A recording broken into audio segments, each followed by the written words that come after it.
Projetor em tela cheia, prévia, janela.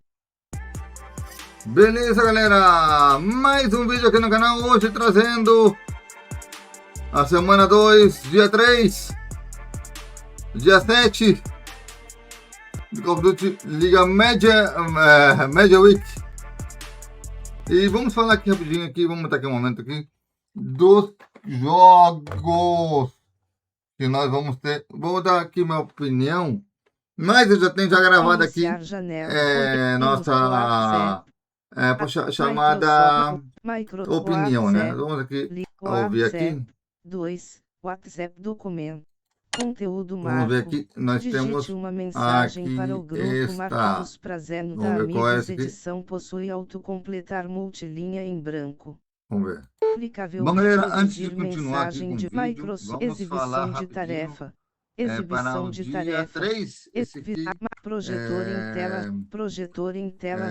minha previsão que está sendo no vídeo 3, claro, no início do vídeo, né? Então, muito obrigado por passar aqui o áudio para mim. Então, vamos aqui para nossa previsão. Carolinas. Não, Nova York, perdão. Nova York versus Toronto. Aqui eu vou passar em Toronto. Nova York versus Toronto. Toronto ganha de Nova York. Toronto, acho que é melhor que Nova York, muito. Aqui, no primeiro jogo. No segundo jogo, Paris Gentlemen e Vancouver Surge. Eu vou torcer para Paris Gentlemen. Vancouver Surge é melhor? Mas vai que eu ganho. E o último jogo do dia de amanhã,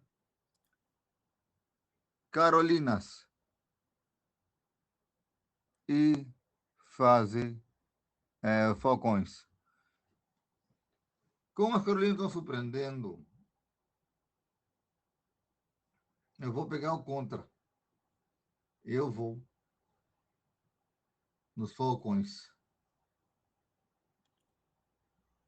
Por que eu vou nos Falcões? Porque os Falcões, para mim, é a zebra do campeonato. Volto com vocês lá no estúdio, Marquitos. Exato, muito obrigado, Xará. Então, aí tá a informação. E eu achei muito interessante também, que Toronto e Carolina. Dios le siga bendiciendo como siente. De parte de su hermano Joan. Gracias, mi amigo, gracias. 2. WhatsApp documento. Hola grupo, muy buenas noches. Estoy acá con ustedes. Paso por aquí para saludarles y desearles que tengan una bendecida y excelente noche, que han tenido un bendecido día. Hasta mañana, si Dios nos presta vida. Ahí está. Enviar. Dale segundo. Aparecieron dos que no aparecían hace tiempo, Jesse y Joao. Saludos los dos. En el mismo grupo, que después entrar en un grupo también. Gracias, Marquitos. Que tengan una excelente y bendecida noche. Enviar. Adicionar membro 1 de 11. Deixa eu limpar aqui. Grupo. Clicável título. Muito bem. Deseja título. Já limpei o grupo. Deseja limpar esta conversa. Aí Alerta tá. conversa limpa. Título nível 1 deseja limpar. Já tá. Agora sim. O grupo tá limpo, já faltam 10 minutos.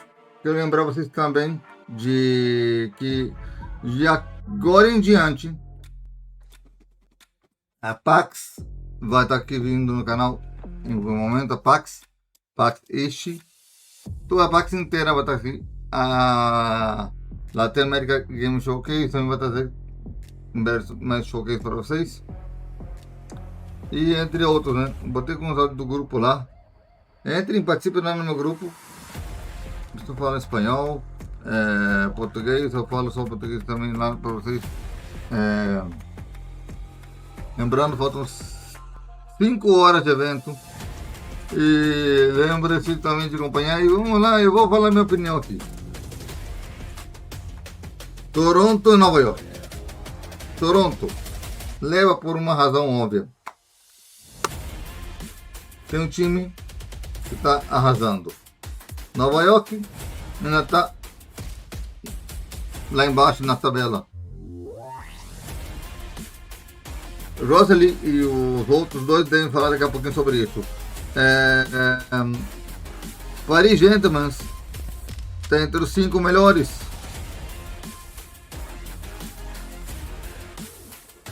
Vancouver Surge também está entre os 8 melhores. As Carolinas não é o time que ganhe, mas está entre os 8 melhores também. E o Fase Vegas Falcões está entre os 12 melhores. Então, dos 12 times. Então, alguns desses times estão a ponto de levar uma rasteira, né? Lembre de comentar, para tirar o vídeo no canal, lembrando, em breve Gamescom. Mas antes, temos esses eventos que eu mencionei. Latam, PAX East e PAX West 2026. Ok? Vamos trazer menos concertos, porque concertos dá problema. Ok? Lembre-se de compartilhar e desfrutar aqui do canal.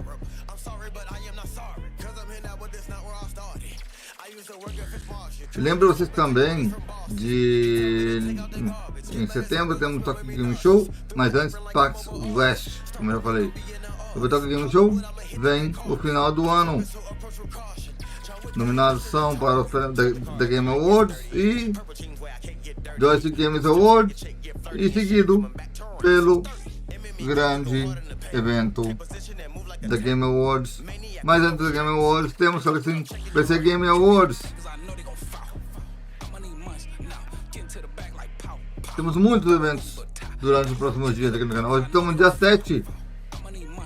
Hoje é 7 de julho. Os jogos da Plaza foram liberados. Hoje, dia 7, né, foi liberado os jogos da Plus. Terça-feira, dia 7. Galera, se preparem porque o mês vai ser longo.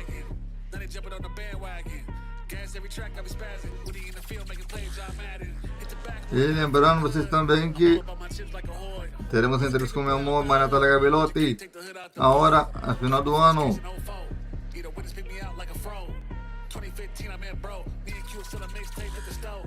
Dia exato não tenho aqui, dia 19 e 20. 19 que é numa quinta-feira, então 20 que é numa sexta. Então vamos ver que dia cai nossa entrevista.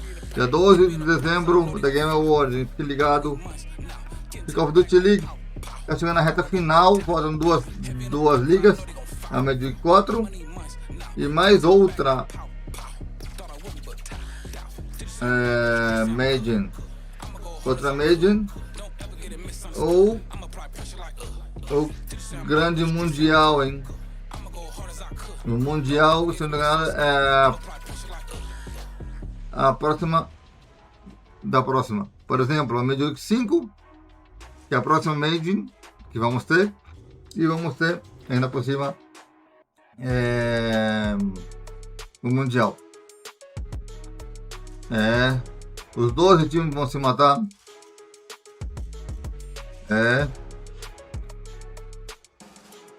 E o Mortal Kombat League ainda não voltou. Até onde eu começar a gravar esse vídeo. Estou gravando isso aqui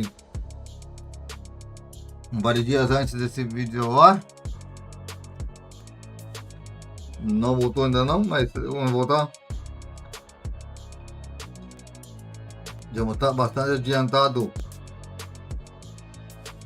Lembre-se de compartilhar o vídeo. Você fica lembrando, hoje é o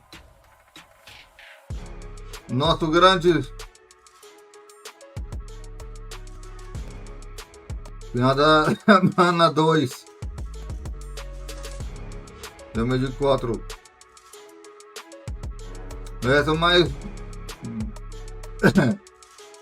2 semanas. Vai ser 8, 9, 10, 11, 12 e 13.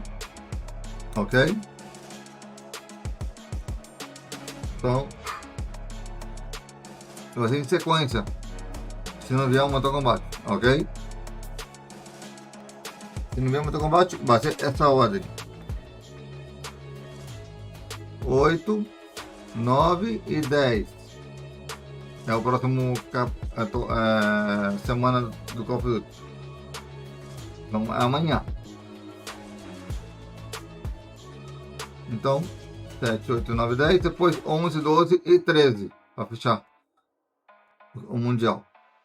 Se não tiver outros torneios no meio do mundo do combate. Então, irmão, se tiver, vai ser adiado unicamente um dia. Por exemplo, este cai no dia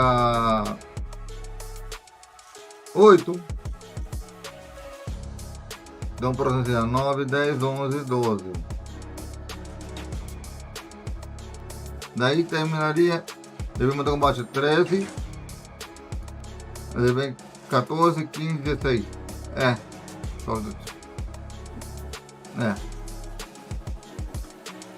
Estamos já um pouco falando na metade do mês, né? Praticamente. A Pax.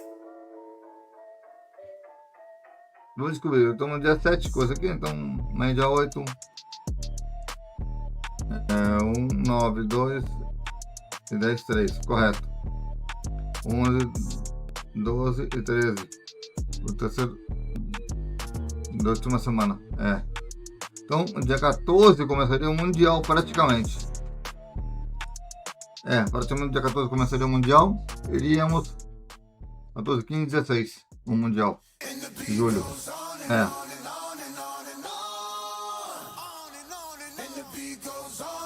Se não tiver motocombate, claro. Lembrando, em momentos, vou estar vindo aqui com vocês.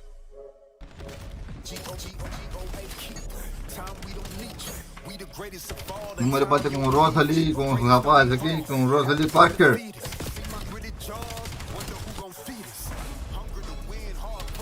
Onde o comando aqui é deles, né?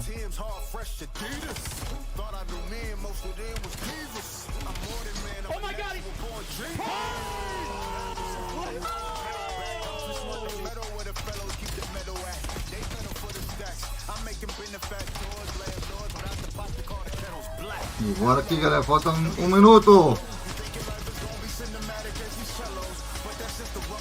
Pra quem esperou 15 minutos, vale a pena.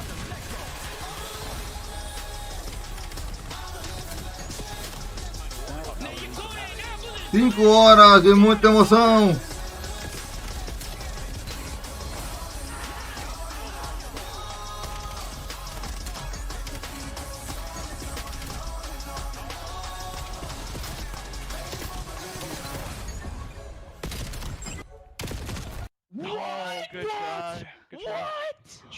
Bro. My ass! What? Unlucky, bro. We're good. We're straight. Was it that PC? Holy f***, he's got deleted. Nah, Purge gets 3 here. Number 2 has to run. Got him. I need 2 here. Oh my god. Segundos. Oh my god, he's... Let's go! It's the Purge clutch! Purge makes the play! E nenhum dos eventos dos 3 dias duraram menos de 5 horas, hein?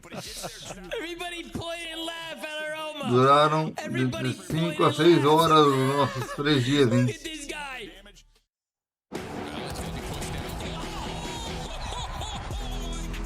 O único que vai durar também 5 horas, hein?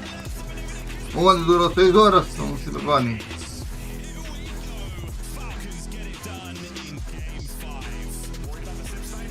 you should be.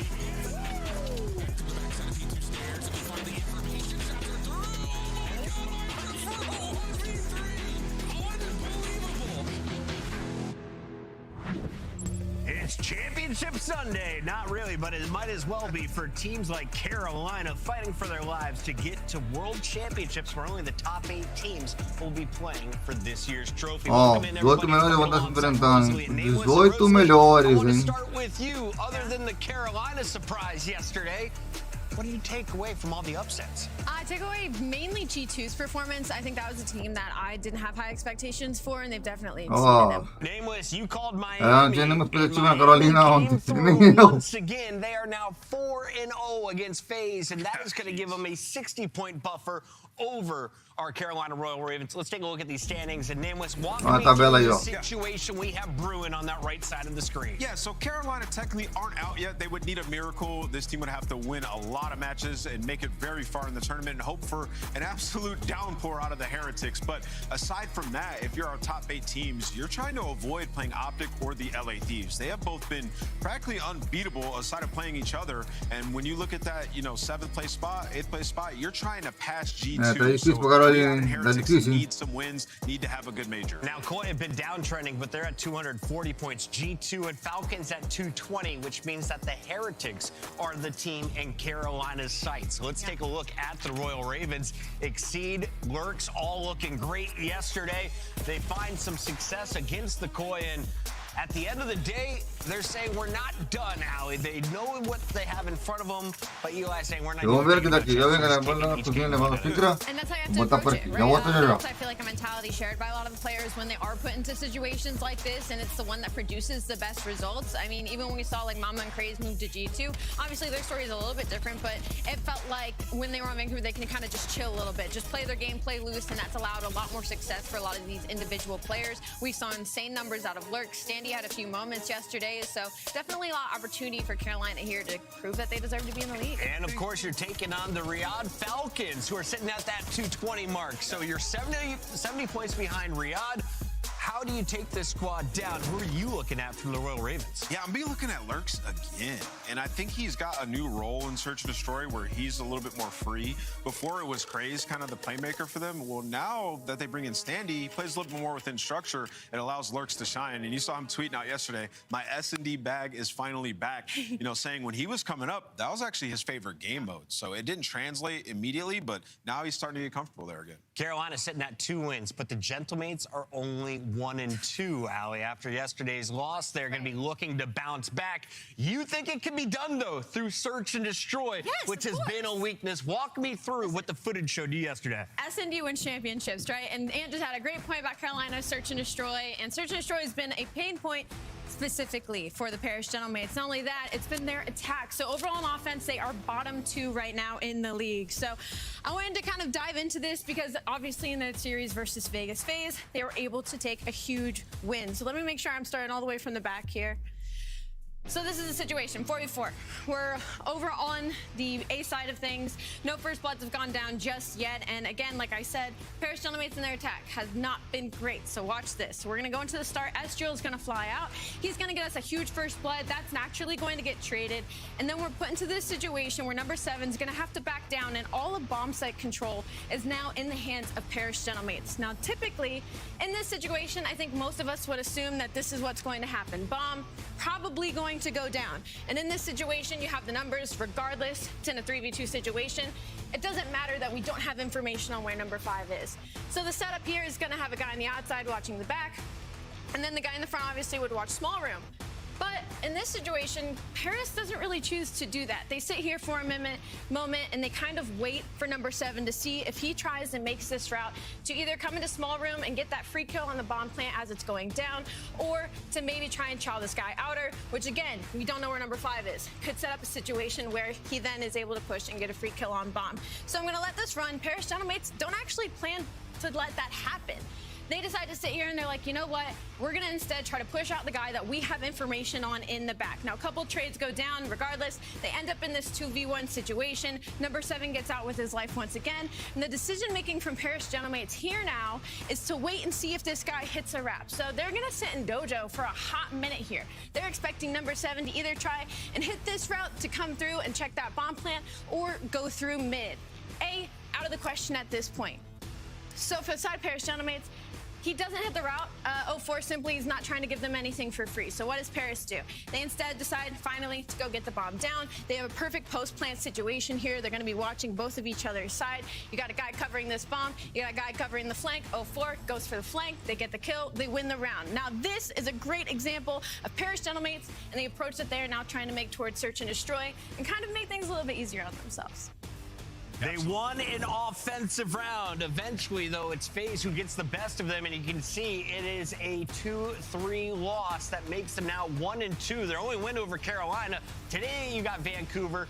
You got the Breach next week. So, is this a situation where we could be looking at Paris starting off in the losers bracket, Ann? Yeah, it's definitely a situation where it could happen, especially if they don't clean up their offenses like the one Ali showed. Like, I thought that was a great round of playing aggressive, actually using your numbers. These guys are getting paid a high salary for a reason because they're really talented. So, yeah, in that situation, I'd like to see more of that out of them, honestly. Nero and Vancouver have jumped from the D tier up to C. Is it good enough to take down Paris Gentlemates? Well, you'll have to wait and see as we have 3 matches coming your way. We're starting things off with New York versus Toronto.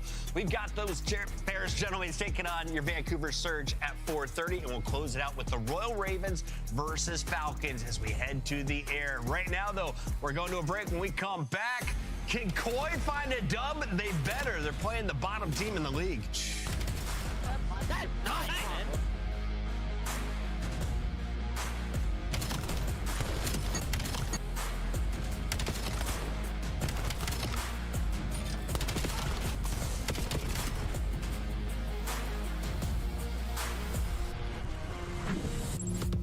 Chance tickets are on sale now. Come see the best teams lock in for this season's grand finale in fabulous Las Vegas. All 4-day passes come with early venue access. Head to FazeVegas.com or scan the QR code to get your tickets now.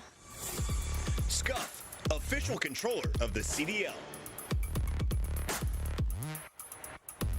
Monster Energy, the official energy drink of the CDL.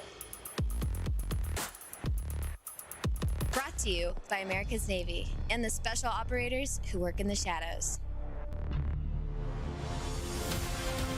Let's find out who's built for the big save. The Heretics ready to dive in. Thanks, Tim. 4 and Snoopy. Come on, wipes them all.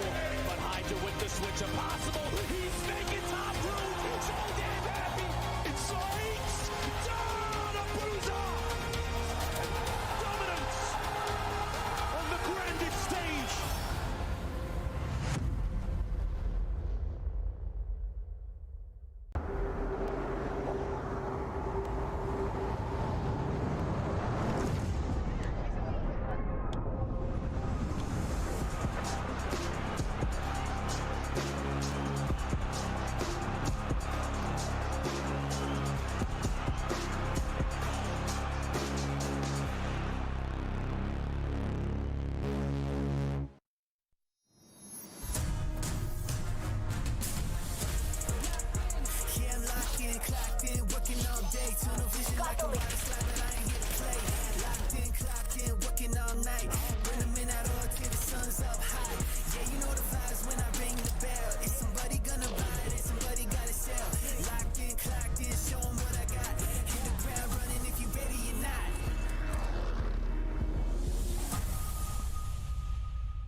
Welcome back, ladies and gentlemen. It's time for your first match here on Sunday. We've got 3 coming your way. In Toronto, well, they have not been looking good. After losing their star player, Joe Deceives, the team has looked flustered. Today, though, you're looking to right the ship. You're playing the worst team in the league in Cloud9 with a squad made up of 18-year-olds, basically. So, Ali, let's start with the Koi, the veterans here. You're bringing in Kips. He's the rookie. Now you've got a new 4th on the lineup. What have you seen from them lately, and what is it going to take to walk away with a win tonight? I haven't seen much from them lately. I can't lie. I did get excited when they did have a win versus Cloud9 because we thought, you know, we saw a little bit of participation out of Abe. He did what he was expected to do, but unfortunately, since then, it hasn't been a whole lot of positives to talk about on the side of Toronto Koi. The positives in this specific matchup is that they haven't lost a hard point to this team, so this will be a great opportunity for Toronto Koi, especially to focus on those S&Ds and see how they match up versus a team like that. Is this a trap game, Nameless? Nope, they just played them. It was Abe's debut match, and they blitzed them, and Abe had like a 1.15 against them, so we're really not going to learn anything from this match for Toronto unless Toronto lose it, which would be jarring. Yeah. But yeah, I mean, they're good enough that, and they've been good throughout this year, that it doesn't matter if Joe's not on this team or not for this type of matchup. Just want to come out here and be clean and repeat the same match you had a week ago. What is Cloud9 playing for? Well, they're going to Major 4. And they are. They could play next year. You got to play for your spot. 100%. You got to showcase your skills, right? Yes, and you know who's been doing that? Wevy's been showcasing his skills. His shot is incredible. He's had a couple of moments where, like, a mental lapse in judgment, like lost him a scar hardpoint. But aside from that, he's been a straight shooter. So if he can continue to develop, I think that'd be awesome for him and some of these other teams looking at players for next year. Cloud9 going with the discount roster. They bring up a bunch of players from challengers, none with trophies, though, Allie. You're looking for potential. You want to build on this potentially going into the next year. So what have you seen from the young guns? What do you like? What do you want to see improved? On top of the conversation of Wevy, I think we've had some moments out of Encourage and Nezra. I think if you look at overall in the season, specifically in that search and destroy, this is a team that could 2-3-5 you. I mean, they are, you know, keeping overloads close. If they found any success, statistically speaking, just in their own pool to use for this, their S&D has been good. Their overload's been all right. So you can't write them off completely. I do think it is an opportunity of a trap game because this is a Cloud9 team who scores have been slightly getting closer and closer in the gap when it comes to some of the professional teams. So I don't know. I wouldn't completely sign them off. It's been 94 days since they've beaten a pro team. That's over 3 months. They also only have 4 match wins on the whole season. Yes. Cloud9 has been in the blender. Let's take a look at the maps and modes for this best of 5.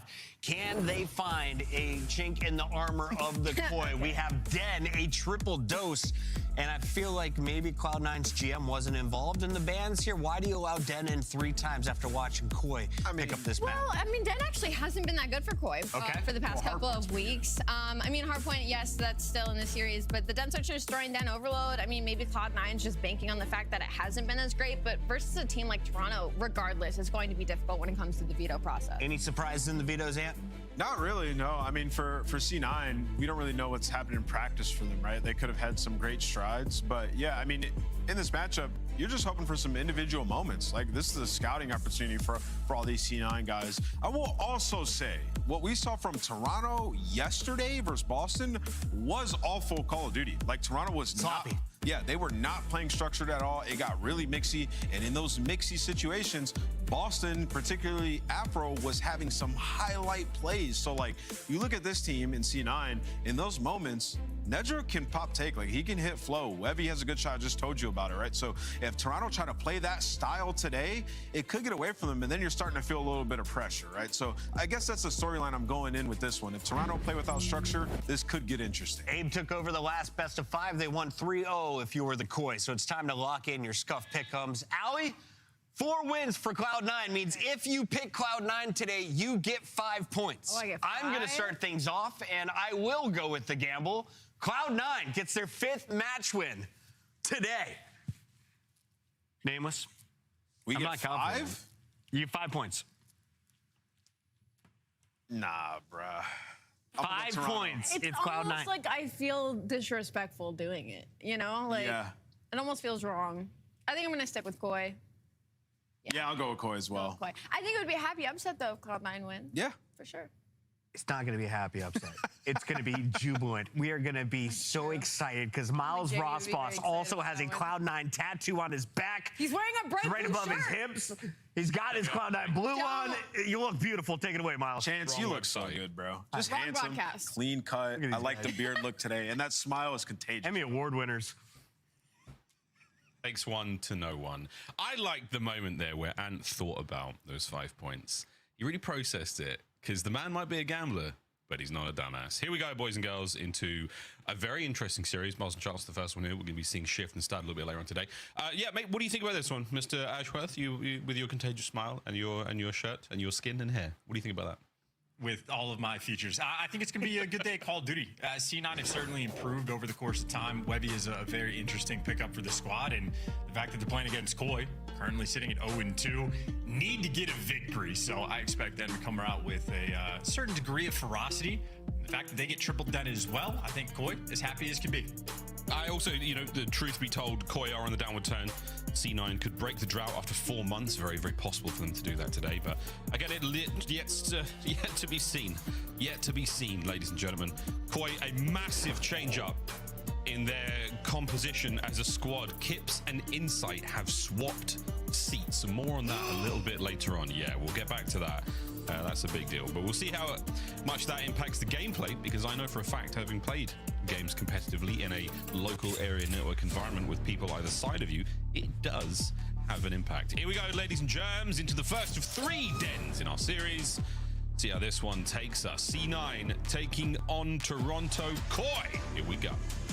Miles, if you're the one with experience for this, do you think it's a bigger deal of like being able to screen peek, like when you're dead for those 2 seconds on a hard point, looking at the guy next to you to get information? Or is it more of like a body language thing of one guy might have like a checky sort of moment of he gets killed, leans back in his seat, big on the body language, or are both just equal factors? Equal factors. I like having the more experienced teammates in the middle, because when mental goes, you really want to have that reassuring, calm voice or calm presence near you, just to make sure that it doesn't get any worse. And right now, it's as bad as it could possibly get for Toronto Koi, who will be wiped off.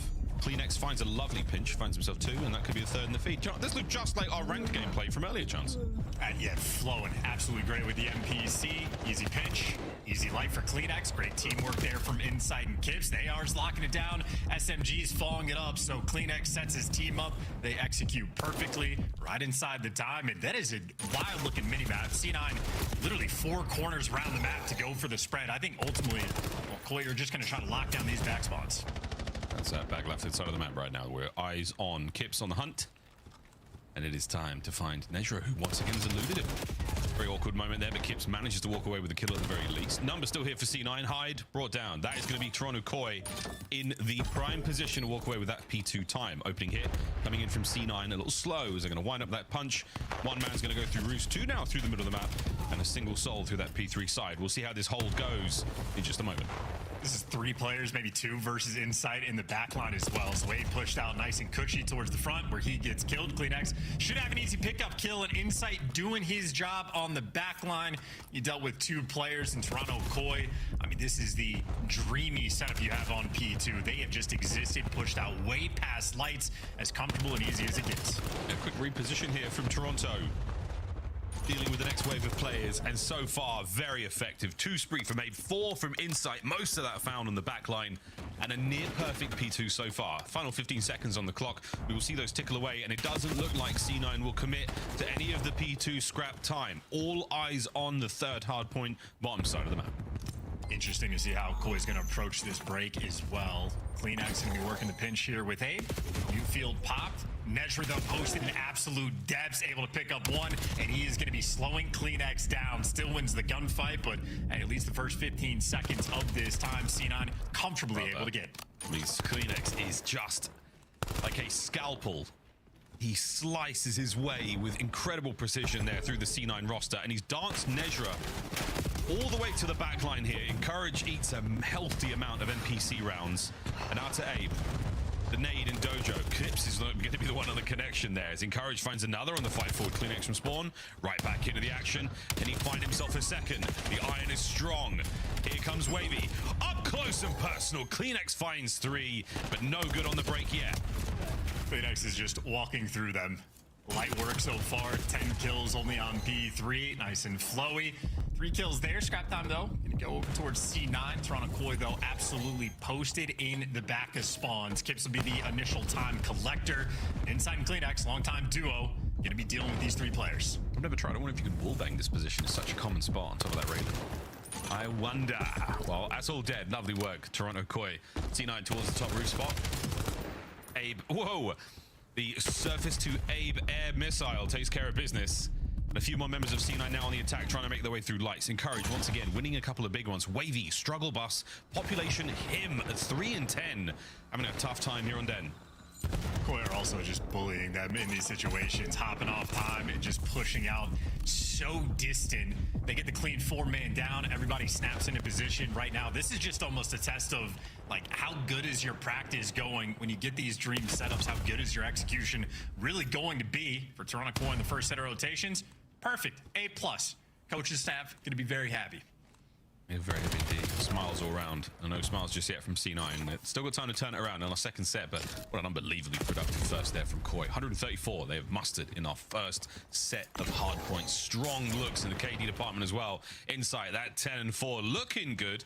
Let's go for a listen in and see how it sounds. Outside time, not touch. Watch out. Nice. Double's really weak. Heard you. Red. Heard you, I have it. Putting around. What's the blue I got naded again. Out of red gun. 2 top blue. There's 2 in top blue. Yeah. Out of time. Left side time, 1 shot. 2 on time. Alright, 2 time, 1 move. We'll get killed. Shoot over here. Another one be cut. Out, yo. 1's in 10. 1's on 10, 1 time. Really weak, absolute. Our lobby wants to be cut. Yeah, I spawned off. Front lobby, 1 shot and the B cut. Okay, B cut and time, okay? Yeah. One was out right. Yeah. I'm up to the left. Hit there. Yeah, you're good. I'm time. I'm gonna help you, right? Okay, you have the cross seat? I love it. Yeah. Plants, I'm 1 shot. I'm in lobby yet. Not hit that lobby. I'm a rough. Broken, shot off the back. That's the only guy. Let's go. I'm just playing for him, okay? I'm just gonna play pressure. Go. Absolute front lobby dead. That's me, dead. Hey, could go right. Yeah, I'm counting out right, okay, Rom? Okay. Could be lobby. Nothing right. Yeah, 1 right on me. Make sure blocking. Dead. Could be like broken down, okay? You two me dead. Nice, bro. Come on. Could be in lobby, guys. Lights front.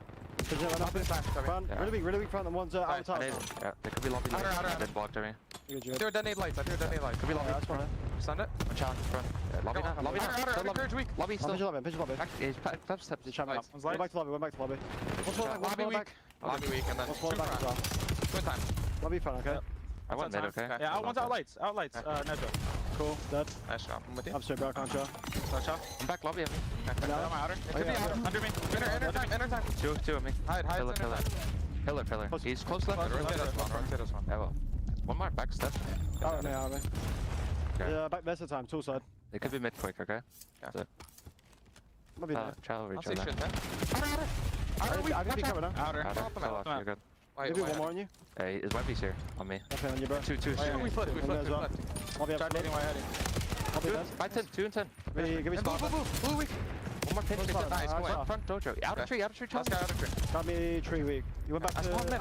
They're gonna be behind you. Yeah, both sides. I have your mid. Play left. I need you outer. I have your outer. Stay down. Still broken. Yeah, I have your cross. Broken, he's gonna be cut now. In. Good. Hold try. Stay down. You're good. Alright, 2 there.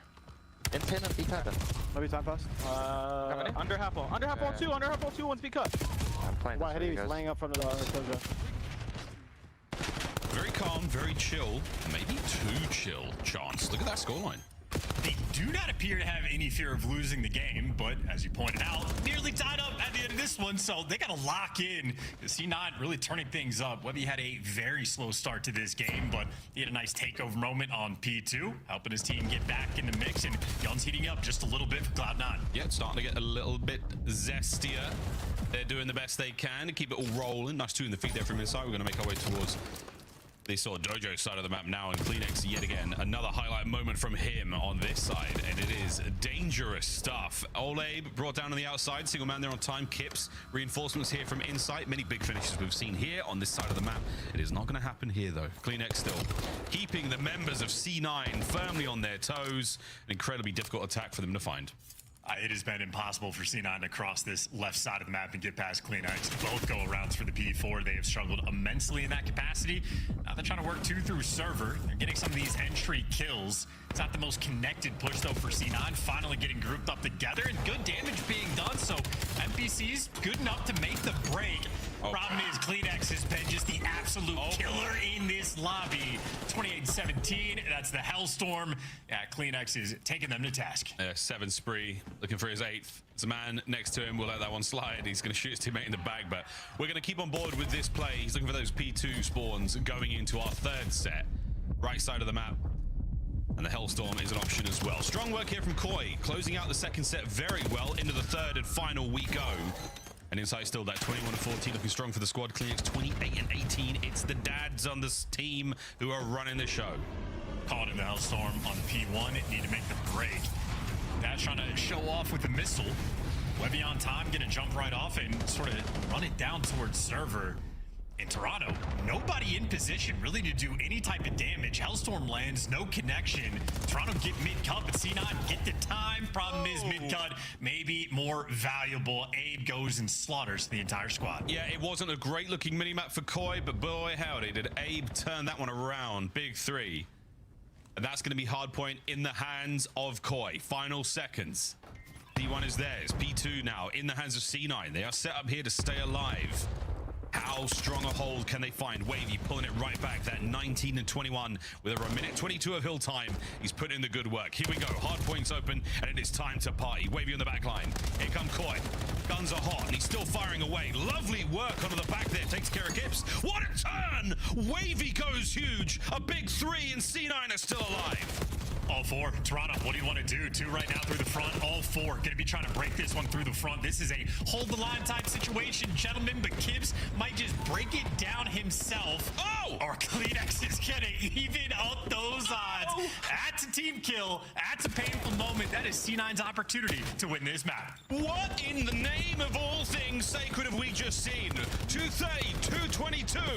Abe on the entry. Sliding, can't find any more. C9 lose the trade battle. And this one's done. We gotta go to new. What an unbelievable P2 that has turned out to be. Kip's trying to play the corner in mid. The foot race is on, and it could go to Nezra. He's the first man in time, but he doesn't have the numbers. Koi with the trophies. Koi with the kills. Koi! Oh, we're going huge, and that should be the game.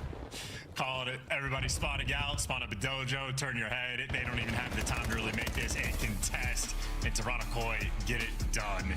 One key mistake there from Kleenex with the double Semtex kill. Yep. Ultimately, Koi, I think, just in control of the pace. And Kip's really able to flip that switch as well on P2. Both break opportunities outside of that Semtex rolling through. Kips was absolutely putting on some wicked work to make those breaks. A little bit of a skill diff there in that one. Yeah, a little bit of skill diff. And, you know, when the going got tough, it got real tough towards the end there. Congratulations, though, C9. That was some grit and some true resolve we saw there. Wavy, what a bad start he had. What a strong finish he had, though. 21-24 and a solid look there. That 223 scoreline, deadly from Cloud9. We are not out of the woods just yet, folks. This was definitely a tighter contest than many of us expected. Well, GG's, though, to Toronto Koi walking over the first map there. Just over 10 minutes of Den action. And I hope you love Den, because we are staying on Den for the next 2 maps as we look across the highlights. Good ones at that. You know, Kleenex is going to have a ton of work over on the patio side of the map. I think on multiple P4s, he was popping off in those sequences. I think ultimately, though, one of the slowest played Den hardpoints maybe we've seen all year. Sort of most well-controlled and maybe interesting philosophies in this lobby. Anytime AMs come up, you know, from challengers to the CDL, it's just a very common thread of, okay, we're playing against full teams. We're an entire roster now. It is dedicated. Everybody understands what they need to do at all times. And the pace, honestly, can slow down quite a bit compared to challengers. If you're playing like an 8 lobby, everybody's just flying around. I think C9 sort of able to match that style relatively well. Thinking about that final like P2 hold where Webby's in the back, has a little bit of support, but wins 2 wicked ones. This moment right here where the younger players sort of playing an atypical game compared to what you're used to, but popping off, showing a little bit of progress. Well, then they missed the gift, though. That is an opportunity to win the game and simply unable to hold. So it's a good try by C9, but yeah, Koi just taking care of business. Yeah, Koi well-rounded. Big work. Got a little dicey there towards the end, got a little scary, but at the end of the day, all that matters is the name who appears on that finishing score line, and that was all Koi. Wow. Back to the drawing board we go, a tight Den against a tough team. As we wipe the crust out of our eyes, we take a look at the game flow, and Toronto Koi with a big win and a very, very strong start as well. I mean, the separation, good. And as you can see there, we did get, as close as it could have possibly come in that second set. During the entirety of that listening we had with Koi, it was a fantastic comeback from C9. They really did pull the goods out there. That was a superb climb. Again, not quite enough to close out. Little bumps and grinds there as they make their way forward. But that is that, ladies and germs. Den hardpoint done. Den search and destroy now on the cards. And Charles, I'm so glad that you brought up our rookies, you know, the sort of AMs who come up.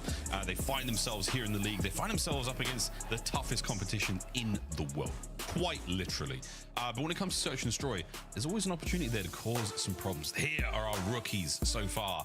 Our KD leaders in search and destroy, and all of them have been bringing the goods so far. Trix will be missed. A player absolutely that should still be in the league.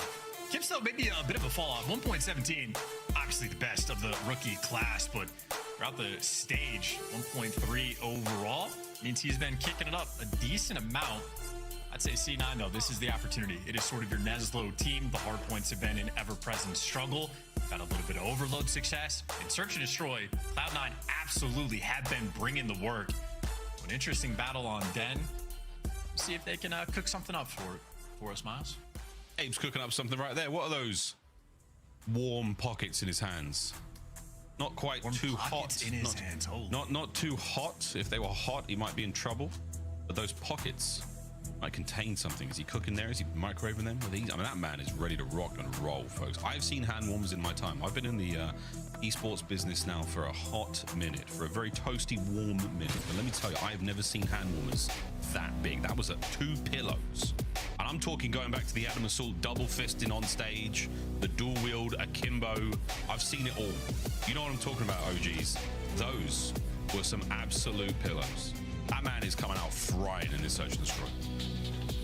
Might have dual factor potential as like towels as well, almost like not just to warm your hands up, but like absorb sweat off as well. Yeah. It seems like a multi-purpose tool, as he is in search and destroy. He's very accomplished. He can do a lot of things. He's a good player. Good player. We'll check the absorbency. No soaking here in search and destroy. We're worried more about the kills and the bomb plants and diffusers. That's exactly where we're going. C9, where are they going? They've thought about mid-map a little bit. Kleenex, see you, bruv.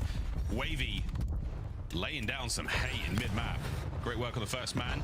However, Abe and Insight get their respective kills. B-bomb site, a dangerous place, and the bomb has been dropped. It is on the floor with no owner to its name right now. Abe cracked as well. Information on one player, knows bombs down. Information on the second player, Webby, last man standing for the 1v2. He's on for the ace here, and this will be a very spectacular one to get. He's been contained, as all of C9 are. Their skulls, their bodies, their remains, their weapons. Their hopes and dreams of this round, all lying very, very close to that bomb. Wavy now. Kips. A nice rotation. Yeah, Kips, the overseer of the bomb. Insight has all the angles covered. Webby is taking a nice route, but he's going to have to rip Insight here to have any hope. And missed opportunity. Toronto, get the dream set up. Yeah, nice mechanical skill, though, from Webby there. You saw the pre-aim was on point. But Insight, what does he do? Plays it perfectly safe. Vetty moment there. Gets the intel, stays behind that hard cover, gives it to Kips. Gets himself on the board, and a lovely bit of work there from Toronto. I believe it was Insight as well that caught Hyde making a play over towards the B site. See, not most players are grouped up towards mid. Webby actually gets the first blood on Kleenex on P1, but the one sort of disconnected player, the island guy attempting to make the play, once he gets caught, devastation for C9. Toronto Koi, good execution. On the attacking round, Kips would be the floater. He's leading towards the A site. Everybody else, right towards B. Well, Wavy, he's on flush duty to take care of that floater for now, though. The rest of the bulk of Koi on the attack now towards B. Kleenex opens things up. One encourage here from the smoke player. I love this, playing very sensibly and slowly. As it clears, his position remains unknown. Can he make something of it with a bomb plant? Here we go. Another nade there. Cuts Dojo into pieces, and that is now Encourage, waiting for the reinforcements to arrive. The pinch is on from Kips, and this is a Toronto Koi round from start to finish. Outstanding execution. Big difference highlighted in the teamwork. Encouraged by the time he gets involved in the situation, he's dealing with 4 players. Kips flying on the pinch. His teammate dies right behind him. Kleenex is there for the trades. Insight had the crossfire, and Abe lying in wait. Full unit working together. Hyde, that is back-to-back rounds where he gets caught effectively by himself. Encourage was nearby, but the coverage, not the best. Slight disconnection against Toronto Koi. Absolutely, they will take you down.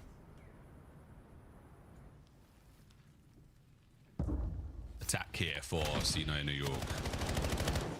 That was the ring of a sniper rifle around the VS Recon in play here. Encourage a vicious attack here. He and Nezra, they managed to make something of it.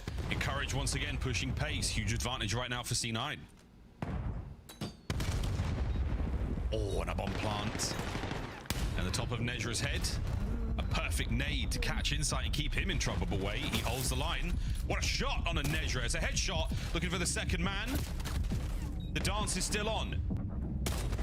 Under the coverage of Insight, and another nade. He's eating his fair share here in this 3v1 right now for Abe, and it is done. C9, stay alive. Hungry Hippo. How many that perfectly timed every 5 seconds, just a brand new frag grenade right down the pipe at Insight. Can't afford anything there and shows off the teamwork. I think round one, we heard this smoke gets missed by C9 right at the start of the round. And I think that was a failure of the strat. They corrected it here, smoke out the top window. It's where Insight was trying to snipe from. C9 run straight through the middle of the map, attack the B bomb site from there. Great pressure in towards Dojo. I think explainer for what their failure was round one. Just the missed smoke costed them, but right back in the mix, C9, at least on the board, and Toronto right back towards B, keeping things nice and stable. Not sure how much impact that trophy has had as of yet. Only encouraged throwing this concussion so far. C9 not as invested in this side of the map as Toronto Koi are on the attack. Here come the reinforcements. Right-hand side of the map. On they flow. Looks like 2 through mid, 2 through Dojo. Kleenex might be catching one out here. Kips will help him out in mid. Dojo battle is on yet again. The heat map from the previous round. We are still in it, scorching hot. And Abe with the bomb plant. Is this going to give C9 the opportunity to fly forward? They're going to play this one safe and go for the full retake. You bet your bottom dollar. Nades are out. And Abe walks away unscathed. Here we go. C9 over the top. And so far, it is good from Koi. Opening kills theirs. Kips on another flank. Red this time. Not good enough for the kill. Another man. He's cut his way through a third. Oh my goodness. And Hyde, last man up. The Kips flank pays off. Methodical. Couldn't ask for anything better in terms of how you write it down. Work the middle of the map, clear out the B bomb site, cleared out every single corner, every nook and cranny, and only then did they go for the bomb plant. Kips was in position towards the middle of the map. I mean, he was working with Kleenex to achieve that position. Once the action starts to pop off, perfectly timed pinch. Very systematic, similar to what we saw in the Den hardpoint. Toronto Koi really trying to dial in their teamwork, the plays taking place exactly how you write them down. A little bit of unfortunate timing certainly helps, but that's the way it goes in Call of Duty, boys and girls. So smoke connection there. E-bomb site, nobody home. C9 are all over it. Abe, how much has he seen? A little too close. Oh dear, Hyde managing to fight his way through. Here come the rest of Koi. And it's a fast move across the map. Bomb planted. The setup now in position. No trophies to be found. And Koi, as close as Kleenex could possibly be. What a moment. Over the top. Doesn't see the first man. Will he see Hyde? Kleenex. What a first. Kleenex. What a second kill. He might as well jump on the bomb indeed. Is the coverage there? No, encourage over the top. There's Insight for the kill. And Wavy on the flank. Gets it. One more. For Wavy to seal the round. He goes high.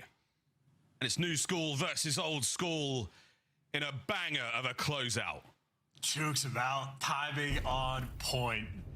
Barely gets Kleenex, but as soon as he does, yeah, hit the fancy footwork on Insight. Only got 2 bullets on him. Nice clutch from Wevy. Rookie showing up here against Koi. No, I really thought, I mean, Kleenex makes the play. Is it Wevy or is it Wavy? Is it, Wevy, you know what? It's Wevy. Thanks, mate. It's my first day. Wevy, what a play, mate. If I'm wrong, I'll eat that, but it's got to be Wevy, right? Yeah, me. We've got to know. Answers on a postcard and or a tweet. Let me know. Is it Wevy like Bevy or is it Wavy? Like Wavy. Think about that, chat. Go on, Hyde. First blood. Love that. Takes control of the situation. That's going to be the bomb dropped also. Ton of information passed over. Here comes the Koi hit squad. Trying to recover what's theirs and Hyde. Oh, in the corner with the knife. Nezra on the king of the rooftops. Wins that one. Hyde strikes another. 4v1. Koi are being taken to the cleaners here on this round. Hyde living up to his name. Inside good for one, but trades instantaneous. Hyde has quite, like, typically island players Take your time, work some distant lane. If you don't get information, you start to make moves. Hyde is just running it down. Solo for these missions as well. He's gotten caught a few times, but that is the S&D kid prowess showing off. Finds the route, gets some intel, drops a smoke at his feet, and just waits. A nightmare to deal with, and good enough for C9 to tie up the odds. We're 3-3. This is a nice 3-3. A couple of big rounds from C9.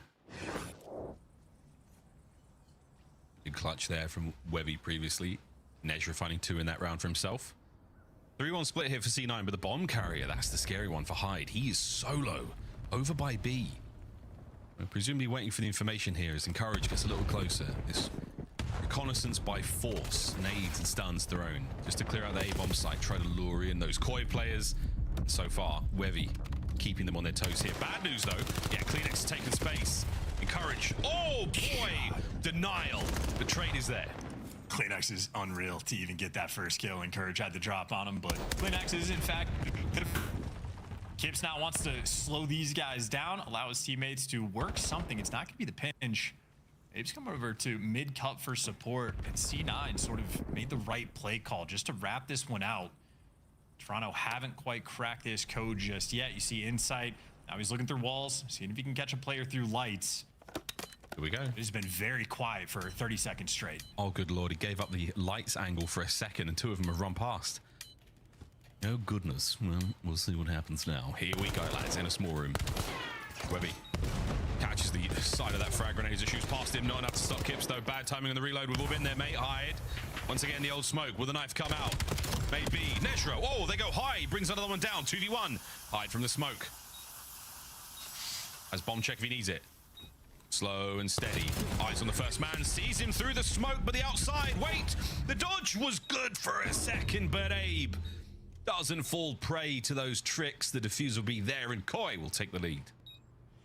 Abe is a very reactive player in the cams as well. Almost every gunfight, every death, reacting in some capacity. Great on the clutch, though. A little bit awkward for a very brief moment, but instantly there for the trades. Anytime there... Oh, he's going for the assassination, I feel like, maybe. No, just awkwardness. Just awkward timing. Okay. Wow, great stuff. Hyde, I'm really appreciating Hyde's composure. As you said, that sort of search and destroy kid DNA really showing there. If there's a smoke, he will be standing in it. Well, good. I mean, that's what he wants you to think, you know? That's how it goes. Shown that hand twice now. Surely he doesn't show it a third time. At least once a year we bring up rock, paper, scissors strategies, Chance. I feel like in these Call of Duty's broadcasts, but Wavy showing off the goods. A man that can do it all. Lovely shot. And now an escape artist lives to fight another life. Encourage on the mid hit. Or you've absolutely encircled Toronto Koi. Wavy doing that alone at the rear guard. Snipes and stuns getting the job done. And you still technically have Koi exactly where you want them. Nezra now to close in. Snaps another second man with great damage, but is it enough to get the kill? Not just yet. CleanX now in the 1v3. And that is a C9 round. Great round. Webby, the disappearing act, got away with 5 HP, dodging the bullets through the wall. A little bit of luck on his side there, but 7-4 performance there for the final kill. And a great snipe just squishes Insight's head right from the opening break. This is a nice one as well. Webby. That angle, we've seen it pay off many, many times. And from the other side, I mean, you're showing so little. The pixels to show that chest hitbox as the nade is thrown has been caught so many times, so many different players on so many teams. A couple more here. Webby, dancer with Insight. And he's shown it a few times. How many more will he show? So he tries to get CleanX in a position. Perfect stuff. All 4 players for Toronto here in the middle of that, man. All 4. All 4. And they're going to commit to this still. B-bomb site, a little bit of love. CleanX there kept on 85 HP for so long, thanks to that stun grenade. Webby hits an absolute banger in the previous. Can't hit a barn door now, sadly. C9 now lining up for the hit towards B. Big rotation from Koi. They are committing. We are all in. The chips are down. Are Cloud9 going to match? Heavy damage on the Kips. Gets away with his life. Insight there with the coverage. 35 seconds to play here, C9. Step closer to the bomb. Webby still doesn't connect. Kips starts the party now with 25 to go. Kips finding a second.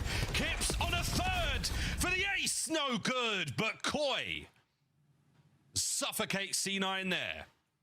Unreal. Kips had no right to live. Tagged up one shot when he's out of dojo. It actually jumps across sort of no man's land. Surprise, none of the ARs for C9 looking over, able to connect on him, but you let that man live, he's there to execute you. Inside might steal that final kill, but Kips just robbed you in broad daylight. Yeah, that was true daylight robbery. There were cameras, there were witnesses. It mattered not. Kips walked right in and took what was his. Big three. And a strong momentum shift there as we get ourselves to map point for Toronto Koi. Another den. Might be going their way. A single round now for them. 3-1 split, and it's going to get ugly quick. Nezra, does he find the corner? He does. Can he hold on? Over the top. Kips down. Can he get a second? No, we cannot. The trades are on point, though, and here comes the bomb. Abe the carrier. Keen for the attack now. Insight backing him up. It's a 2v3, and Koi are not backing down. Ouch. That's a sniper. Ouch. That's the round. Oh! Webby hits. Webby connects. And the rest of C9 there to pick up the pieces. Final round here on Den. The day one corner being played out front bomb site to success. A little bit of laziness on Toronto Koi's part. A lot of fluid setups they've been working with in Search and Destroy, but that'd be the first time they attack the A site, punished immediately. Round 11, one that Cloud9 certainly needs. In terms of the series, in terms of CDL points, Toronto Koi in the exact same page. They have stacked the A site on defense. Toronto Koi have guessed wrong. For C9, this bomb site as open as it could possibly be. Yeah, I think Koi are going to go very fast, yeah, all the way around. Fast plant, fast wraps. We're going to live fast, and this round might just die young. We're going for it, folks. 2 on the pinch. How's the timing? How's the chemistry, C9? Have you got an eye on the prize right now? You sure do. Webby, good coverage.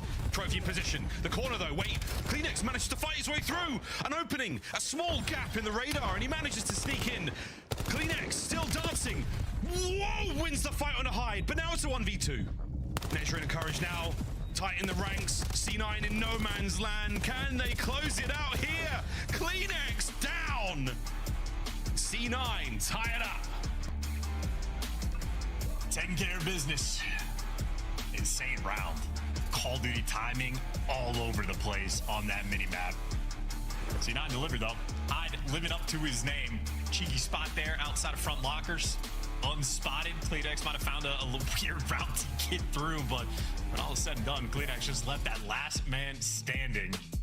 Good game down the line. Every single player for Cloud9 getting involved. Everybody had their impact. Hyde struggled, I'd say, early on. First 2 rounds was getting caught. First Bloods, though, ends up with 3. 2 for Netra, 2 for Webby. 1 connection with the sniper rifle at the very least, so good work out of C9. The one game mode they need to be able to win, they have converted. They've got the S&D. Hey, look at these score lines, folks. 223 and 6-5. It's a pretty close one, and both teams are rather adept at a den overload, if I do say so myself. When we get to the gridlock, though, it's all bets are off. It's anyone's guess at that point in time. We'll see how that goes, folks. But at the very least, we will be seeing one of those gridlocks. Hey! This is a fun series. I dressed C9 blue, and I'm hella blue today. Well, we'll get rid of those blues on the other side of this break, folks, as we're going to play ourselves some Overload. We're staying on Den. It's the final part of this trilogy before we go to Gridlock. Don't go too far, ladies and germs. This is the Call of Duty League.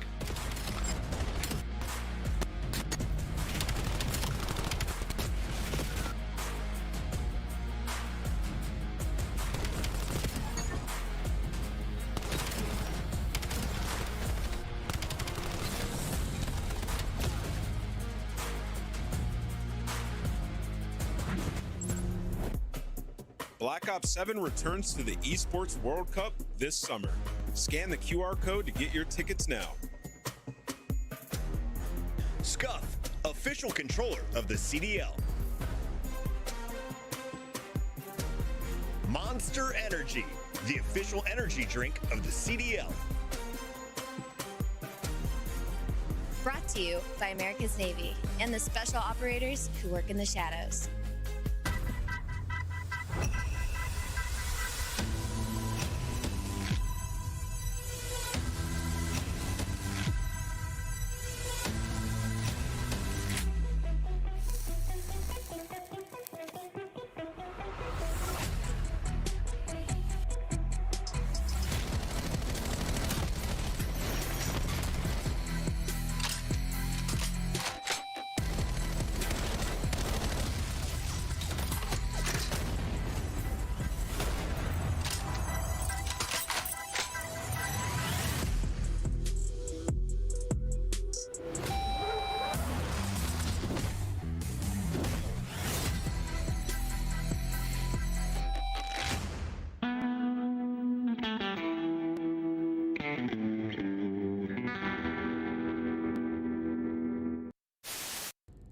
I mean, Bader. It's like both sides. Watch out, he might be ironing you. I think he's looking for you. He is. Low boat. Oh. Nice, Ken. Oh my god. Good map, Ken. Holy God. You just took us home. Took us home. Oh my god. Bro, I can. No way. Oh, man. Oh my god, I should have. Joe, bro, yet she should have thought he won that. I actually thought. With another nice shot from Dashy, though. Some bad timing. He is going to find him. It's just Kleenex scrambling, trying to get around, drops in between. Dashy with all four and the defuse. Talk about the ice. Did he get it? It was very close. I thought he had it. I thought he had it. I think there's a miscomm there. There's a miscomm. Hey, they might have done enough to force map 4, though. Yeah. I mean, it's a really good overload. Yeah, Cloud9 is just on the same page now. Okay, still though, 2-point game.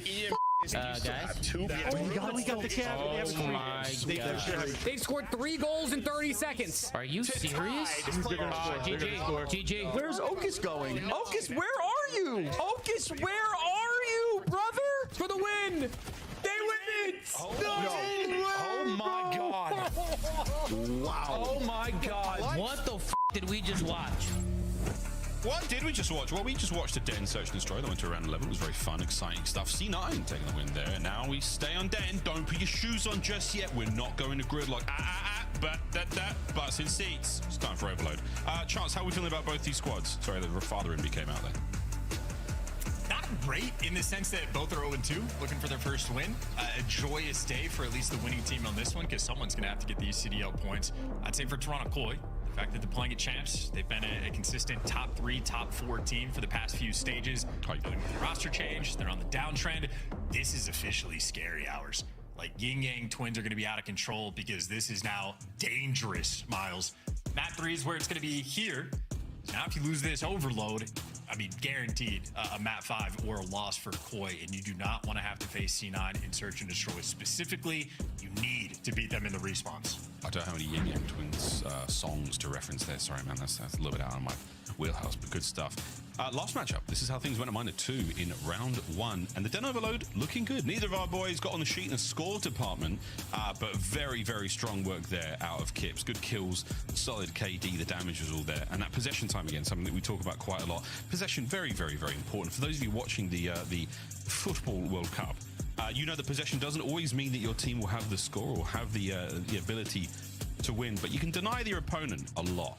So possession is still a statistic that we look on favorably here in the Call of Duty League. So eyes on that. Koi, a squad that are very, very strategically minded when it comes to the mode. They do like a lot of possession.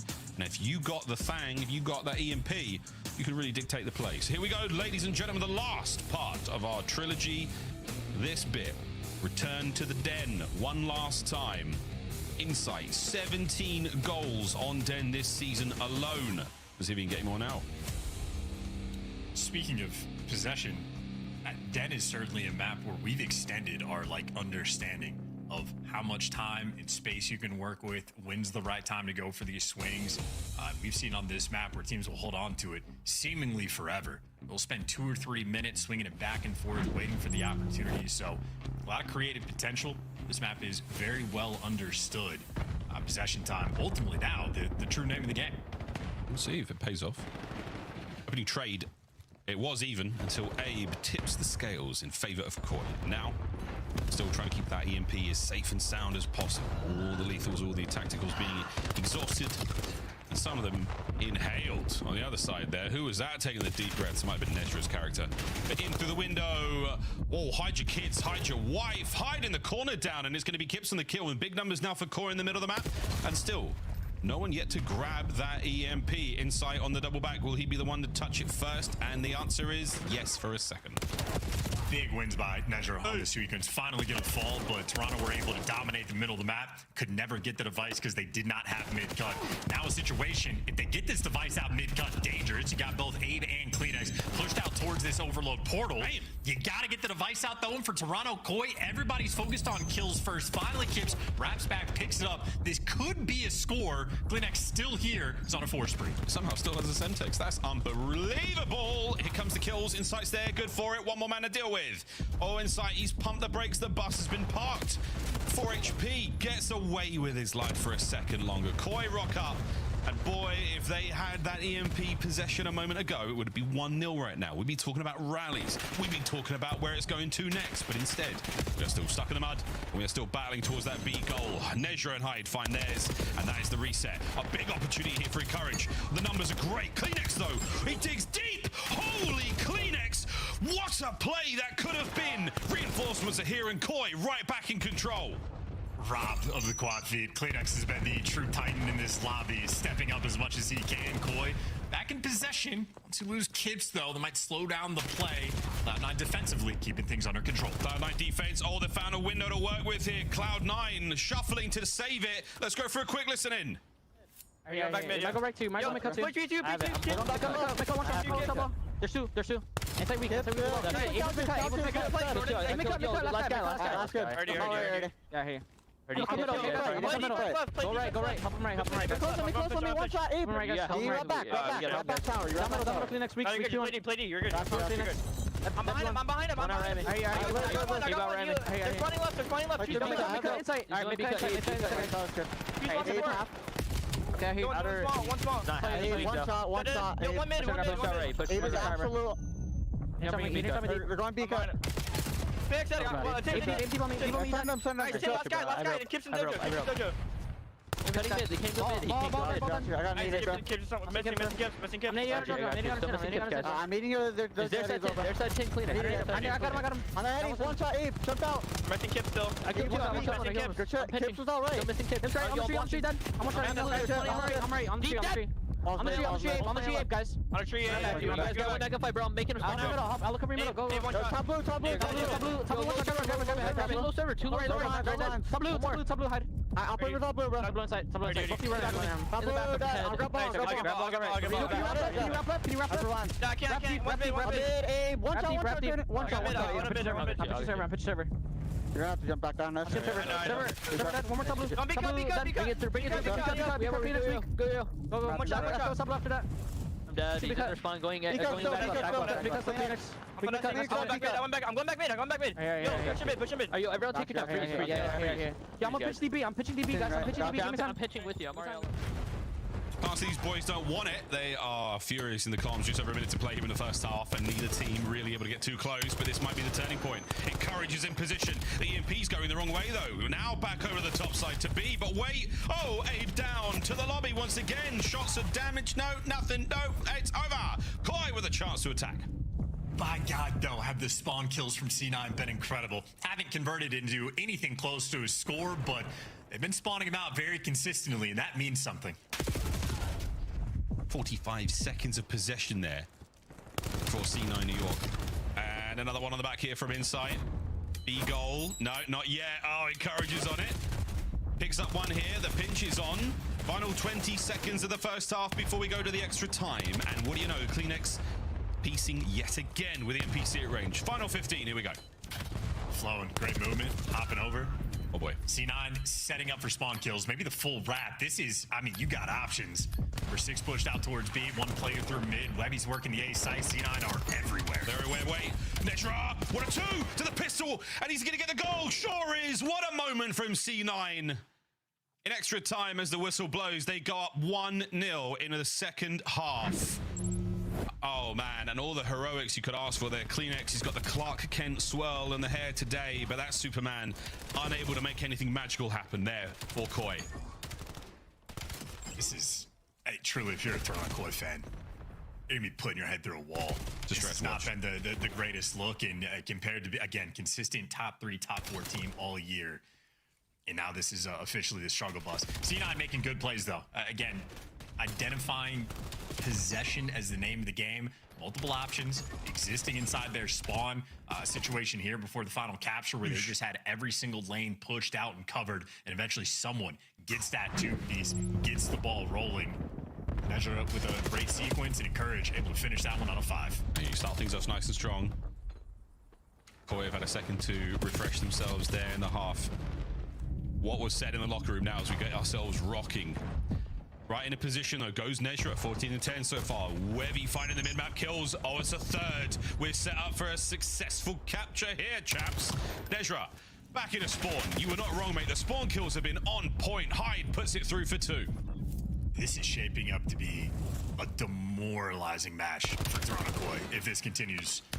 And I think it's C9. I mean, they're ones in control of the pace. Again, they have just lived inside of their spawn, forcing out, spawn killing relentlessly. Finally, Encourage gets dropped with the rally cap on point. C9 playing extremely good overload for the moment. Second half, I mean, that's 2 caps in a minute. Finally, Toronto Koi are able to clear their spawn, pick up the device, and try to make something happen, but there's simply nowhere for Kips to go.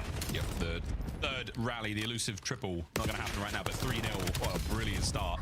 2 Hellstorms to play with here for C9 New York.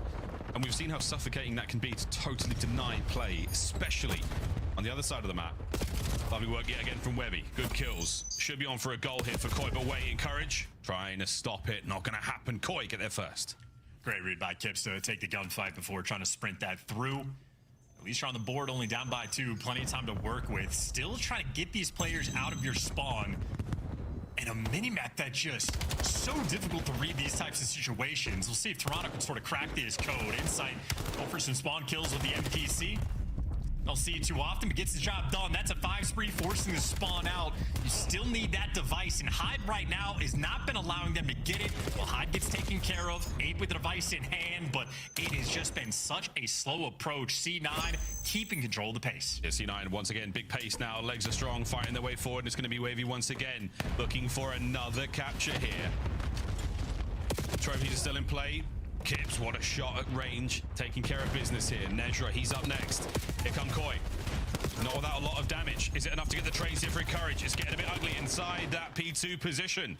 Wavy now from respawn, back into it. The EMP yet to escape just yet. Oh, but it's a kill box from Koi. They walk away with all the kills, and the march towards B is on. Delicate moment. Kips now leading the charge. Cheeky spot from Encourage. You check the day 1 corners. You absolutely do. Everybody's here. Everybody dying to Kips, except for Nedra, who probably bounced a nade off of one of the 5 people standing in front of him. And now, once again, a minimap that is unpredictable. Half the lobby spawn in Dojo, the other half spawn out towards B. Kips, he's in between them all. Kips is in between them all. 7 spree, still rocking. Wants to reload the NPC, though, son. He does have to worry about quite a lot right now, and he is in a tough position. 2 minutes to rock. And Koi are very much alive here. You've still got positional advantage right now. Another kill, worrying about the man in your goal. Webby now trying to soften up those defenders as much as possible. EMP possession to Koi. Finally, Kips gets brought down. Should just kept the MPC out on an absolute tear with that weapon. Let one of your teammates go for the device. Instead, square up battle, minute and a half to play. Kips, well, instead, going to be going for the Hellstorm. 2 kills and a beat in favor of Koi. Make it 3 Encourage. Last one that's out towards the middle of the map, so everybody else off spawn inside, going to take it through mid. There's a little danger close there, but now it's the Kleenex. He is the danger. Through lobby, stun connection, no gun on the kill.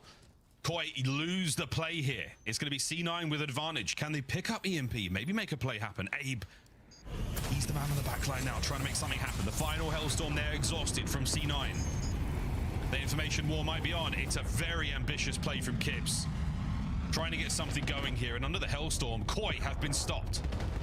Just full setting, trying to make that happen. Now for C9, a score you might as well call a game if you can convert. More importantly, you just need the kills. The device is out, hasn't made it on the cross. Encourage working with Hyde to keep this one slow, but you're losing bodies. Oh, bodies are starting to hit the floor. Nezra's up next. Kips. Stays alive for a second longer, waiting for the boys now. 35 seconds for Koi to equalize. Inside Kleenex get their kills, waving from Dojo, put down on the map by Kleenex. And here we go, the pickup. An opportunity now for the run. Hyde wins a big 2. That is unbelievable. Hyde gets another. What a save.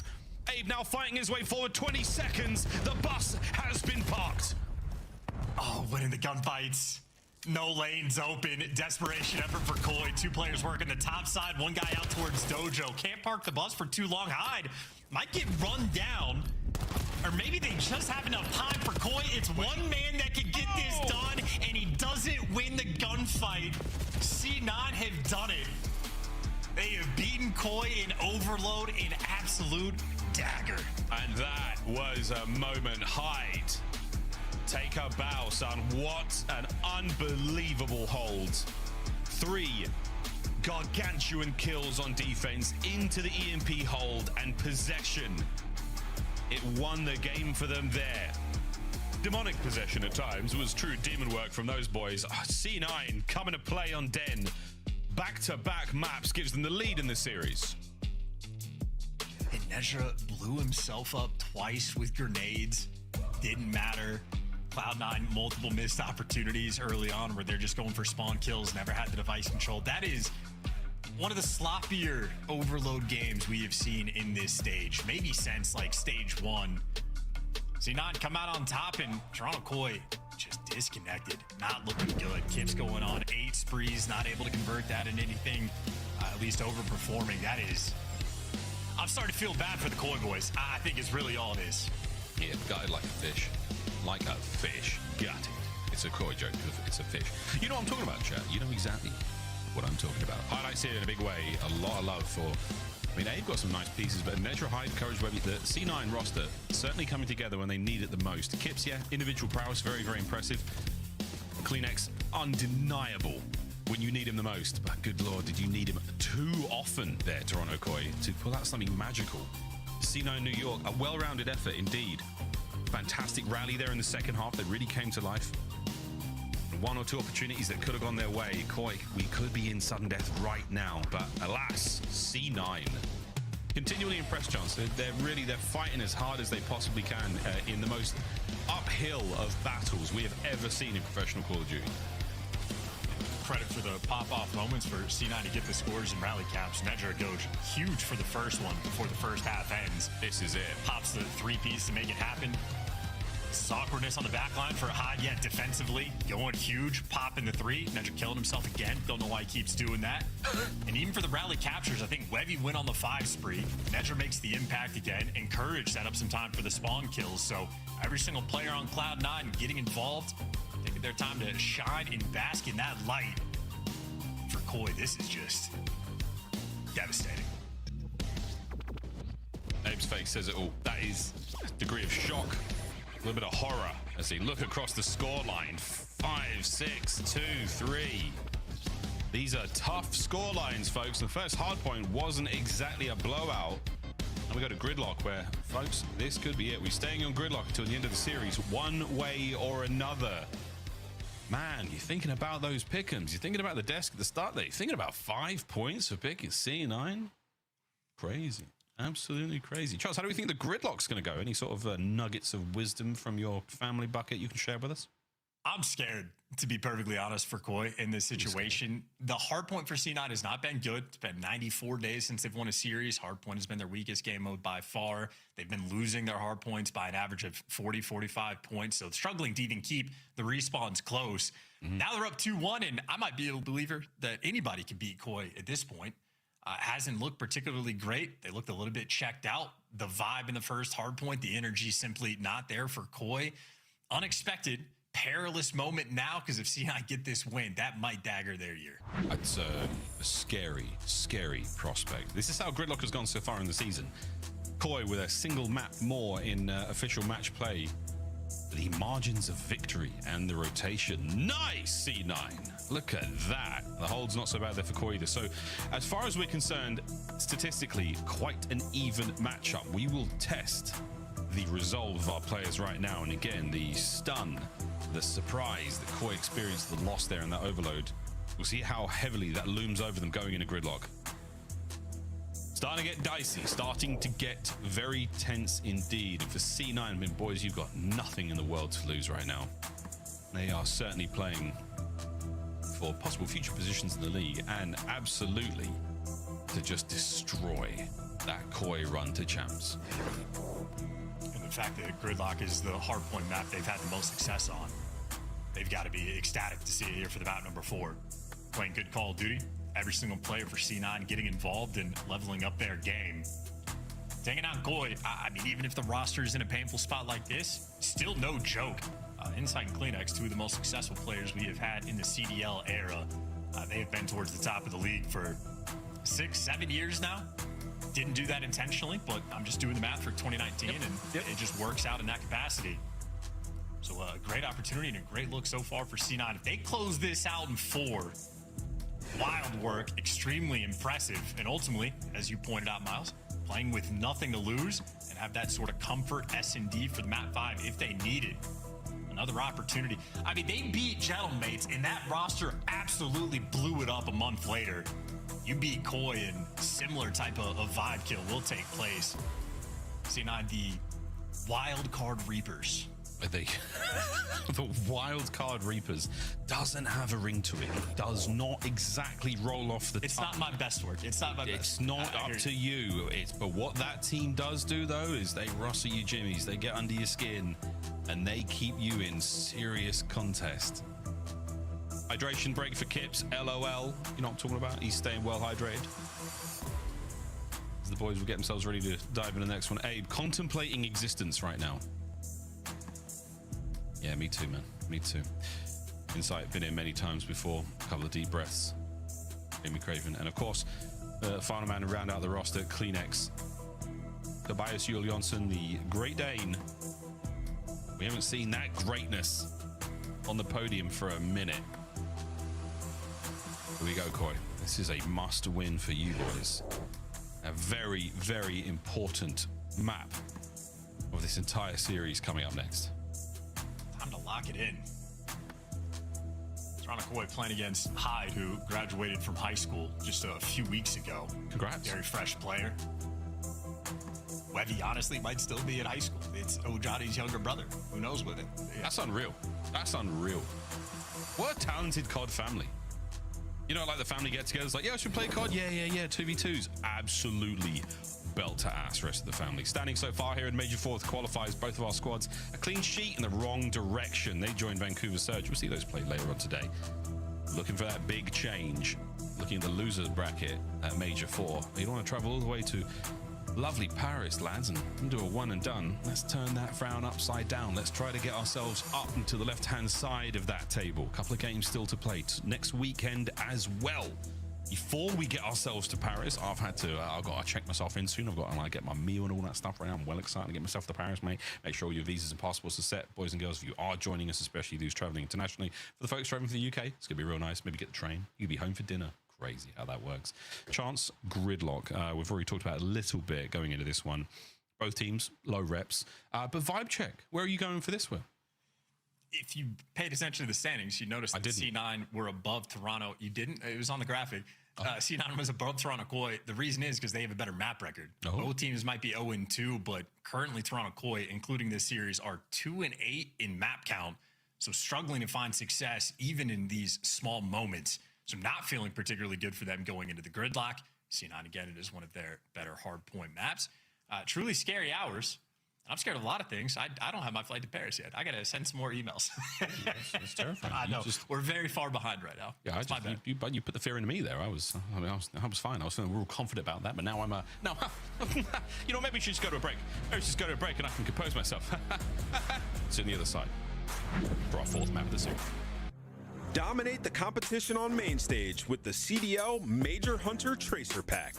Collect your chip by scanning the QR code or heading to the in-game store now. Go pick up the 2026 Call of Duty League Championship Tracer Pack. You can support all 12 Call of Duty League teams. Monster Energy, the official energy drink of the CDL.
Ken Sparrow. Watch it.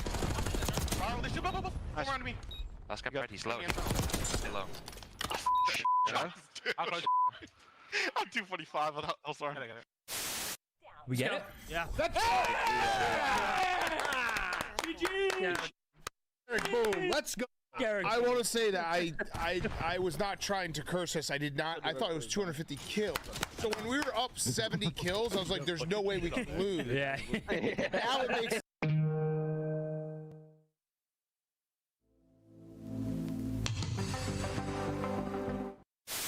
Added it to the. They gotta get you reacting to you reacting to you reacting to the montage. Yeah, they are doing every that. stage. They just add another. Wait, they're adding me reacting to me reacting to me reacting to me reacting to this. Every stage they add a you reacting. That's gonna. I'm reacting to me reacting to a clip of me reacting. Correct. To the clip of me. Unbelievable. I'm reacting to a clip of me talking about reacting to a clip of me reacting harder. You know what I mean? That's insane. That is fucking insane, Chad. Yeah, weak, close. Nice. No one there. Calf. Yeah, Calf killed me. Top out. Calf weak. Falcon jump down. He's still in yellow car. Weak. I can kill him. Up point, bro. One's out now. Mid cut. Too slow, buddy. You haven't got time to go dumpster. You haven't got time for that. I got world starred. Oh my god. Yeah, he was shooting guff. I've just seen that in the death cam. The guys jumped off plan. I'm like, surely he's getting his kill. Yo. It was bad. It was bad. Pure guff coming out. I had the wrong attachments on. Yep, he's absolute. Guff is yo, tell me out.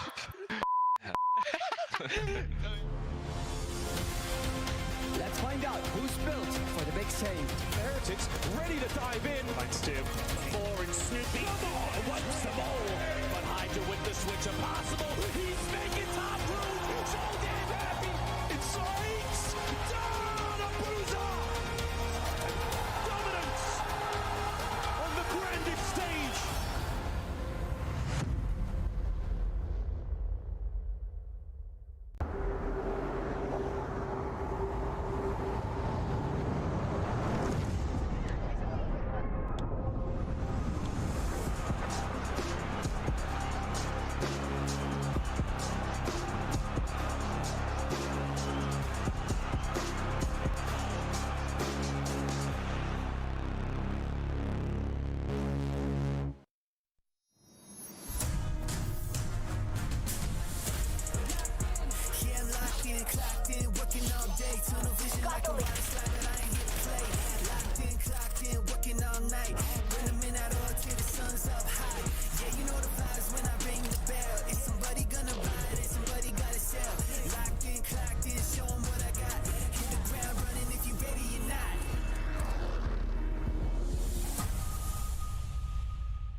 Sound unique, going ape shit with the flow.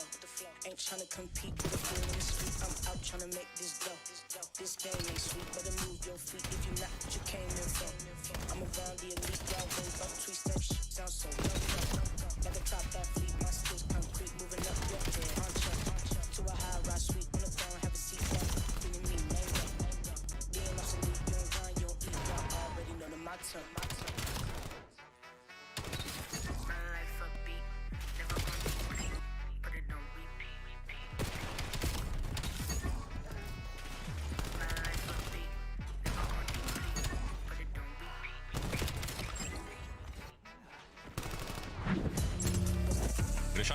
Welcome back, folks, to map number 4. We have resolved our technical issue and our teams are now in their stocks ready to party. Gridlock hardpoint map number 4 here, our first day of the game.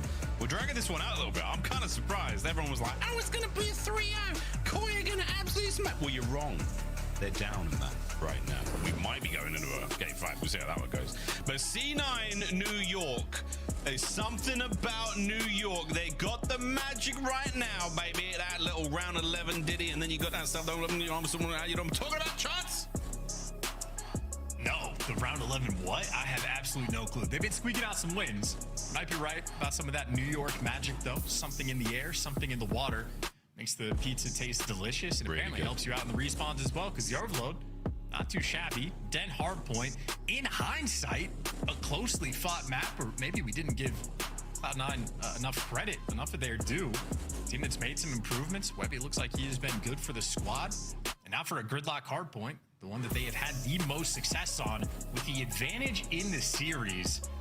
For an individual map set that we have had, this is the most confident C9 could possibly have been, which means I believe the opposite for Koi. I mean, they are staring down the barrel of one of the toughest losses of the season. A loss to C9 has absolutely resulted in rosters being blown up. I don't know if Koi are going to be making changes this late in the season. Yeah. Knock on wood, at least you say that at this point, but 2-8 map record thus far, not up to snuff. Yeah, not right. Not just yet. Here we go, boys. We might be looking at those fist bumps any second now. We should be good to go. But until then, yeah. Slight technical issue getting into this one. And the water from New York, it comes from upstate, apparently. It's not anywhere near, you know, the place where the pizza's made. It's far, far, far north, about 125 miles that water's making the journey. Maven talks about New York drinking water quite frequently. He's a big fan of that one. For me personally, New York drinking water, great. Scotland, also fantastic. If you do get to travel, folks, don't be a tourist, be a traveler. And drink the tap water if it's safe. Don't do that here in LA.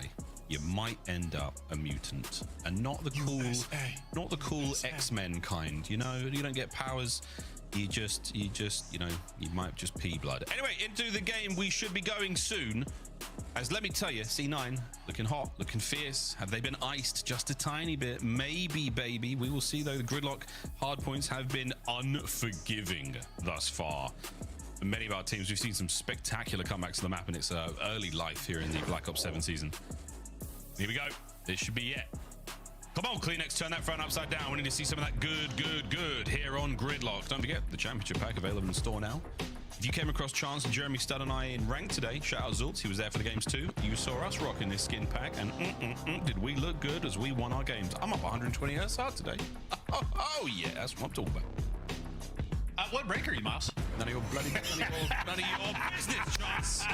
I've got 2 children. I got 2 kids. Get off me. All right, let's go. I'm just jealous. I'm jealous that you're getting that much SR. I had to throw it.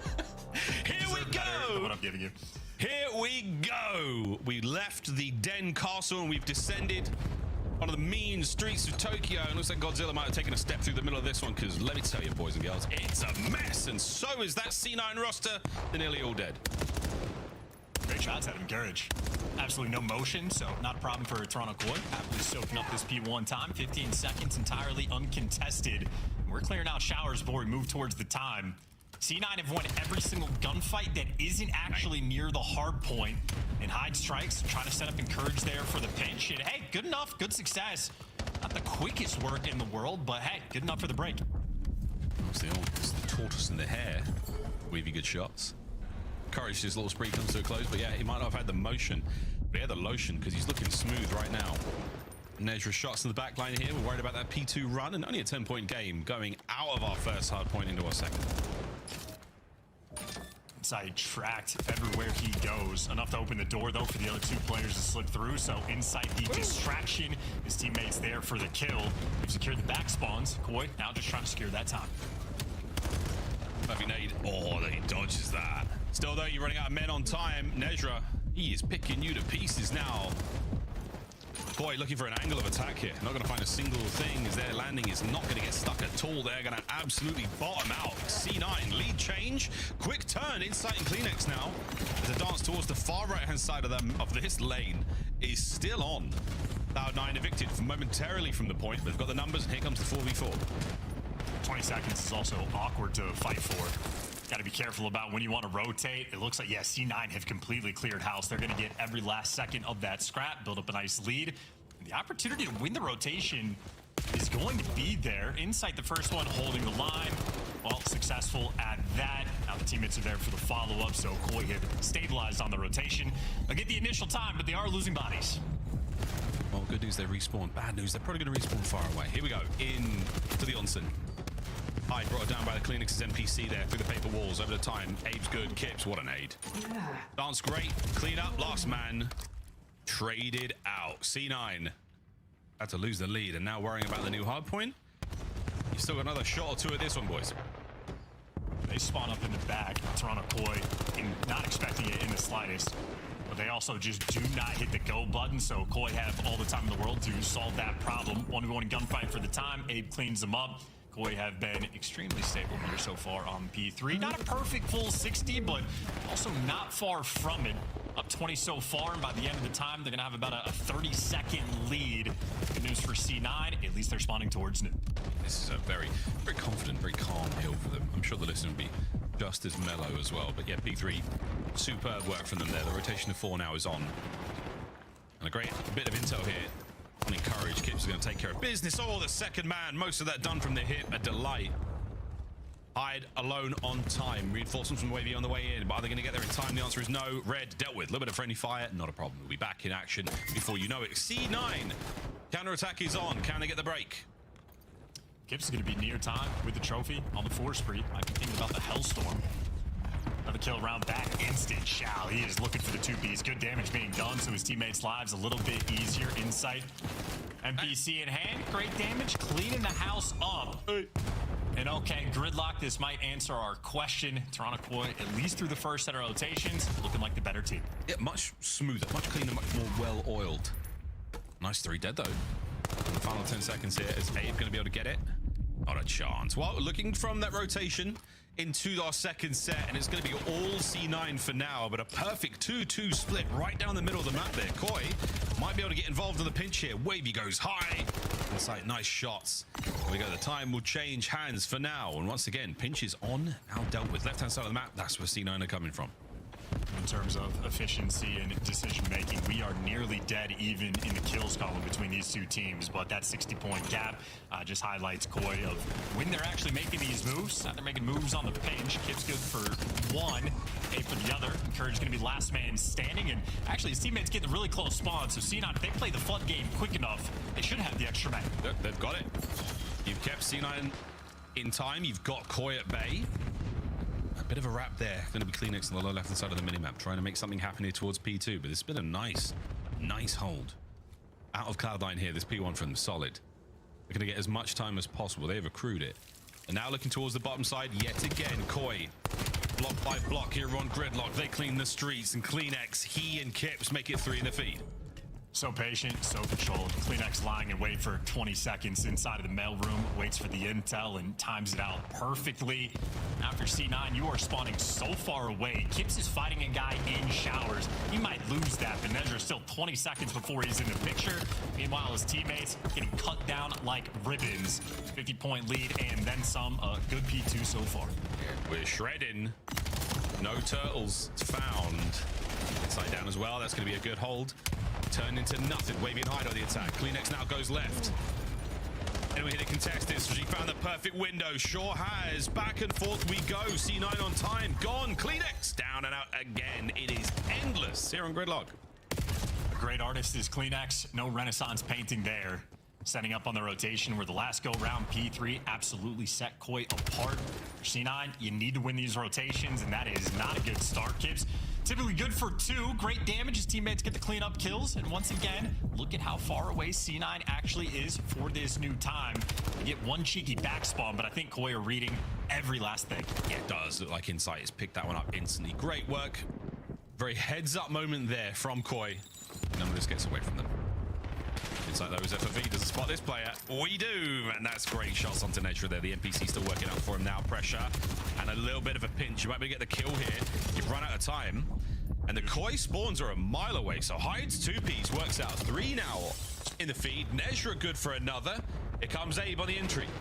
A C9 have managed to turn this hard point around, but they haven't turned their heads around. Abe, what a pickup. Another kill. A measly 10 seconds gained before the break. Yeah, very different. Insight was reading those spawns through and through. C9 just unable to read the same thing. It is complicated, not an easy thing to pull off, but something that is currently setting Koi apart. Another team kill, though, so softens up the actual push for the rotation. I think Koi last time were able to break through the P4 off of a 2-piece from Kips in a matter of seconds. This time C9 have way more space that Hyde wants to give to the other team. That is a full send into 3. Oh, this is an unbelievable amount of friendly fire. It feels personal. Kips down.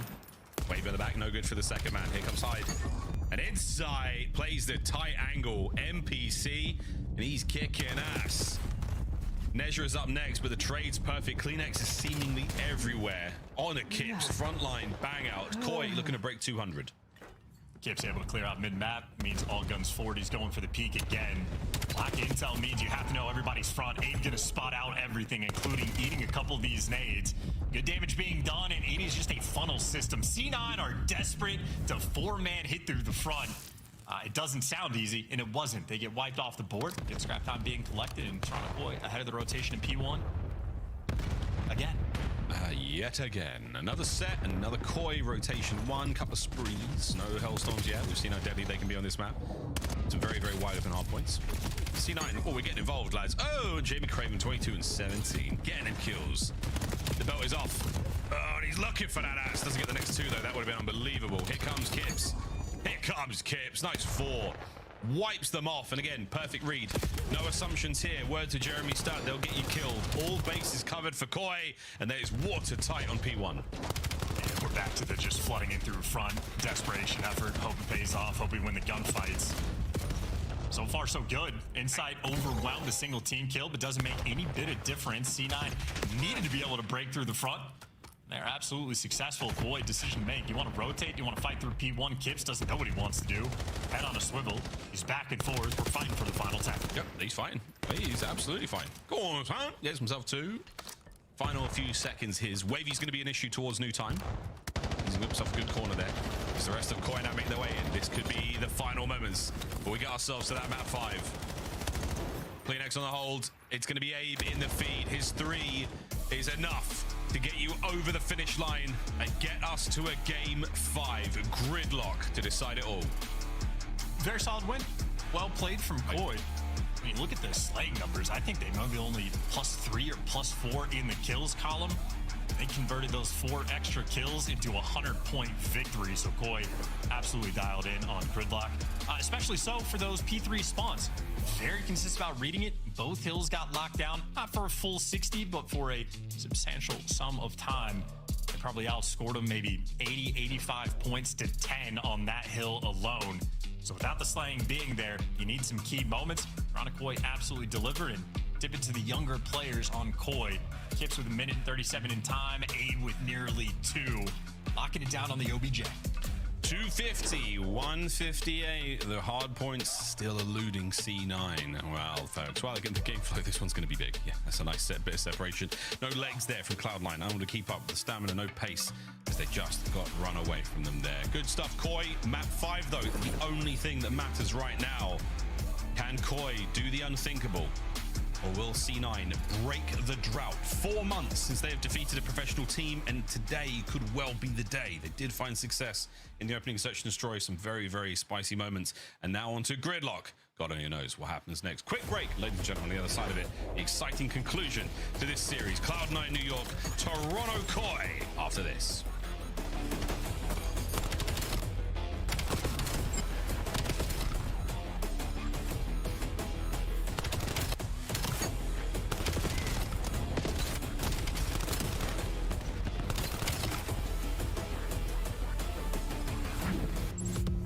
Champs tickets are on sale now. Come see the best teams lock in for this season's grand finale in fabulous Las Vegas.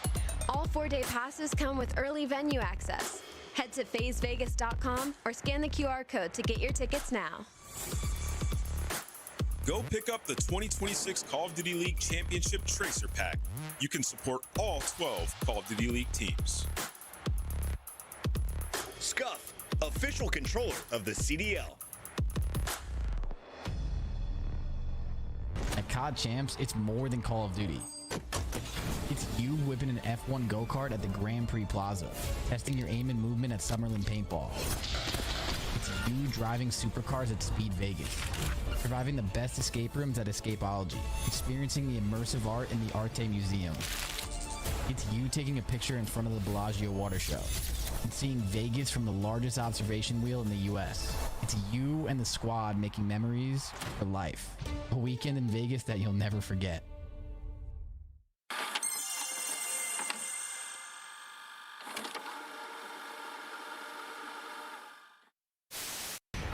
doing the same thing again.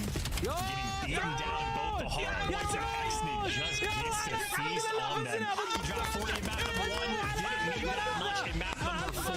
Falcons dominate Famous in the hard points. That is a convincing victory. A very convincing victory for the Falcons.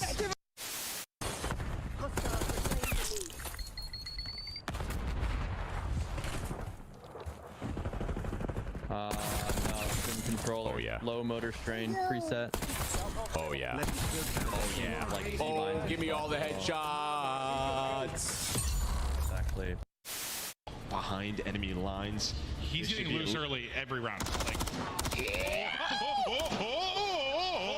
a little dance, make a little love. Who's standing now? We're done. So, yo, one break, now. That's great. Lost his front, one more. Happy on AG. Go, lift your hands up. I'm blocking. Let's front. Lost it. So nasty. Go, baby. Holy that's the one.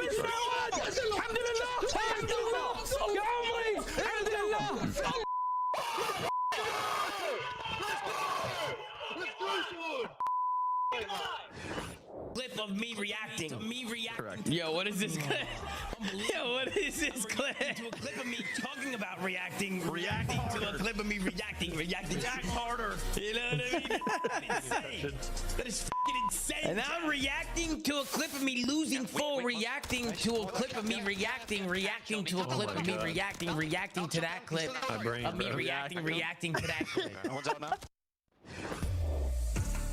What do you know? There's more where that came from, Tommy. Every time you react, it gets deeper into the reaction machine. Welcome back, ladies and gentlemen. C9 New York, their road to Major 4. It's fugly. That is the only way to look at it right now, but they could turn that into at least a lovely little bump here. The Hump series here against Koi. What a victory this could be. Thieves and Heretics to close things out next weekend. We will see how that goes for them then. But for now, all eyes on the prize. Gridlock Game 5. Man, what a series it has been. But Toronto Koi have battled hard. They've managed to win themselves the hard points, but they have seriously struggled in closing out the round-based modes here in this series. Guess what, boys and girls? It's another Search and Destroy Game 5 here on Gridlock. Let's get it. A grueler for these two teams. Endurance test, resolve test, the grit for these squads. Maybe experience to see map 5. Need some more S&D reps if you're Koi with a brand new roster. A little bit default strat that they're working with on old map 2 for Den. Maybe Gridlock will produce something a little bit more interesting. This is also a road to the major. Ugly. That no, it doesn't look that scary from the start, and then you realize they lost the first 2 and potentially lose to C9, and you're just thinking if it starts this bad, you're ending horrifically. Optic Texas, even though they've been on the downtrend, still top theme. G2 Minnesota look fantastic. We're fighting a massive uphill battle, and we are pushing this boulder right from the bottom. Oh yeah, man. Well, as I said, fugly. That's a tough one. That's not an easy. Never heard that word on a professional broadcast. Haven't you? Well, I think any professional broadcast of any sort. Really? Well, there's always there's a first. There's a first for everything, and it'll be the first victory for C9 in 4 months against a pro team. Come on, boys. Dig deep. Before C9, it's everything for them for the win. But for Koi, it is not only your stakes in Major 4, it's also your run towards champs. And my goodness, what a dagger. We've talked about it. Very, very challenging position to find themselves in. Hyde, wicked work in the map 5 so far. However, in the series, all in all, he has been the difference maker. What an exciting time for that young player. I can't believe you've never heard fugly before. Just not. I mean, I've heard the word. It just means frankly ugly. It's a very, it's a very cut and dry way of saying like not good looking in any way, shape, or form. Nice glass of vino.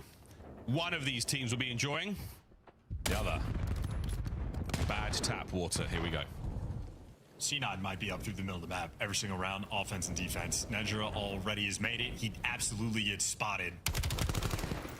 Koi have adjusted, but still getting tattered and tagged up. In the meantime, the bomb will go down towards B, so the mid-map pressure, not too stressful to deal with. And every action, a reaction. Bomb planted. Here come C9. 3 low, 1 upstairs. Insight's backed all the way up. Bad news, fellas. They're all on the right-hand side of the map. C9 now looking to get involved. No trophies. Nades are out. Plenty of nades to play with. Kips here from the close box. How many can catch?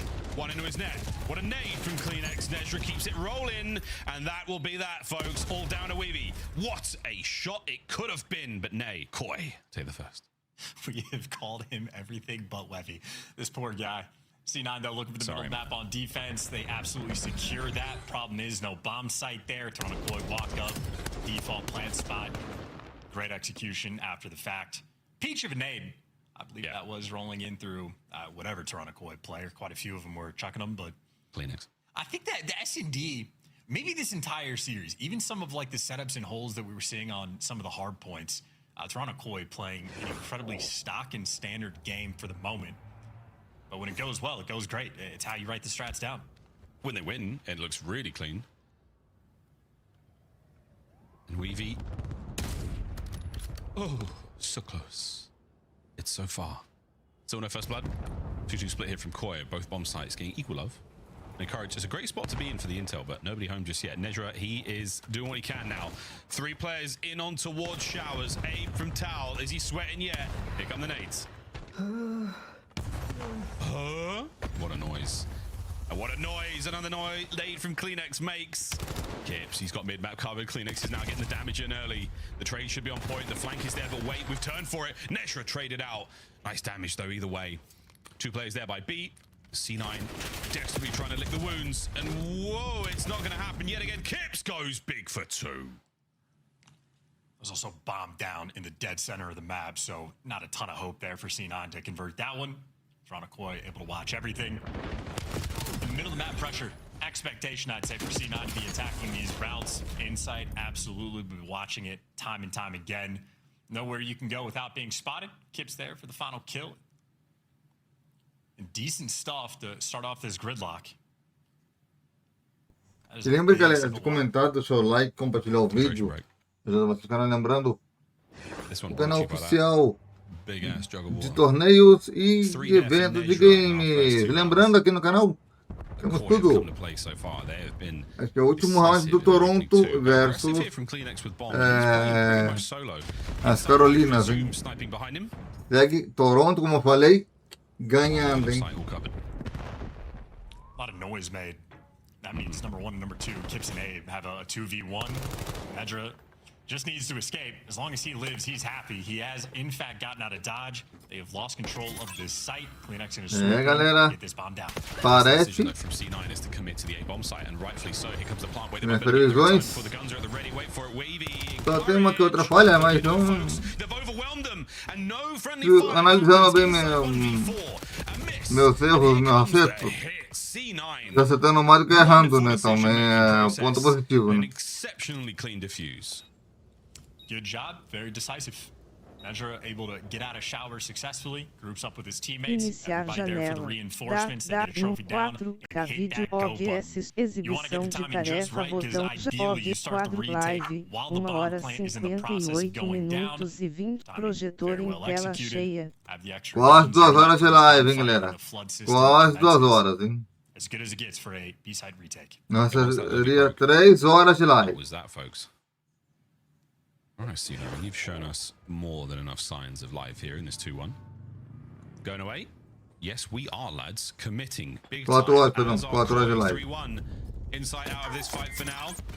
Ow! That one hurts so much his character screams. See how much this one hurts. Weavy in the board. He gets. Nezra joins in. And what an onslaught here in the onsen. The last man Insight shows up. And he is sure swinging, trying to find some vengeance. 2 horas de live, galera. 2 horas. Fallen comrades. Bomb planted. 3v1. Good luck. Hit some wall hops in mid. Hope he gets some intel. Maybe shred a player. All bang's good, not good enough for the kill, and I mean, pick a direction, it doesn't matter. It is a very small doorway, no matter where you go. A mean shoulder, great shots, and there's the kill. Bounce back on, C9 equalize. Just random. Blitz there from Nedra, leading the charge. Everybody grouped together. It took a 4v3 fight. Not a single player gets lost until Insight swoops back in. Kips and Kleenex, just no success on finding those kills. And good vibes in the C9 camp. Yeah, the only mishap there from C9 was that trophy bouncing off the back of one of those players' heads. It hurt. That character screamed. Like real bad. Like, do you remember the sound of player models in Vanguard when they were set on fire? I mean, that was the most blood-curdling. You know, that stayed with me. Here we go. Nades are up. Sorry. Voice acting for that. That's a tough job. Yeah, that's slow though for Insight. That's the last thing you do at the end of the day, because after that, you are done. Insight First Blood. 6-4 for Nedra. He's had some time, but he's out of this round. Abe dancing, diving, shooting, dodging, in through towers. Can he get two? Not chance. Weeby and Hyde. Whoa, they're still cooking. All down to Insight yet again. They've spotted him, and here they come. Another from C9. Bang! From Nedra in the comms. Oh, and we're just getting caught trying to do a little bit too much with the SMGs. Had it locked and loaded, but no execution. And Webby there for the final kill, 5-2. C9 looking good on the shower section of the map. Around this bomb site, it gets squirrely. You just need the kills. You need the trades to go down. And he was good for 3. Yeah, Wevy, look at that. Good shots, Wevy. Nice 4 spree there for Wevy. Wevy, the player on the bottom right-hand side of your screen, Chance. That's Wevy, is it not? I believe that is Wevy. And if I'm incorrect, I've just destroyed it the entire series. That'd be on me. I've committed. I'm gonna have to message him after this to find out what's up there. But with Wevy. And he's got eyes on nothing just yet. A-bomb site starting to get the love. Dipping the toe. In we go. Hide all the corners checked. That's right. Yeah, plant it. Here we go. 2 members of Koi now. They're going to try to intercept, but they are not going to be able to stop this bomb plant. All right, fellas. You hear the ticking. It's time to get kicking. Here come Koi. Encourage keeping at bay. There were shots from the NPC. Headshot there, dings. Koi, a couple of steps forward. We're now in fighting distance. Oh, but it's Hyde and it's Wevy, and we bring him down. And yet again, C9 bang out the bomb site. Dominating this section of the map. Toronto Koi tried to square up over there. No success. Try to square up a second time with everybody involved. No success. They just give up the bomb plant. C9 able to go for the aggressive plant spot. Go for the 4-man retake. No success. Koi have nothing cooking on that section of the map. C9 have their number. An uncharacteristically quiet Toronto Koi. Shake it off, lads. It is 4-2 here in the 5th.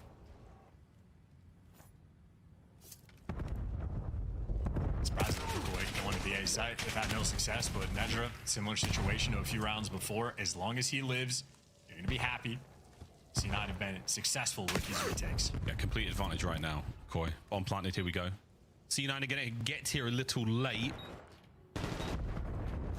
Webby with the snipe a little bit later. We'll see if he gets that angle worked out. But here we go. Kleenex was sending it. Encourage has already broken through the threshold. A nade from inside start things off. Here we go, Koi. A bit of an advantage to play with. Trades are on.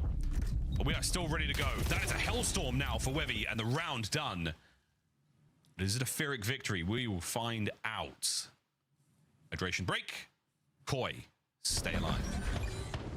Important round. Needed that one, especially on this site to reestablish some flow. Better teamwork overall. Dodging the nades in the post plant. Good work out of Koi, but of course the small W, as you pointed out, Wevy with the Hellstorm in the back pocket. Any bomb plant either site, as long as he is alive, you feel like that should be successful for a guaranteed round win. Much easier said than done, but Gridlock is a wide open map.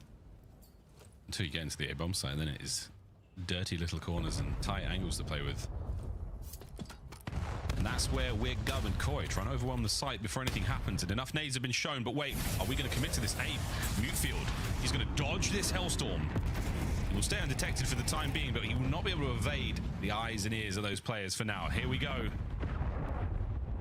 Impact, no good. Insight down. Nedra starts things off with a kill and a plant. Just the wrong gun. Not ideal for that moment. Middle of the map was wide open because of the Hellstorm. Now you get everybody in position. Hyde could get isolated, but he's repositioned. You got Webby B in the floater. This is a good-looking mini-map for C9, but you got to be worried about the pinch. Kips strikes. Yeah, Kips, wicked start. Hyde on the other side. Kips is out in the open for now. Stays alive. Nedra still hot on his tail. There's the shots. The kill good enough. Webby there gets another 2v1. Abe dancing around, and this is starting to get impossible. Match point C9.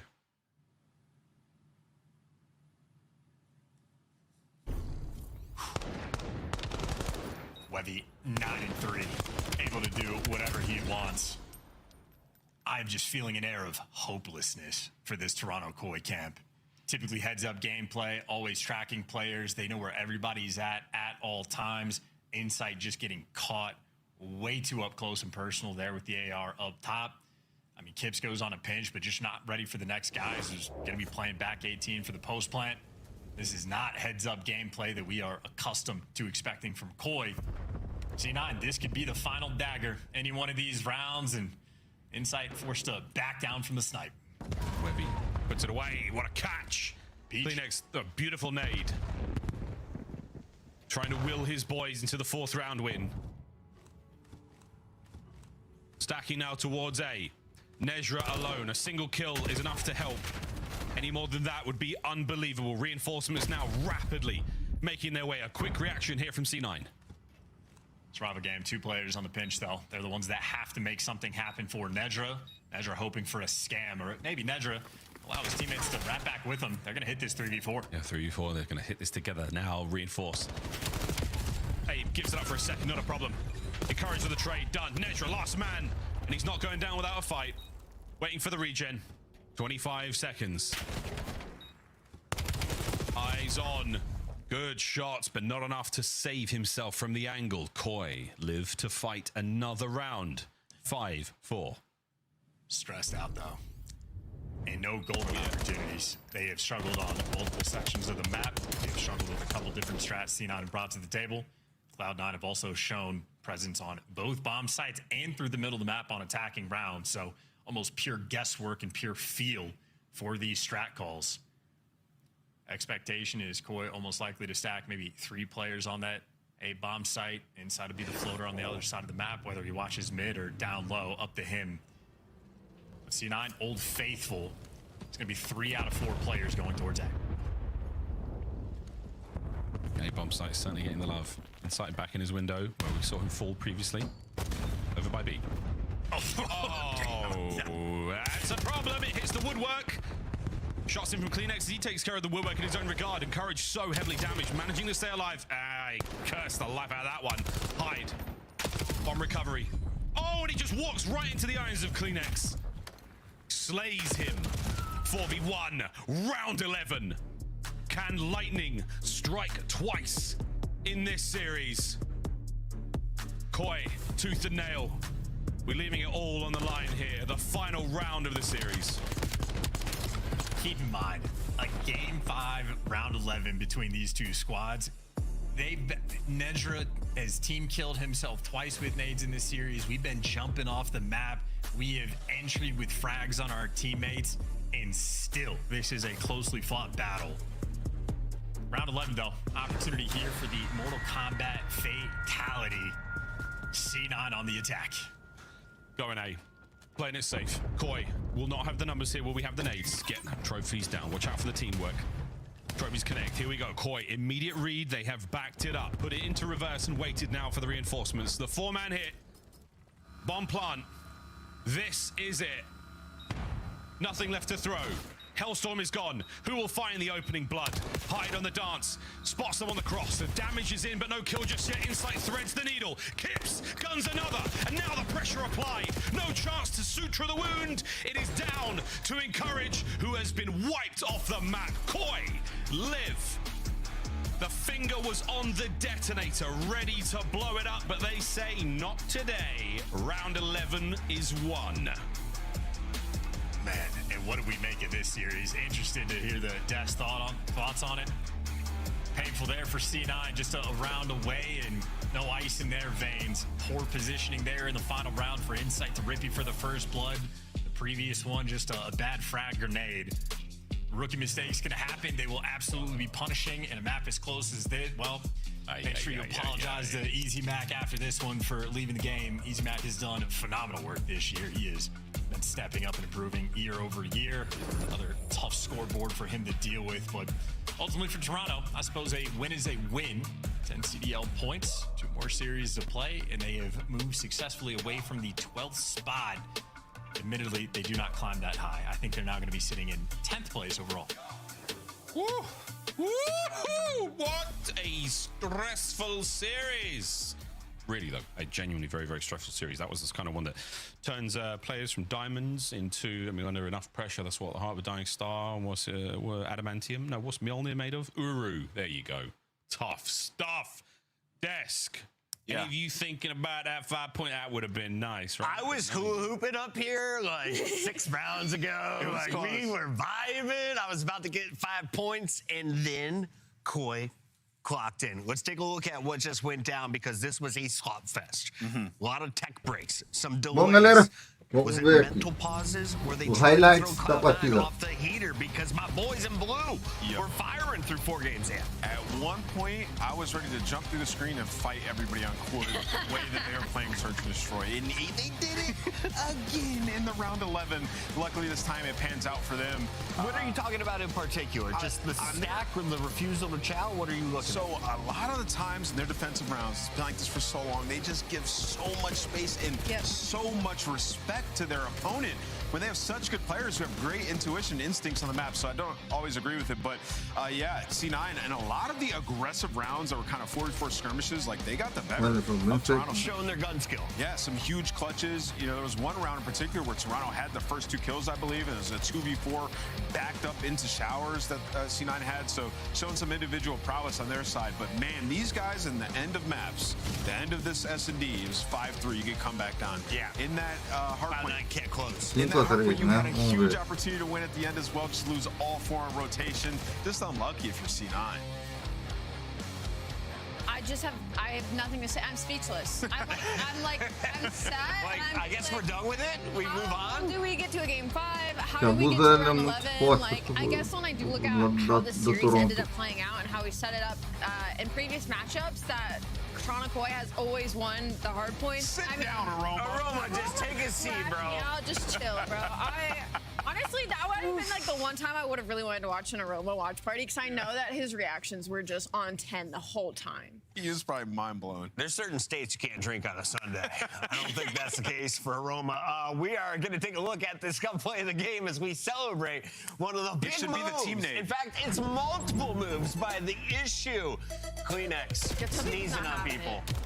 Yeah, he had a beautiful 7 streak on this map. He also had a 2-piece team name that almost cost him the map. Almost, but didn't. Yeah, well, he did have the 2-piece team name, but it didn't cost him the map. Yeah, Kleenex, nice bounce back. He didn't perform particularly well in their last couple series, so nice to see him frying again.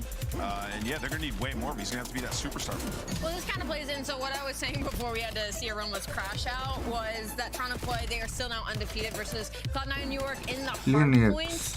But that still begs the issue of like, okay, so S&D and Overload needs some serious work when it comes to the Toronto Koi camp, because this is now the second time that Cloud9 has come this close to beating them in this specific situation. It's time for your Monster Winner Spotlight. We welcome Kips onto the show. Kips, I love watching you on Den. What is your favorite map to play? Den, of course. Great answer if you say. Kips, I got to get right to it, man. And listen, congrats on the win. We'll start there, but let's get into the nitty gritty and Search and Destroy. Be nice. I get so mad watching you guys sometimes because you give so much space away on defense. In the round 11, in the last map, it works out for you guys. It doesn't work for you guys in the game 2 round 11. What's the thesis on that, and why have you guys never strayed away from that play style in critical defensive rounds? You can kind of like compare it to like a plaza, like just like some of the bomb sites are just like really aids, and you just gotta play them like tight and just play them smart and just play together. So I mean, and we're just going off flow. Like if we think it's the better call at the time, like we'll just go with it. So it's kind of just on the go. Previsões kind of our ways of, like working around like retakes and stuff. Fair enough. I kind of want to hone in on that just a little bit, just kind of like y'all's approach to the game right now, because it feels like when we watch you, it's a little bit chaotic. Like you guys don't have a strict game plan just yet. Like pacing might be a little bit of an issue, figuring out if you want to be a faster or a slower team. So I want to know from y'all's perspective, like, what are you hoping for? Do you have kind of like a semblance of the way y'all want to approach the game? Do you want to be a faster team? Do you want to slow things down and be more controlled? Like, what is y'all's approach heading into Major 4? Well, I think we're just adapting to like having Ron here or having Abe here. Yeah, of course. I think we were a fast team with Joe, but I mean, I'm just trying to keep up the same pace, like even with Ron. So we're just trying to be a fast team. But do you feel like that fits y'all's play style? Like, do you feel like that's what you need to live up to find success, or maybe you need to find your own? I definitely think so, just because it's Black Ops 7 and that's like the way of the game, I feel like at the moment. So yeah, we're just trying to be bangy, and I'm just pushing the pace as much as I can. So. Absolutely. Kips, can you talk to me a little bit about what it's like? This is your rookie season. You've had some incredible moments, a top 3 performance in the UK. You're going back to Paris, or I guess you're going back to Europe, this time to Paris. Yeah. Did you ever think you'd be playing Call of Duty in France? I actually never thought, like, I don't know, I always played as a little kid, but I didn't know my dream would actually come true. So I'm just looking forward to Paris. And what everything. What are you going to do between now and then? Because you guys still have a few more matches to decide whether you're playing in that losers bracket or the winners bracket. Yeah, it is sticky for sure. We just got to win out, stay out of our game, keep the scrims up, VOD, all that type of stuff. I'm excited for the Parisian fans to see you on land. Best of luck. Thank you. Have a good one. That is Kips. They got through a messy fight against Cloud9. Heartbreak for the youngsters. Yeah. We hope to see more from them, but you missed some opportunities tonight. Nero, though, is not going to let you off the hook. If you give Vancouver a lead, they'll take it from you. Can they take down Dan Ghosty's squad? Paris Gentleman's looking a little bit messy in their own rights, Alley Cat. It's not another game 5, please. E ela até que apostando no jogo 5.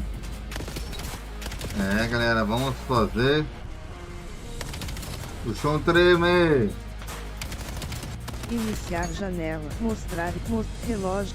Conta de usuário para marketing. Dominate the competition on main stage with the CDL Major Hunter Tracer Pack. Collect your chip by scanning the QR code or heading to the in-game store now. Pouco menos de 3 horas no resto, hein, galera. 2 horas 16, são 5 horas, são falta um pouco mais de 3, um pouco mais ou menos de 3 horas. Hein.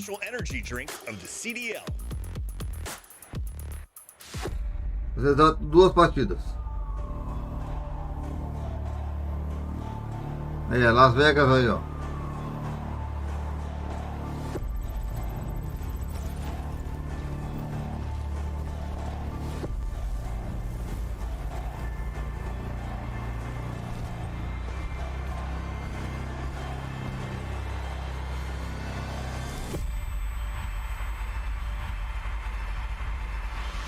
Foi Paris mesmo, esse vídeo. Tá por cima um grande mundial, hein, galera.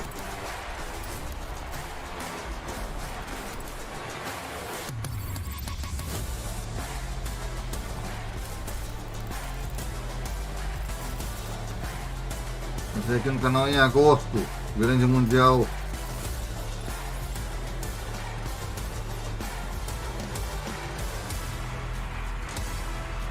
Agosto ou setembro, por aí começa aqui no canal.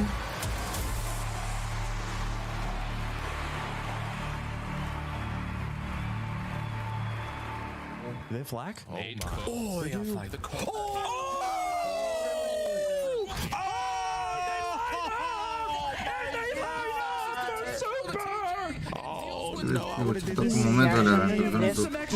Finalzinho comercial. No 4K abrindo nova perfil de favorito, barra de aplicativo.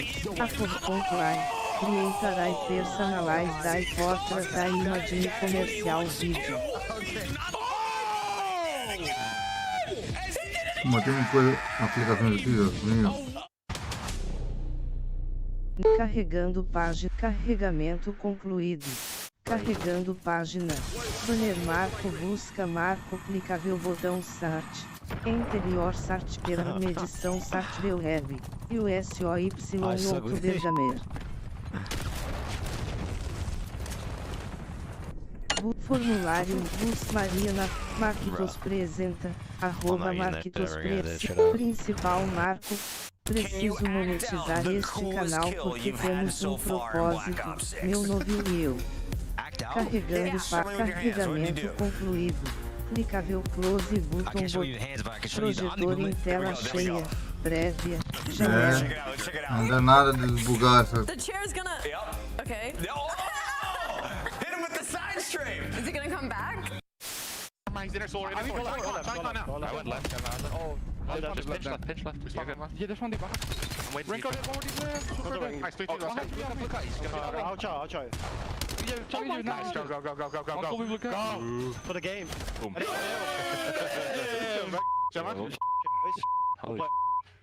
É, galera, vamos daqui. Não temos nada de bom ali. It's not going to be 8-0, right? We're not going to lose 8-0, are we? Look at the pitch! Look at the pitch! Look at the pitch! It's 8-0! I promise you it's 8-0! E temos aniversariante do dia. It's a world record overload! Configurações e Facebook. Ainda carregamento concluído. Have they played the game mode before? Clicável banner marco account control gente settings navegação marco map botão expandido abre diálogo messenger. Não. Nunca faquetions. Projetor em tela. And I want to start with you, Rosalie. Vancouver popped off in the minor, but I missed that week. So walk me through what they accomplished and who to look out for today. They accomplished a win versus Miami Heretics, and that's it, Chris. That's it? Really. They did go to a game 5 versus Vegas. And it was really It was a entertaining. banger. They were playing probably the best squad we've seen from a Vancouver team this entire year.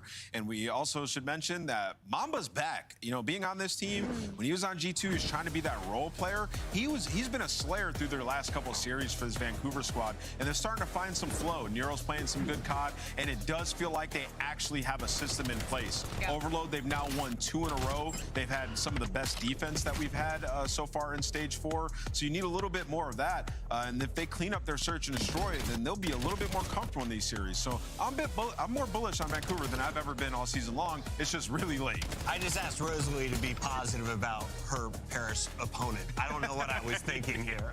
Vancouver not able to go very far in the minor.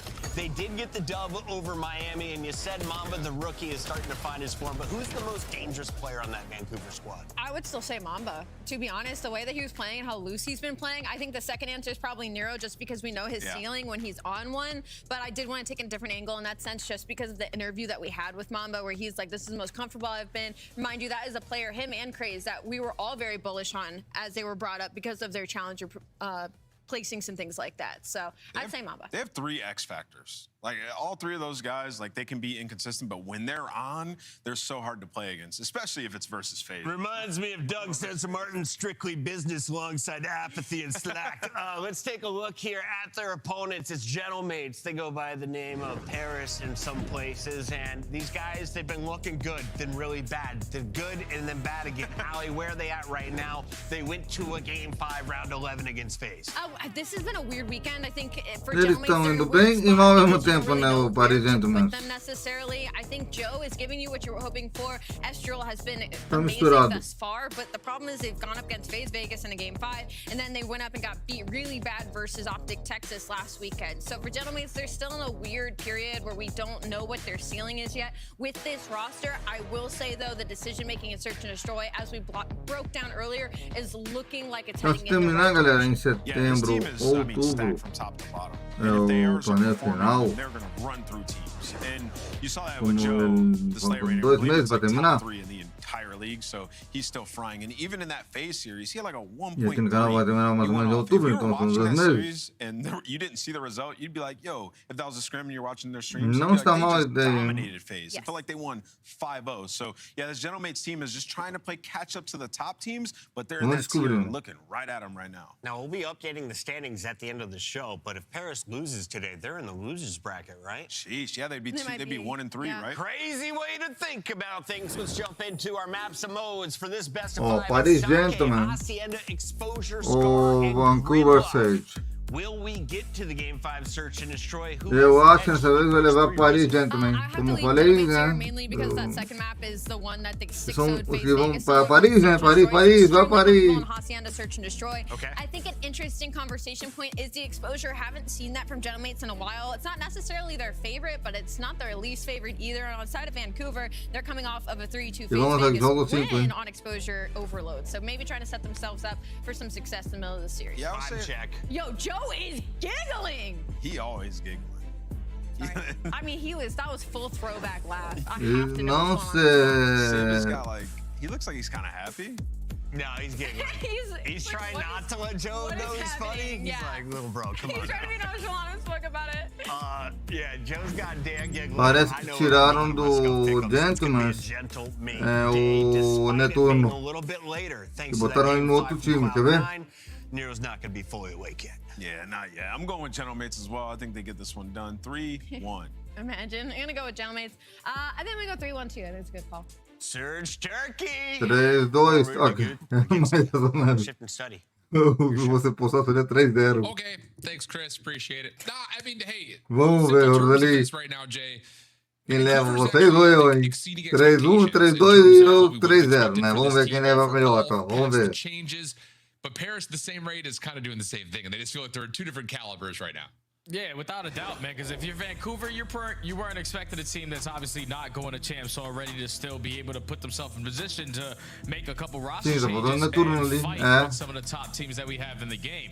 They have figured out that recipe. I think like this was the answer before the season started. Like, when they were trying to figure out where players are going to go, Craze and Mamba, it was all about the talk of them should join the league together. To these guys now on Vancouver, a lot more comfortable. Mamba slaying, Craze is flying all over the map. Botaram ele no banco de reserva também. 50-50 in every game mode. But on the opposite side for Paris, you make your double roster change to put you in that juggernaut conversation. I know you were tested, at least in your last series versus FaZe, your nameless touch on it. You could have won all 5 maps, but this is a series that if you are the Gentlemates, you got to take care of business. I like that call. I think especially knowing that it's a Sake to start things off where your veterancy really should come to play. We've got Paris, we've got Vancouver on a Sake hard point to get our second series underway. Let's get it on. And the opening battle. Mas quem leva melhor, Vancouver ou Gentleman? Todo mundo para Gentleman. Os 3, incluindo eu, hein? Yeah, spawning on the bad side, Paris punched them right in the face off of the first wave of gunfights. And at least the team initially to start them off the time, but just like it was in the first sequence of kills, it's the same exact player in the second sequence. Mamba giving Vancouver early lifelines. Already at a 5-2 start, and they have yet to flip those spawns, so no need to be truly worried yet.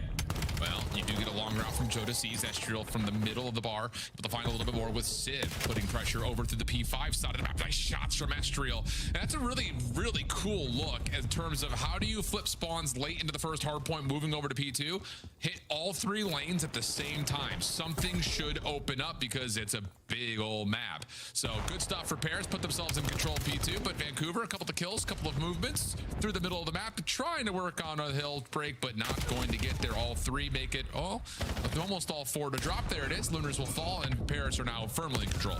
Yeah, look at how far Ghosty is puts up 2 bottom pid. Just creating that extra space, forcing Vancouver to draw their focus on that side of the map, and just allowing your teammates to be uncontested here at the warehouse. Joe lines up another double. Already in another advantage. They keep on winning gunfight after gunfight. Gentlemates coming out swinging. Yeah, they really are. Maybe a potential late entry here for Mamba through the side door. He goes unnoticed, finds his first win. Stun comes out, gives him an opportunity to take advantage versus Sid, but don't miss, don't lose. The old school clan tag for Sib, and that's going to work out nicely for a second. Now on rotation, big battle here. Joe Deceives has the jump onto Lunars, trying to find him over the top, able to find the elimination, plus has help from Sib again. Great rotation win, and Paris are under threat of putting this, well, out of win condition already for Vancouver, who are still on 6 points. Yeah, from what we saw so far, ever since this Paro Gentlemates lineup has formed, their hardpoint game, they can fight with the best of them, but to make it even better, start winning rotations. So far in stage 4, they were sitting at 11th overall, just lying heavily on their break opportunities. But if you're going to dominate rotations like this is where that team can hit that next level. But Vancouver at least shows some fight here. They break through the backside, they secure the back spawns, and this is a good 30 seconds to still get. Ghosty able to find Mamba over the backside, so 25 seconds. Break starting to make its way known. Spawns will be moved. That will be a very quick counter break. Craze cannot find anything through the bridge, and it's only about 12 seconds of time that Vancouver were able to secure on their initial break. So we move back over towards the fourth hard point. First blood there for Sib. And as Lunars tries to cut off the middle of the map, Paris are just all over the place. And honestly, they just keep winning on these individual 1v1s. Lunars has no idea where to look. Gets caught by surprise from behind. Craze in trouble, trying to get some space, and at least able to manifest a double. But Astral will find the trade, and Paris will have the spawns. Hey, you just outnumbered there if you are Craze. Your teammates are dropping like flies, have no idea what direction they need to look at. And that's giving Gentlemates all the advantages that they want. Now the back spawns are being secured. Surge trying to set up their first break opportunity. There's pressure from front. There's pressure from the middle of the map. All we need is gunfights to go with it. And it's Lunas and Nero combining for 3. Now going to push that towards the backside of Dojo.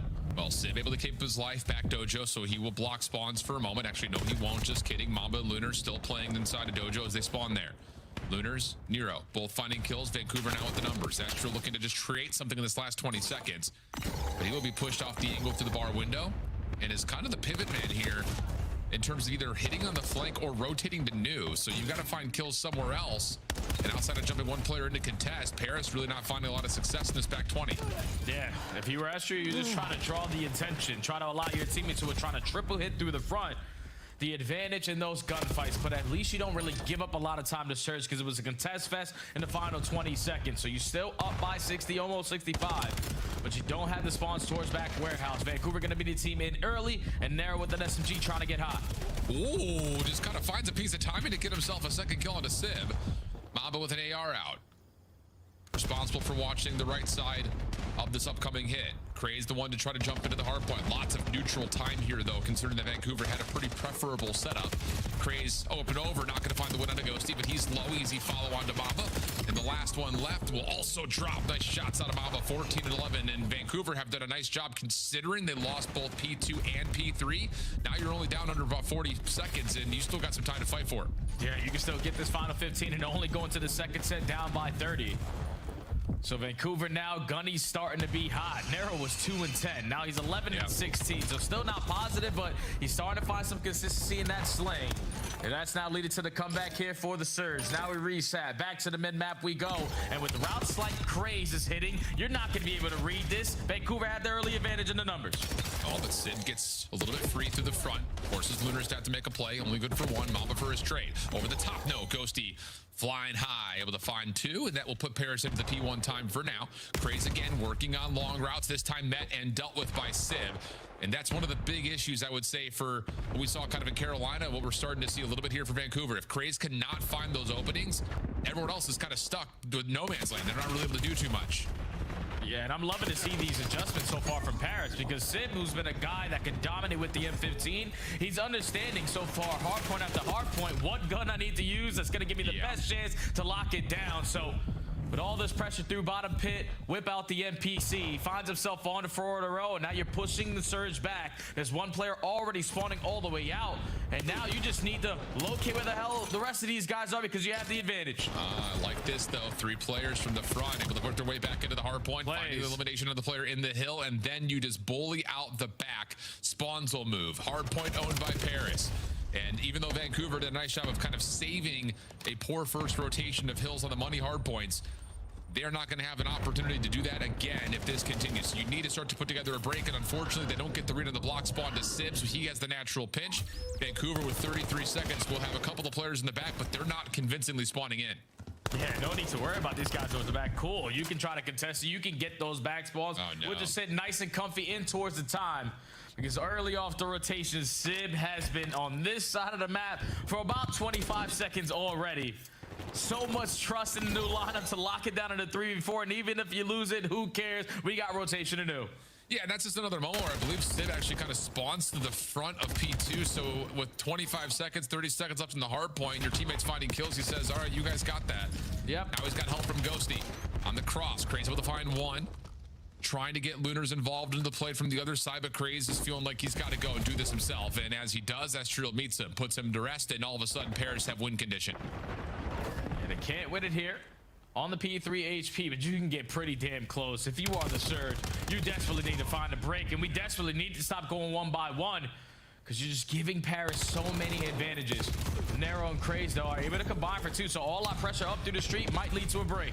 Estriel, a little bit of damage on the bridge side, but has to take the battle. Will drop. Pitch from Mamba on the other side, leaving Joe Deceased by himself. He's got himself tucked into a corner, though, so he's safe from trade right now, waiting for help to come through. Wow, nice shots onto Nero. Mamba's able to at least confirm the kill with 15 seconds left, but Sip says we're in such an advantage. Why not get a little bit more time here? And he will soak up that back 13. Over towards New. Keep your eye on Estriel. Backside Dojo. Being pressured by a couple of Vancouver members from the front, but Joe Deceives running quickly, trying to get here to help. Yeah, look at what it does to those guys in Dojo. As soon as Joe starts putting out shots, everyone turns around, and that allows Estriel that first kill, but at least Surge able to manage that. They're going to be able to breach that 100-point mark, and with Paris with so much of a lead that they have, let's work in these long routes. Let's guarantee that our break attempt on the first attempt is going to work out. Yeah, just you have so much freedom, so much luxury in playing the map however you possibly would want with the score the way it is. Contest is out. Vancouver have 2 trophies to keep them safe towards the backside tree rock. And that's going to work out nicely for a couple of the kills coming out of Vancouver's rifles. Ghost able to find 1 trade, though. Sets up another opportunity for a possible break. Game gets back to 100-point threshold. Craze back into the play. Finds Ghosty for the initial. Nero another over to the middle of the map. And it's been good P4s and good P5s for Vancouver. So if you can find a way to manifest that here at P5, maybe it comes down to what you can do between a bar and a P2 again. Yeah, but Parrots just keep on playing chip away. All right, that's true. The last guy at old top, you win that 2-piece. We got 10 seconds extra. And we only need a little bit more to close out this map number 1. Now it's scattered off the rotation. Joe knows he's going to be surrounded, so he tries to take the fight in towards Warehouse, but he gets sniffed out. So now Vancouver thinking that they completely have flipped out the entire team, but Sib is still here.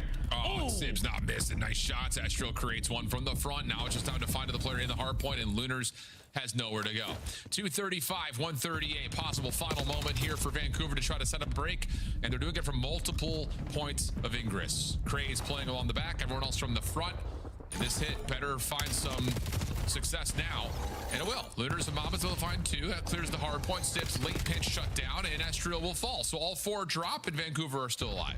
Yeah, Vancouver just kind of get the gunnies hot, man. 15 seconds remaining at the P5. You know, if you are the General Mage, you can cut your losses and start thinking about new. But with the leaders advantage and kills going your way, you can still technically try to win it here. Estriel wins the one-on-one. Last one that can contest is going to be Craze. He falls, and Paris take map 1.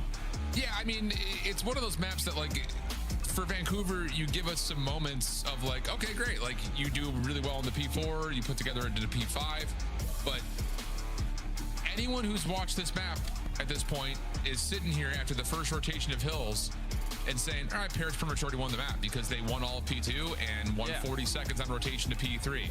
But then when they do it again, map's over. It's too tough to make a comeback of that nature when you're already down 230 to 100. So really good map for Paris. Vancouver getting a little bit lost in spawn land. I honestly think it's the biggest thing between P2 and P3 there. Just caught in these split spawn situations, and some of that was thanks to the heavy slaying that we saw out of Paris. Yeah, Sake is just one of those hardpoint maps that you need to be able to have responses when they get the money hills. Like, if they're going to lock down the P2, cut your losses pretty early to guarantee that P3, but right off the first set of rotations, you give that up for free. We're dying off the rotos. That's what's allowing Paris to go up 80-6 to start the game.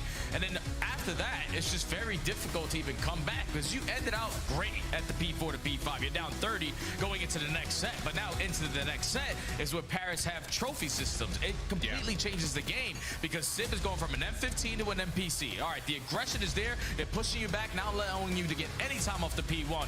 But then again, the same situation happened to you in the first set. Losing the gunfights off the rotation, and with the pressure set by Paris, you lose that P2 again, and then you just so far out of this game, and it allows Paris to work on so many long routes just to put the finishing touches. It's just hard to come back on a map like Sake. Yeah, leader's advantage after you've won 2 P2s and 2 P3s. You're absolutely right. You can take long routes that you just can never recover because you have to play close on the hard point if you're down 100 points and the game's close to being over, so that you can't guard everything.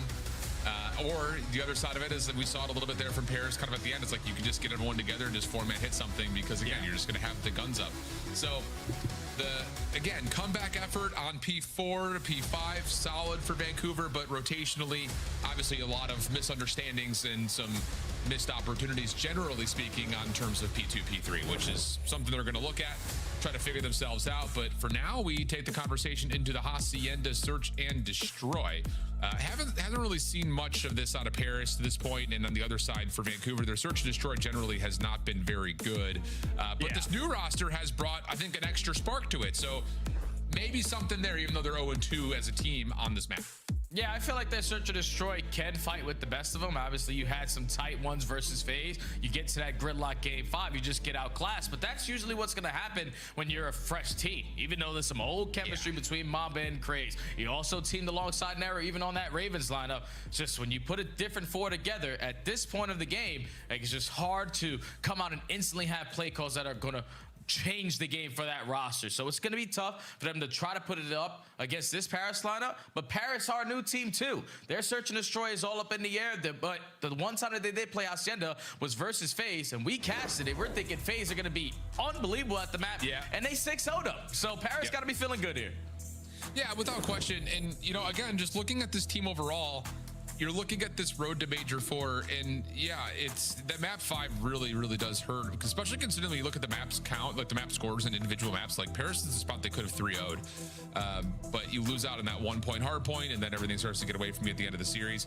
The loss to Riyadh is another one that, like, you look at and you say, oh, 0-3, that's not very good, but it was a 10-point hard point, 2-round search, and then the overload was a 3-1. So, you know, this feels like for Paris, being at a 1-2 situation, you have to win out, but the schedule favors you to be able to win out. So it's just about, I think you're absolutely right. Like, take what you're doing well with right now, get yourself into a good position for the major, and hopefully your practice in the off days, quote unquote, are getting you more reps in the maps you haven't had a chance to play competitively yet.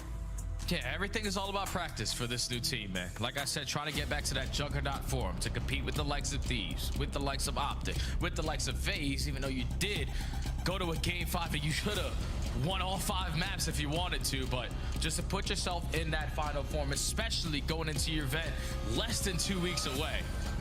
So this is the game mode that I think is truly going to hold them back from either making a championship Sunday or getting eliminated early. Search and Destroy with the new roster usually takes time, but when you add a player like Joe Deceives, I think your recipe should be, let's run it down, take map control, and then play to counter them every single time. Yeah, facts. Why not? That's kind of what we saw generally against FaZe the other day. But it'll be Vancouver on the opening attack. We saw this play against FaZe, and Nero's got it right. Perfect nade timing, shuts down Estriel. Joe Deceives was also tagged by that nade, but Estriel will be the one that really is the only one that takes the brute force of damage. Nice little water route here from Craze, finds Sib backside rock, and now the bomb will rotate over for a 4v2 post plant at B. And yeah, that guarantees that this bomb is going to be wide open because Craze sees Sib with a sniper. He knows there's no one here to assist him, so bomb getting down. 4v2, no trophy system, so it's going to be difficult to try to hold down this position, but it sounds like Paris have invested a lot of tax. It's going to be tough. Yeah, really is just down to, I think, Joe's last piece of utility. Going to work this one together.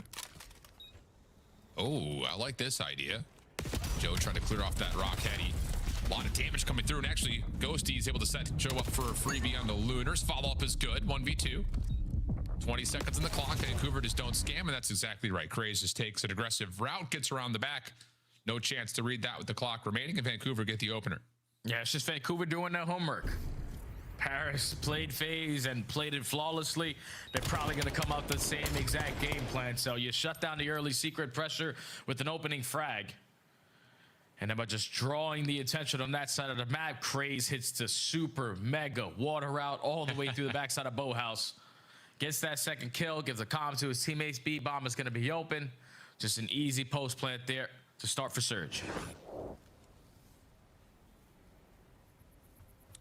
All right, see what Paris have on their opening attack.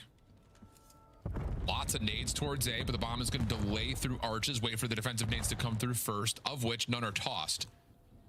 Vancouver instead investing into defending that top window position. They will have control not just of that, but also of the hallway towards Spiral. And that means that Estriel is going to be in a bit of bother trying to find some space to work with.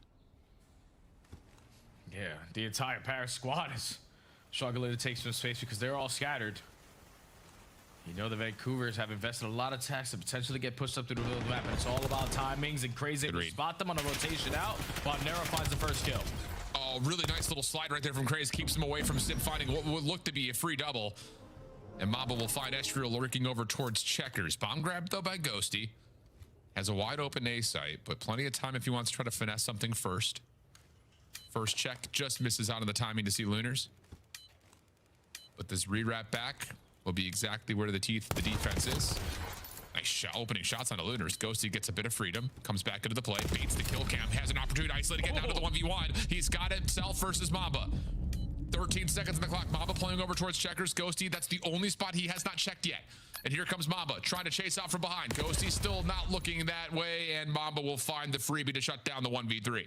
Yeah, almost allows Ghosty to get away with one, but just plays the 50-50, plays the game clock to perfection, and is in the right spot at the right time. Love the initial play call there from Vancouver to just take an immense amount of map control away instantly as soon as that round starts. But for Paris to improve in this game mode, I know it's a new team, but that's where we need to improve on that side of Search and Destroy on their attacks. For a team that you could just see it play so spread, we need to have more teamwork to stand a better chance.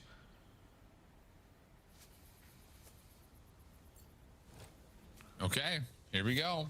Nades from Mamba, putting pressure towards A. Bomb once again making its way over towards the secret staircase side. No push up this time for Paris. Instead, it's going to be a rewrap over through open hall. I don't know if any of this has been read at all, though, by Vancouver. So this late timing could work out. Late trophy gets placed. That actually keeps a lot of utility safe for Nero to plant. And out to 4 before a post-plant situation. Joe looks like he wants to go quickly, but no information here. Has them kind of scratching their heads on where exactly should we be hitting from. Yeah, and it's already 15 seconds gone, but Escher is able to strike for the first kill through bottom connector. So now you're looking to make up for it. Mama's able to find one, but it's still numbers in favor of Paris. Now it's a 1v3. Oh, Mamba, no, not gonna happen. Yeah, I love that routing from Paris. I mean, it's just you have not conditioned Vancouver into what your defense wants to be, but you know for a fact that Paris want to try to get control of that fireplace hallway. It just comes down by which method would they like to do. And this time it's the long route around the back that opens up the space through window. And then afterwards, when Joe doesn't see anything, it goes, okay, they must be playing either right below me in connector or towards the outsides of the bomb site. So just set yourself up to finesse. And as soon as Joe pops out the window, he takes control. Yeah, it's just when you give that much space away to Paris, they had top secret, they have 10, they also have bottom connector. There's only one place you could potentially be. See, the fences are camping your spawn, potentially also playing for a rotation back through the middle of the map. But when time is ticking and they have yet to make a move, you know, eventually they're going to start to get a little bit antsy. So Paris able to capitalize off of getting that first blood, off of creating that opening space through bottom connector to get their first round. But now on offense, this is where I need to see some teamwork, and I love the slow and steady approach to try to get this bomb down of there. Yeah, agreed. That's exactly what's going to come through. Ghosty does a couple of shots up towards the patio steps. Long route developing for Craze. But the timing is going to have to be pretty hasty here, just because of the success that Paris are finding from the front. There's the read on the Craze. Ghosty, nice slide to keep himself alive. But Lunars finds a kill on the other side. He will eventually be isolated. Leaves Craze now to the 1v2, 23 seconds. And yeah, he's got a clear window first. And he is being wrapped by Sib. Perfect timing on this route from Sib. Yeah, and Craze isn't going to have time to make this happen. Nope. Nice job from Paris. Good read. I mean, especially your call, Jay. Just nothing's here. Let's go ahead and plant. Put the pressure on the objective. There's no need to do anything extra. All right, we have top secret. We already showed our hand on the play call with all the stuns and aid they get invested over the archway. But just not allowing Surge to adapt off of that, because they were heavily banking on Craze's long route again. It worked in the opening offense, but on defense there, when you're going to go all the way through garage, especially when the bomb goes down, you're just starting that process. It's about 15 seconds before you can even get to the opposite side of archway. So when all that time is being killed, when the silence is still brewing, Paris, no need to sweat. Tie game.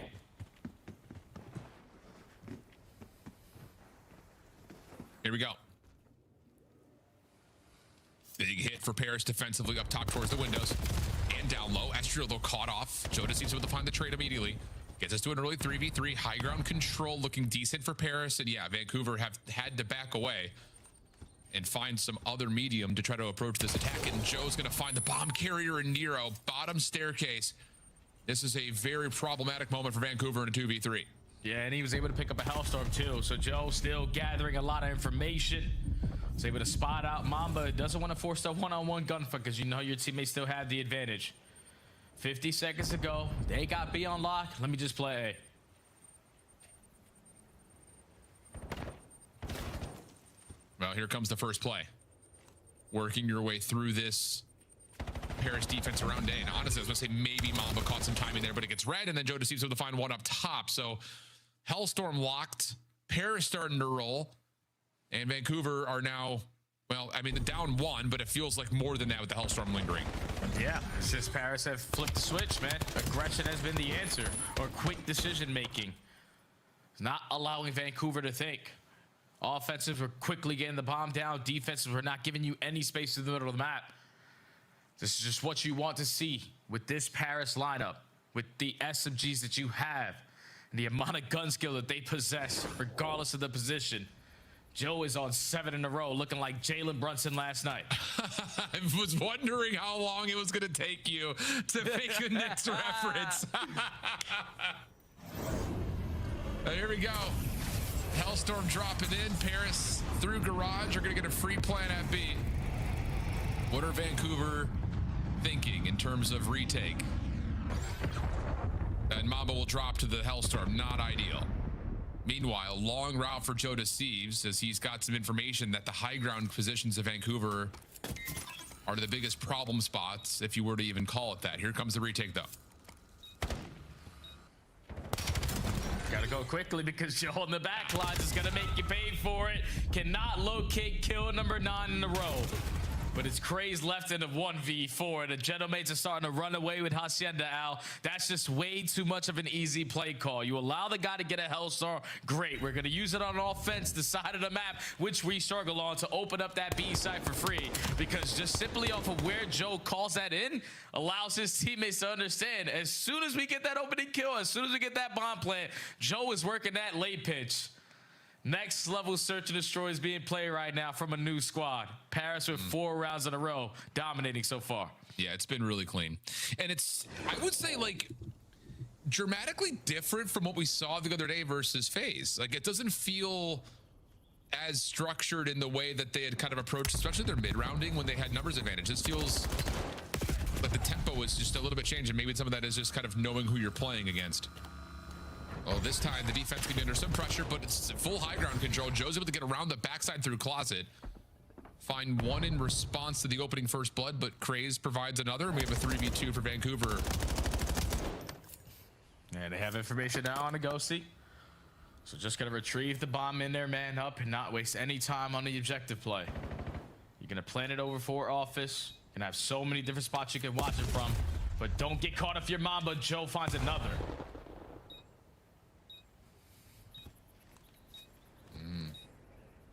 This timing could be crucial. You have to feel like from this position, Joe knows he needs to move up towards office, but I think Ghosty was thinking the same, and he gets caught. And now timing is going to go against Joe. The clock running out. First one's clean. Now you got to know where Lunars is. Only 15 seconds to play. He has guessed correctly, but the problem is Lunars was very patient. It's planted for office as you come, and that's enough for Lunars just to sit back and wait for the right time to check. Yeah, it's a good blind counter player there from Vancouver. All right, Paris, what do you like to do on defense? Take secret hallway, so we're going to go to the opposite hallway and open. Just hope that we can catch you off guard. Sib commits onto the first gunfighting through bottom fountain. The team shots are good enough to eliminate him, and then when Joe finds the response, Vancouver in the positions that they had, still able to walk away with that trade. So perfectly played to plan it for the right position, to give yourself time to work with, to rotate out, rotate back in, and eventually stop the bleeding now. 4-3. Yeah. It's a big round to win right there. Oh, yeah. Coming off the Hellstorm loss, put together something clean like that. Shut down Paris' aggression. Yeah, you love that if you're Vancouver. Gonna have to put 2 together in a row, though, at some point. Why not here? Well, that's why. Sib's able to find first blood on De Niro, puts pressure over towards the defenders who actually are in a good spot to possibly contest this bomb at B. Just comes down to will they actually commit for it or not. Joe's able to get the bomb down. It finds a huge win versus Mamba, but the job's not done yet. Or maybe it is. Joe gets another incredible second. Hits the water. And Craze is thinking, where did he go? So now with Craze 1v2, not going to get through it. What a play from Joe Deceives. Holy cow, that's special. Hit him with the step back as soon as he got the bomb planted. And this restores 2 people right after. Mr. Do-It-All here on Hacienda Search and Destroy. Pretty sure he's already tied the record in the CDL for #1 in Slaying Department in Search. But Joe is getting away with murder. A 4.0 KD here at map 2. The first one's insane. It's just the fact that for me, he catches Lunars, who I believe is at full health. Over the top of the bomb head, he doesn't miss a bullet. It's all headshots. Rings his bell at 29 HP left. Now Paris defensively getting aggressive, already have fountain control. And of course, they don't hear anything at A, so they know that this is a very quick B hit. And yeah, very wisely, they will kind of give some respect, not just to the office window, but also that back staircase, knowing that this route is open. And Estrel's found first blood. Joe Deceives now behind the play. It's going to get, whoa, maybe Mamba for free. Not quite. Mamba stays alive. That changes everything in the 3v3. And there's still 30 seconds left. Craze was just at Bow House, and now he's swimming his way back over to the opposite side of the map. So hopefully he chooses the right time to jump up, or you're going to walk right into the pre-aim. Now a 1v3, and they're already on it. Well, Nero over the top finds the first, almost getting the shots into the second, but Joe's right there to follow up, find the kill. And Paris, another really solid Hacienda Search. It just feels very, I mean, I don't know, brother. It feels very different than the one that we casted on Friday versus FaZe. And I think some of that is, again, how they played it, like what opponent you're playing. Yeah. You know, for against a Vancouver team, especially with the lineup that they have now, they're going to try to run a little bit. Plays with some tempo. Já tá 2-0 pra mim. Em cima dos dois ali. É. Se falarem que já tá 3-2, 3-1, né, príncipe filho? Né, lindinho de favor. Joe Deceives gets 18 in the map.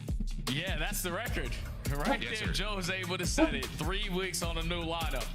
Single-handedly just dominating Vancouver.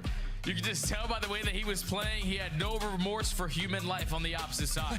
I'm running around the middle of the map. I was inspired a little bit yesterday by Nixon 5, and Joe Deceives comes out today and said, all right, we've been struggling to search and destroy, but this is why you pick up a potential MVP candidate on the season. He just went off. That's insane. Wow. And that was a map that started off pretty 50-50. Yeah. Wow, unbelievable. So Sake convincing for Paris, same for the Hacienda Search. Exposure coming up next, and kind of like the Deaths was talking about, this new roster has not played Exposure Overload yet, but it feels like these guys have a brand new ceiling set up, and it's about 10 times higher than the last one. Good stuff for Paris to get things going, but it is Exposure coming up in the backside of the break. We'll be right back.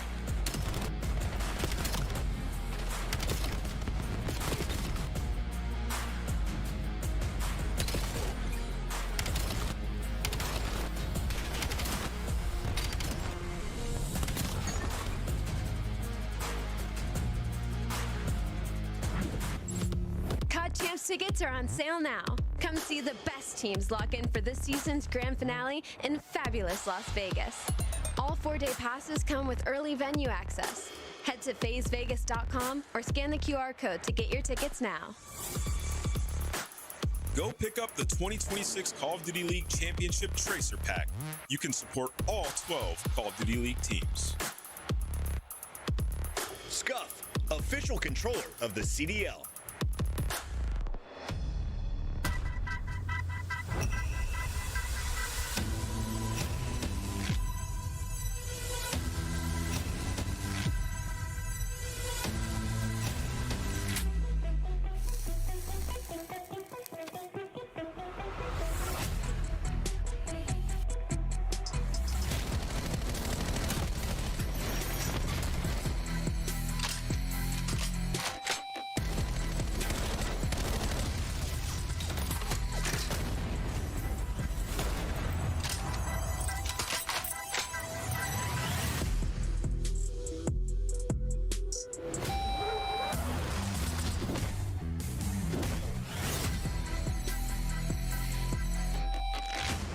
FaZe fans, the hype squad in the front row, they make it to nearly every single event. That poor guy that hit the deck today outside the venue, is he here? Saw that. That was tough. Hey!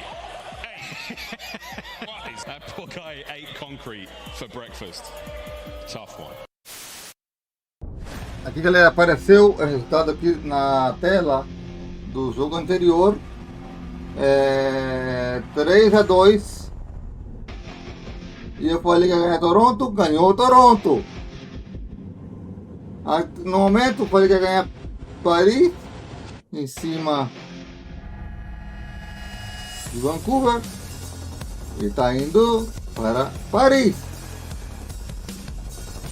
A próxima é as Carolinas de Nova York, né? Versus Falcões. E lembre que os Falcões vão levar o jogo, hein? Então até agora tá 2-0 para mim. No jogo da Paris Gentlemen em cima dos apresentadores, hein? Um deles falou 3-2 para Paris Gentlemen e o outro falou 3-1. Então já tô 2-0 em cima deles, hein? Se fizer 3-0, a vitória é minha em cima deles, hein?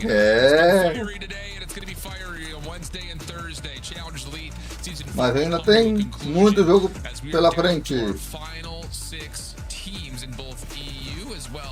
That's what's happening in North America.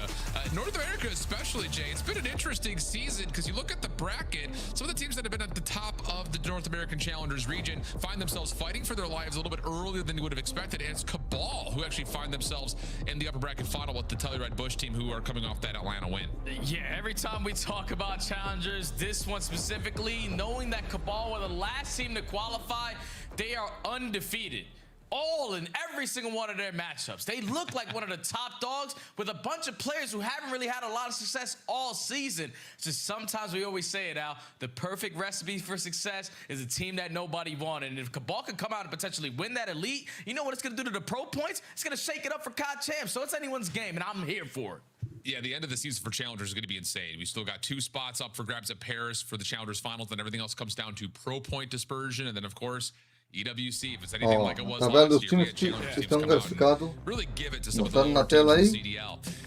Right now, though, I would say for both these two squads, Paris is in a spot of, well, we need to boost our stock and try to find a way to be a championship contender. I would say outside of a couple of unfortunate losses, one being the other being a map 5 to phase, they've shown that this team is well improved from what it was before. On the other side, Vancouver kind of doing the same thing, just in a very different way. Like, when you're dealing with teams like no one really wants, that's kind of what Vancouver's been this year. Of players of we didn't make it with the players we wanted to play with at the beginning of the year. And well, you take a look at who's kind of the lobby leaders so far in this particular mode, and it's a pretty decent dispersion. Será que vem 3-0 agora? Ou será que vai ter o 2-1? Vamos ver agora, hein? Bola rolando. But they currently found themselves on 2 wins in a row, and I feel like a lot of that is due to the slaying presence that they're able to bring in this game mode. But for Paris Gentlemen, the new lineup with the new and improved SMGs on the season, they have struggled in slaying and overload, but that shouldn't be the case anymore with these guys. No, it shouldn't be. And whoa, Estriel almost able to give us a special little mini 1v2 at the middle of the map. The Litters puts that round, and now you've got Vancouver starting to move forward, not just the middle of the map, but also with Craze taking a nice early aggressive route through B. Sib shut down, and honestly, Craze gonna sit here and move spawns around now, but the MP will fall, and hold on a second, you win this battle at mid, Joe might just be off to the races, he's still very well maybe, can anyone get the angle in time, Joe bouncing off the wall, can he get there, yes he can, styling a little 360 through the goalpost, that's enough for Paris to find the opening score. Yeah, and I'm wondering where the communication is for Surge, because you took care of every single player besides one, and with Craze basically guaranteeing that the left side solar was gonna be all cleared on out. No one locates Joe, and he camps the corner and steals the first score away. So if you are the Gentlemen now, who already have gotten the goal line stop, let's see if they can potentially set up score number 2 with the listening. He's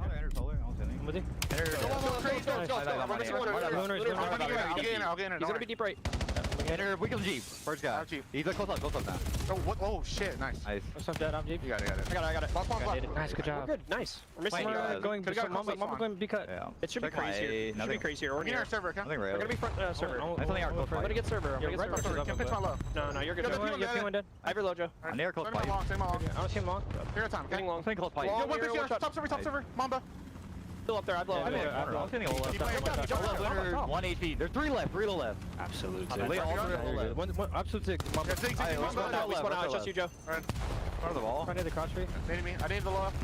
They're slowing down. I need the cross. Watch out, Dan. All weak as fuck. All one shot. All actually one shot. One close left pipes. Close left pipes. Close left. Yeah, I'm a big recon.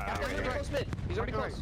It's crazy. I'm wrapping left. You're good. I'm running back. I'm running back. Ivory zig. Ivory server pinch. You want to come back? I'll be back. You can pinch to left. Wait. Come in zig. Could be pinching. Yes. He's stuck mid. Oh, he's that DP2 thing. I can pinch him. Yo, I'm gonna still PT thing. I'm pinching. A PT thing. 2 mid. 2 becon. All 3 last 2. One's weak. 2 of them. 2 there. One's weak. Close back. Yeah. I'm becon 1 shot Lunars. Our corner. You ran out in there. Keep fighting. I was long. I don't think here's time. Okay, boys. Play middle or long. I'm going left. I'm thinking that's right. Wait for Day to pinch. He's there. They're hop. Let's just go right. They're hop. Go right. Top the ring. He's top. Mamba. Yeah, 2 then. Nice. Go out. Out of right. I'll then take top from con. Out of Lunar side. I got a jump. I'll come back server.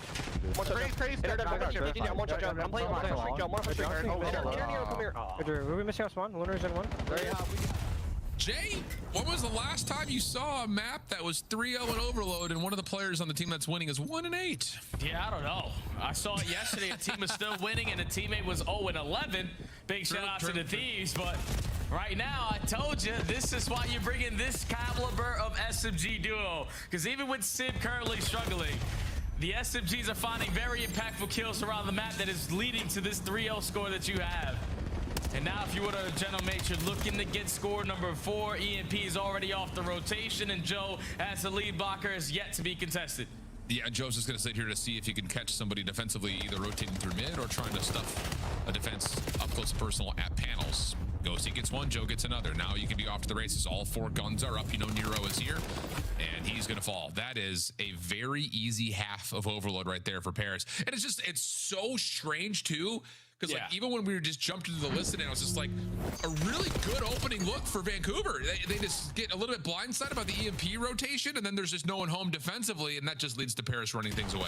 And you can just tell a lot of that is due to just the communication on the opposite side for Paris, because they are in sync. For a roster that just made a couple roster changes, you can tell these guys are flowing in that listening. Joe deceives and providing his 25%, but Ghosty really leading the way. Grabs the EMP, hits a little bit of a wiggle, a little bit of dance, a little juke move, and just tells his teammates, I'm going to show face here, but we're going back right. They are on point. They are a four-man squad just dominating the game. Now, let's switch the sides and see if Vancouver can muster an offensive look. I'm sure the time of possession would not be friendly right now to them. Astral is able to kick things off the first blood. The early route for Civ over towards the panel side of the map. Astral mid-map, not going to be able to find the trade on De Niro. So all of a sudden, pressure here for Vancouver. They've got the numbers. Ghosty's still alive, and he's able to shut down the EMP carrier. So that stalls Vancouver considerably, mostly off the name of the fact that Bull Paris can get back defensively with their SMGs, which have been ripping them apart. Yeah, and every single player from Vancouver were nowhere near that EMP carrier, so got to take care of Ghosty, fight the trade, and now fight back for mid-map control. And as soon as you go for that wave, you lose every single battle. Now an instant offensive opportunity here for Paris because no one is going to be here to stop you. Just fly on in, hit the wall bounce. A nade is good, but this is still going to be 5-0. Yeah, this has been pretty perfect, honestly. It's like every time you need to put together a response, you're getting the exact right reads. I think you're absolutely right. Just to kind of tilt and point over towards the communication, the coordination has been very fluid. And outside of a couple of special doubles from Mamba or Nero, this has been a kind of a runaway map right now for Paris, who now have control of the EMP again. And it's just going to be one of those big moments of run through the hellstorm and make a score happen at B. And they already found first blood at Nero. Yeah, this is going to be guaranteed. Shield just hold that left bumper, make sure it's slow and steady on the way down, and it's going to lead to Paris already up 6-0. There's still 3 minutes and 20 seconds on this second half. We might not need it, just because Paris are just dominating Vancouver. Like, they can't get out of spawn now. This is not fun. This is not fun. No, it's not. And it's not getting much better as Nero tries to find some sort of an opening through mid-map. 3 are dead. Last one left is Lunars, and he shows himself over towards the bottom side after was able to win his first, and Nero shuts down Ghosty playing forward, but Joe's right there, nearly finds both of the aforementioned players, but the EMP is grabbed. Sib going to show that there's a rotation over towards B, but there's really nobody else here with them. May not need it, though. Ghosty finds the first, and Sib can still keep himself alive here at panels. And he already spots out the player right in front of him. The pistol's not good enough that long distance to take care of Lunars, but you still got a Joe Deceived running right behind you, and an Estrio on the opposite side setting up the pinch. He wins his one. Sib, that's an unfortunate team kill, but it still might lead to score 7. No, Joe not able to quite find him. Sib finds one, recognizes there could be more defenders nearby. Wins the second, picks up the EMP, slides on in for score 7. Holy cow, what a play from Sib. And Paris just keep packing a punch. Yeah, I'll tell you, and I know that the opponent right now is just a Vancouver who's off of a change, but this team looks so different across the board in just a couple of weeks. Yeah, their hardpoint game is on point. Their SD looked a whole lot better, especially when you're going to have one player just going 18-4. But in this overload, I know Surge have been playing great in this game mode as of recent, but this is why you add this extra amount of firepower to this lineup. So the scoreboard can look like this at the end. Still a minute and 45. You still need one more score to cut this series a little bit shorter. But yeah, if you're Vancouver, let's maybe start thinking about that next series. Yeah, very well, maybe need to. Mamba and Lunars able to find a couple here, maybe providing a chance to create an offensive look, but EMP will reset back to mid just as Lunars and Mamba will fall. Now advantage on the map over to Paris. Craze a slow map here, trying to find something to at least keep maybe a hope alive, but 7-0 with a minute 15. There is no real true hope here. It's not mathematically possible. So really good map from Paris. 25 and 16 from Estrio, but you called it again, Jay. It's just the SMG duo just brings such a different dynamic to this Paris roster compared to the one prior. Pardon me. Yeah, it was just an issue for them, like in this mode. I know that they had Neptune, I know that they had Envoy, and it's no like discredit to them as players because they're both phenomenal. But it's like when you pick up this caliber of slaying presence, because Estrio, especially towards that later half of the season, has been outstanding, and then Joe has been one of the MVP guys, MVP caliber players all season long. So you put them alongside with the likes of Ghosty and Sib, you're bound to see some success. And this is good to see if you're agreed to, because this is the form you want them to be in 11 days. Oh, absolutely. And it's just another one of those situations too, like you come off of, like we talked about earlier, a couple of losses against tough teams. You know, the one in particular you look at versus Riyadh, the other, of course, the map 5 versus Vegas, where honestly, again, you were a point away from 3-0ing. But you don't want to start in the lower bracket. That's the biggest part about it. So it's like you don't want to have stressful moments in your last 2 series that really shouldn't provide you much stress if you want to be a championship caliber team. And at least for now, you kind of clean off the hands. Easy sweep, easy 3-0. Paris, quick triumph. I'm gonna look real quick to see who they have to play for the remaining matches in this stage. Just Boston is the last one? Oh, yes. I think so, you are Paris, you should be feeling the utmost confidence to guarantee your winner's bracket spot. And that should be the case when you have this caliber of team going into your home event.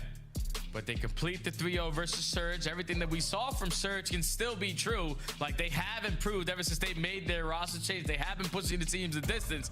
But you give Paris a little bit more time to polish their gameplay. That's probably what it's going to look like. Vitória pra mim, galera. I think it's another one of those things that when you look é incrível. Venci os narradores. We know what kind of a player Sib is, just based on his career in the league so far. Astrio's one of those guys. 3-0 Paris Gentlemen. Up the first time dominant. Like he's got that flow in him. Like you can see when he catches stride and the game comes to him, he can take over. And we saw flashes of it, like on the Minnesotas of the past, but it didn't really feel like he was the guy. Like you could build an entire roster purely off of Estrio. He's a great component player, like no doubt about it. I think the role he played last year really showed that. And now it's just really revitalizing to see the potential of a player like Estrio on a roster that has the capability that Paris does, and to see how it all just comes together like this.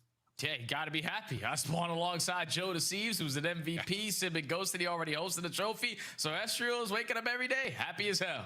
I'll say that stash is looking good. I'll tell you that much too. Thanks. Back to the desks as we finish off match number 2. You won't match his handlebars in Paris, Allen. Nope. Had to try for it. He's a good-looking man. Let's break down what we just witnessed. Honestly, I just wish we could go back and watch Joe Deceiv's screen for all the search and destroy. But a 3-0 as expected. The Gentlemates walk away with the W. Let's visit the overload first. I thought we were going to see 8. I thought they were going to finish this one before the buzzer. Allie, 7-0, a blowout to close out this one. I mean, I think this just kind of sets the story of like what Gentlemates can look like at their peak, and I think Alan and Jay talked Mas about que falaram 3-1, 3-2 e vale 3-0. New team, and now we got an opportunity to see them against a team that they should be doing exactly what we got to see in this map number 3. I mean, complete dominance, complete map control. Sib barely had to spawn in because it just felt like Joe and Estriel were not giving them any room to breathe. Yeah, you know, where this team, where they made these 2 changes, bringing these SMGs, they clearly want them to contend with the best SMG duos in the world. And when you think about, you know, our top teams and how they're playing, like when Optics at their best, Shotzzy and Hook are frying. And Não foi a partida mais rápida dessa Medium Week até agora. Where you can draw a line in the sand versus, you know, teams that are below you, where you blitz them 3-0. So Gentlemates right now looking good. Just got to see it against some of the top teams. Yeah. Vancouver looking elimination bracket bound unless they can clean things up. They're running out of time, and of course they're out of time for champs. Dan goes with a little bit of emote. 2 emotes. Wow. A lot of movement. The rest of that is so locked in. You said the Euro stuff. That's a travel. That was during the game, I'm told. What? That's Final insane. 15 seconds, he was doing victory laps. I would be furious I would not if I'm Vancouver. have expected that from Dan. Styling on ya. Why? Is there a beat? Yep. See, that's how you know somebody who truly doesn't care about running up their stats. Look at Estriel and Joe. They're locked in these last couple of kills. That's why he's gonna play the game. Fun in the mates camp. We've got Joe Deceives at our Monster Winner Spotlight. Mr. 18, talk to me about the giggles in the Paris crew. I mean, yeah, we're just having fun over here. You know, we're playing a team that, you know, we're way better than. So it's just about, you know, playing our game and just enjoying it. You know, you see me, like, obviously Dan's over here doing, I don't know what he was doing in the background. I'm over here making sure nonchalant is over here smiling. Like, we're just having fun. Is Dan there? Can you ask him what he was doing? Because we had to show it twice. It was so nice. What were you doing? You were asking. Oh, you were Euro-stepping. We hit him with the 7-0. Euro-step. Except that was an egregious travel out of Dan in the back. Not one dribble before Absolutely, that. yeah, we got to work on that. I wanted to ask you, in the search and destroy, you hit flow, man. I see you smiling in between. You broke the record, so congrats to you. But obviously, you're just like a jolly guy in general. You bring a lot of good vibes. How important was that, though, bringing it to this camp, who's had a couple of struggle months? Yeah, I think it's something like very important. I think we actually talked about when we were on the way to a team dinner last night is how big like vibes are to a team. I mean, it can literally make or break a team. And you know, they've obviously been having they had 2 rough events and stages, so you know, you could definitely tell like the vibes are down even when you would look at like their player cams after the fact. So you know, I came in obviously like I'm a great player and all, but I think the biggest thing is definitely like the culture to the team, and that's just something, you know, I was trying to bring.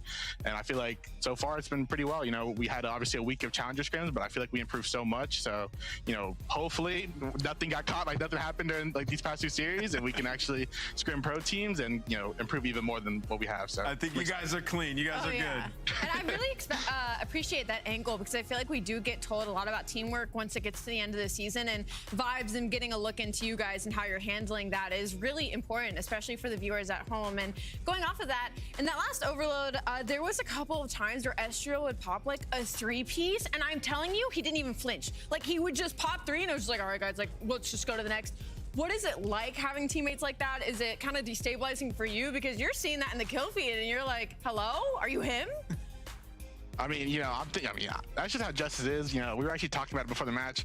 You know, he's over here popping things up dead. Like, you know, he doesn't even care. Like, it doesn't phase him. Like, but he's insane. Justice is insane. Definitely one of the most underrated players in the league, if not the most. So, I mean, it's definitely. I'm just like, yo, like, what happened? Like, what do you mean you just got 3-0? Like, you act like nothing just happened. Like, it's insane. Does he get turned after at least when he puts up performances like that? No. Dead. What a ghost. Dead. He might win the nonchalant. Joe, final question for you. What's on the side of the glasses here? Was this a Gentlemate signing bonus? Is that another set of Prada glasses? No, yeah, but it is another set of product glasses. Sadly, I did get it before the signing bonus, so thankfully. Oh, it's just rich already from the previous contract. Maybe have to upgrade later on. Yeah, we'll work on that, I guess. All right. Well, after you lift a trophy, maybe in Paris. Deal? Hopefully, yes. All right. Best of luck. We'll see you then. Thank you, guys. You guys have a good one. That is Joey D, a.k.a. Joe Deceives, and he is quite giggly after a 3-0 over Vancouver. Alley, there is one more thing to do here, and that is award our scuff play of the game.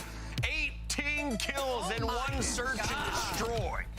I think dude just couldn't find him, dude. Like throughout the entirety of this S&D, I think he was just feeling himself in his timings because it felt like every single round he was pushed up in their bottom secret and they just had no idea where he was. Like they literally could not find him. I gotta talk to my boy Jay Craze. He's not doing this to me.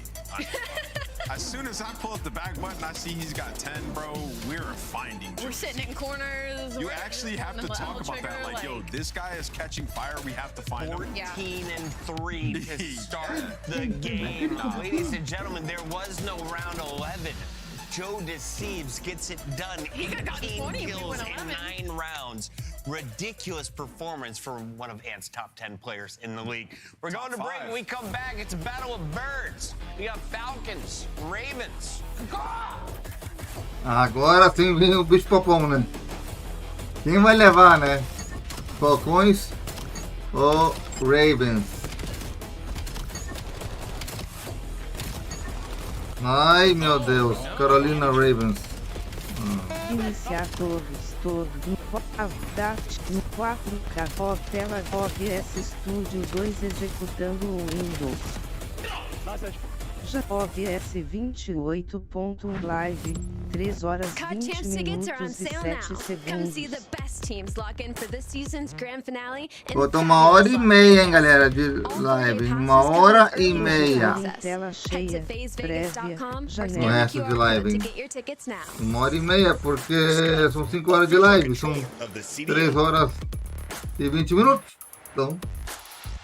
Monster Energy, the official energy drink of the CDL.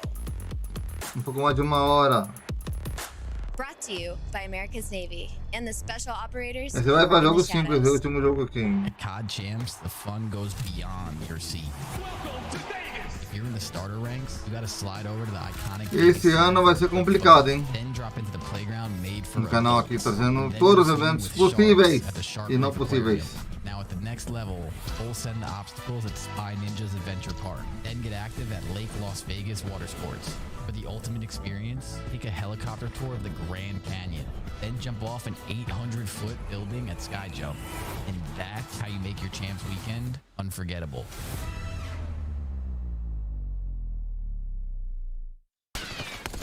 You're better, bro. You're so much fucking better. You're good. You're good. You're good. You're good. You're good. You're good. You're good. You're good. You're good. In cubby, I'm Sean. Stay up, bro. Man. Stay down.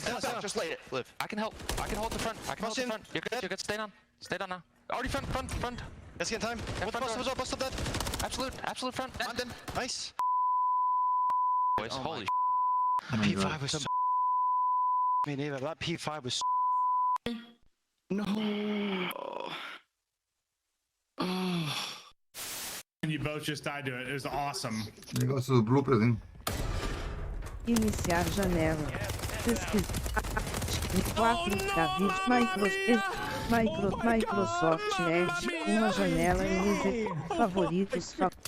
Editar favorito para esta página. Ctrl mais D.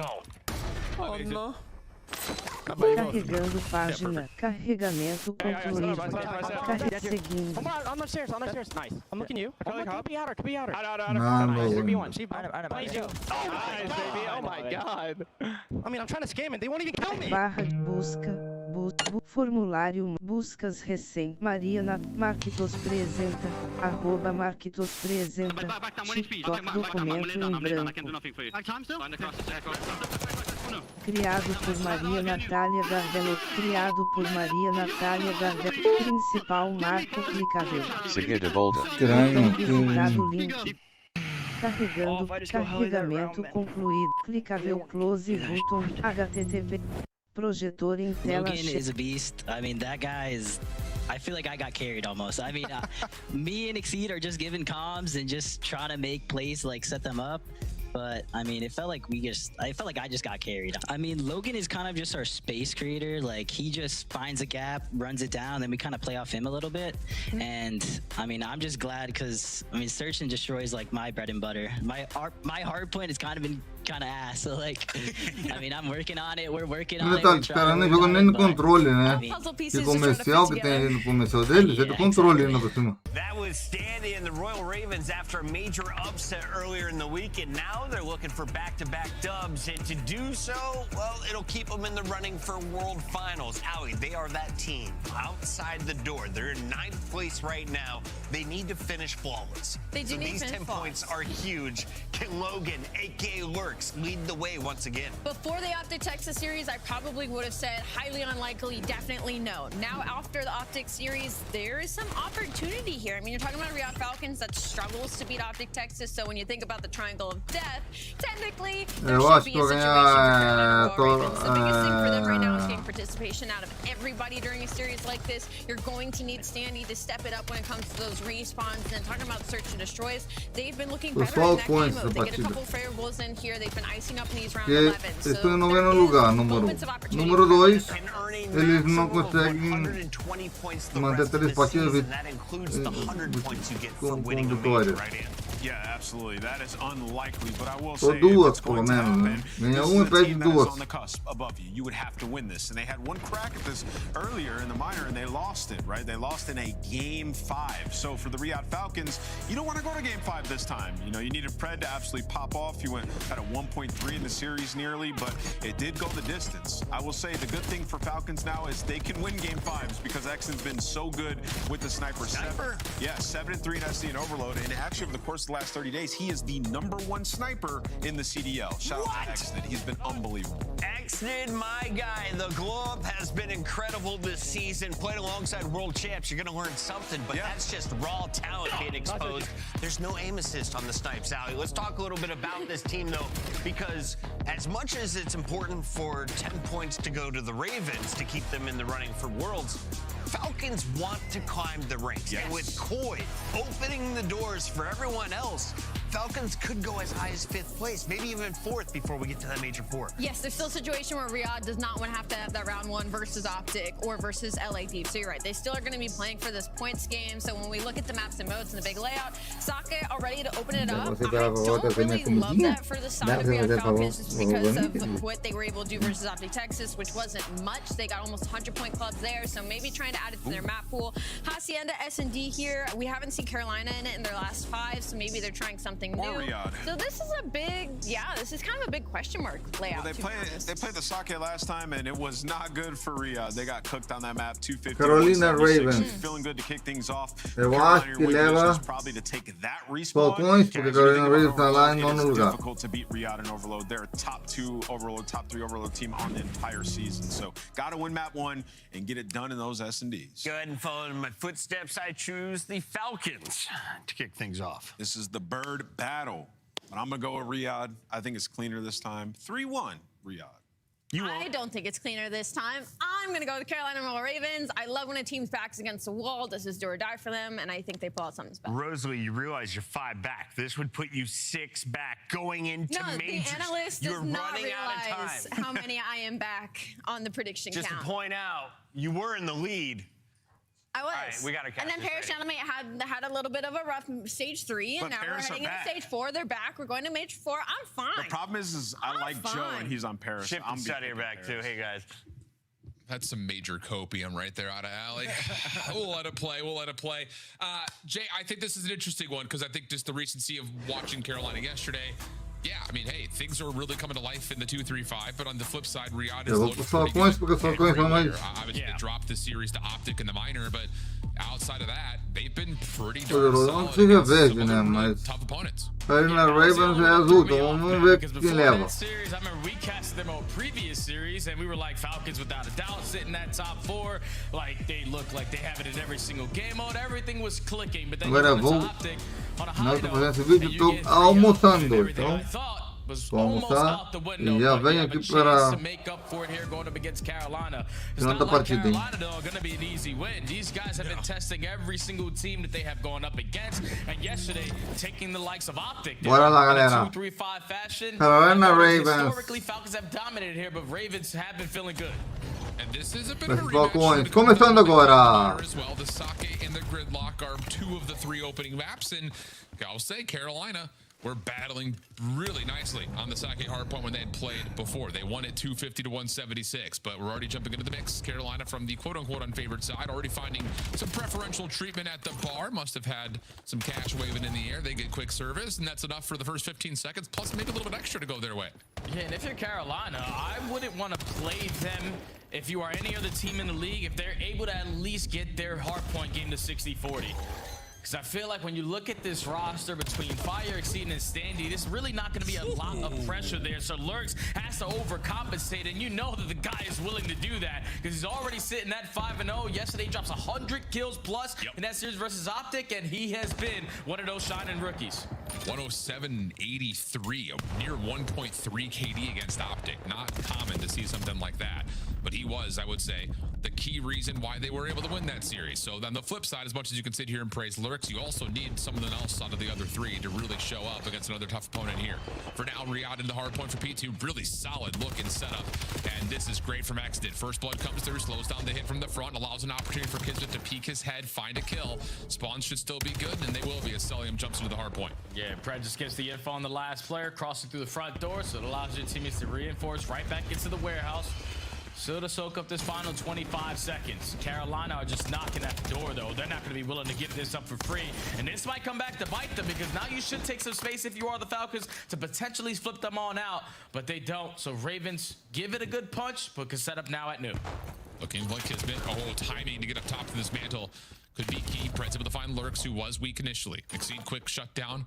That actually changes the route here from Pred. Waiting for help from his teammates who are still spawning over towards the P5 side. Over the top of the bar, nice shots onto Fire. And that was going to lead to now an opportunity to kind of gate crash the front door. Celium gets one. Sees another player inside the hard point. Waiting for his teammates to 3-2-1 hit this, but the pinch is on the way. Standy right there, and it's a 4-man feed. Carolina able to hold. Yeah, this is where Carolina can show what they can do in a hardpoint game. Off the rotation is good. Their hold percentage is up there, but their break percentage is what really is holding them back. They couldn't find a break at the P2, but this has been a perfect response here at the P3. So 30 seconds to play with. Exceed with an NPC trying to just get on out. Be a nuisance, create some extra space, and this is ideal if you're the Ravens, because now you can push on out, and Falcons are going to spawn over at Rock. Yeah, and you've got an opportunity for Exceed to hit a long route early. Backside dojo if he so chooses, but is feeling weary about where Riyadh are rotating from, knowing that this last 20 seconds is a guarantee. And there's some info. Kismet in the backside of P2. Flipping out, Pred's able to find Exceed on the exit. Standy, meanwhile, has cut right through mid-map, but is only able to go so far. Shutdown is in, and Riyadh are going to have the opening time and the opening look at this P4. I was curious if I heard a Hellstorm. I did not. So all of the Ravens' first push is going to be right through the front. And this is just not going to lead to much success here because Celium is locking this position down. You have pressure coming in from mid-window, and the first wave already gets shut down. Now Ravens got to work on a long route. Yeah, this is not where you want to be with 30 seconds remaining on P4. As you've also got, Kismet watching that mid-pinch. But Celium drops inside the hard point, forces Exton to watch 2 things at once. But as he finds the opener, everyone comes off spawn, and they know exactly where Carolina are trying to manifest this last 18-second break from. Shots a little bit off for Kismet, was trying to reposition, gets caught on sprint. Sexted, only able to do so much, but the last player inside the hard point should be double chowed and is. So, tie game here. Heading over to P5, and the first gunfight there won by Kismet. Huge win, Falcons with the advantage on the new hill. Yeah, so far this game has been all about who wins rotation is going to be able to lock down the hard point time. And for now, Falcons have their first opportunity to chain 2 hills in sync, going from the P4 to the P5, but they lose the back line. So now Fire, alongside all of his teammates showing pressure through top well steps, are just going to try to push them back and then retract through the front. Yeah, nice route here from Lurks. Finds one through mid, now helping out on the hard point itself. Low health pull under Pred for the one, but can't turn around to find Celium, who's on 2 in a row. Make it now 3 in a row for Celium. 5 total in this light, but 3 on that break attempt. And that's great stuff for the Falcons. Ravens push back, and we'll see how Carolina try to calm this one out with the row of Ravens listening. We should bully. Time. He's still boxing. Never died. On me, close right, guys. He's back to back. One shot. Front boxes again.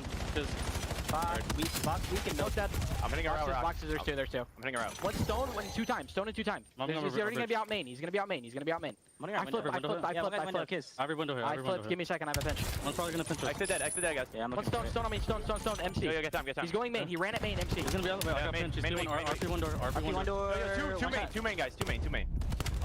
Two door dead.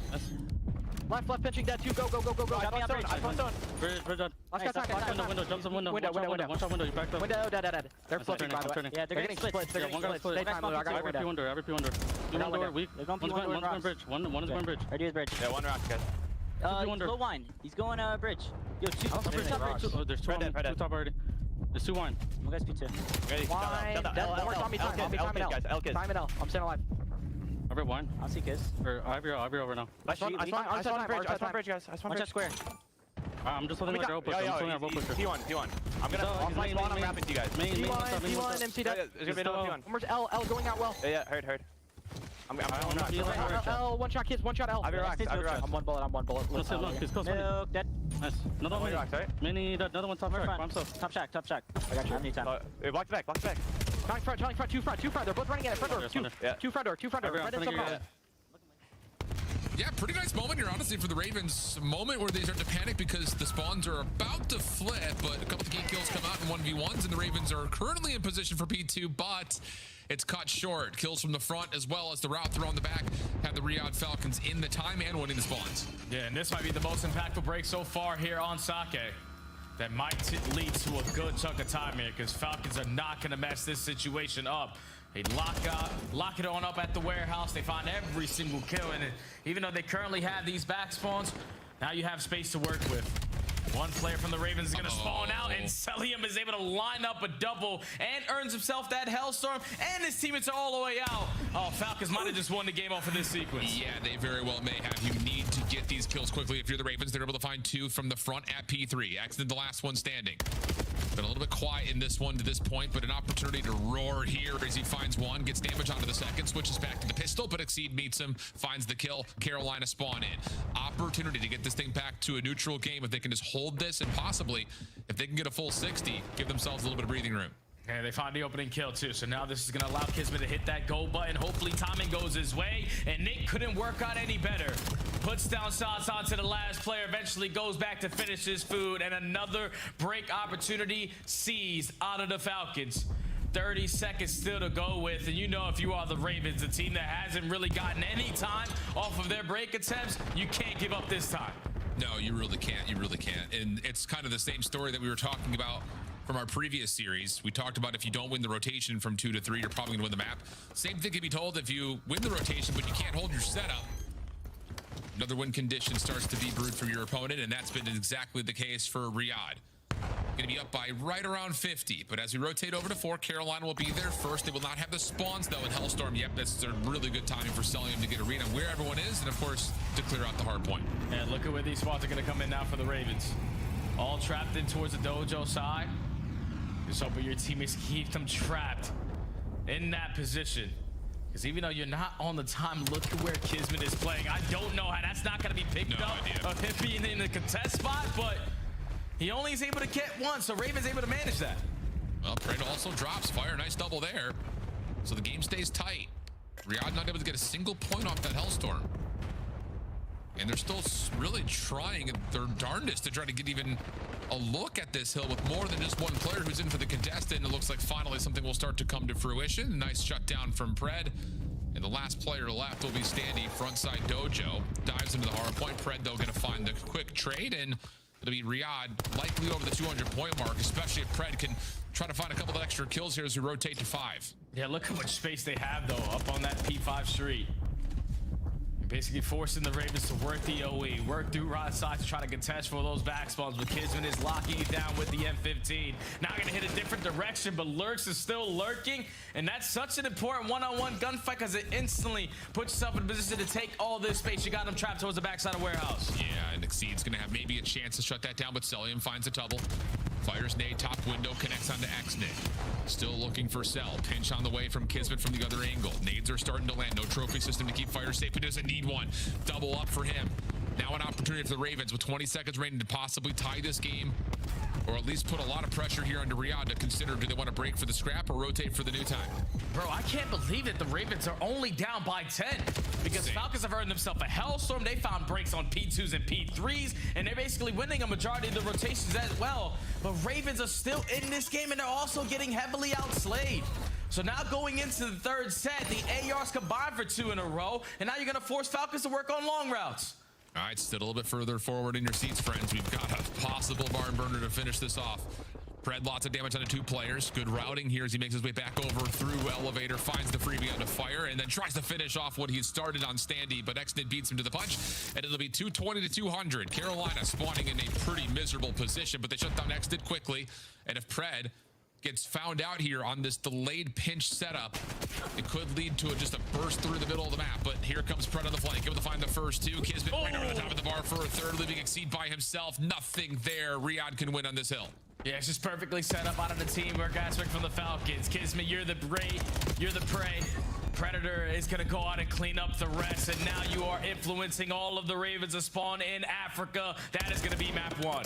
Yeah, really nice stuff. And yeah, I think you look at that map and say for Carolina, kind of the same things we talked about for Vancouver in their previous series is like, you just have to do better on P2, P3, whether that's by rotating there and holding or by finding an opportunity to just not be broken so quickly. But yeah, that's the big difference maker in a game of that type caliber. Yeah, not being broken on P2 and P3, that's where this game was won and lost. Yeah, but even in opportunities where they need to now set up breaks, just the way that they're doing it on the mini-map isn't ideal for your first attempt. We're talking about breaking in towards a P4. Our first go-around is 4-man through the front. You understand, like as soon as that P4 starts, this trophy system is now in play because that's that starting point when you start to earn them. So that gives the Falcons the easy job. All right, we were able to chain the P2 to the P3, win a couple gunfights to put us in a position over towards Dojo, but then you're not going to make us work harder on your first break attempt. You're just going to run right at us. That's not going to lead to a lot of success, but they still only lose the game by 40. So yeah, a little bit of better decision making for Ravens in those crucial moments would have definitely gave them the advantage here in map number 1. But for Falcons, you do the dirty work. Now for a team that's heavily based on momentum, whenever they min-map ones, they usually come out lights out map number 2. So Ravens, you got to be prepared here in this S&D. 100%. And yeah, and again, it's like the net time. You lose by 40, but if you just don't get broken on the P2 and the P3, you probably win by 40. Like that's just the simple facts of the matter of how that math would work out. So stuff to look at if you're the Ravens. A couple of great individual moments, but still the team focus and their ability to find dominant setups over the very key money hard points, the biggest issue. So now we look over to that search and destroy. It is on Hacienda. So there's an opportunity here to kind of get a little bit more information. I think especially on Riyadh on this map, their search and destroy this stage has been really good.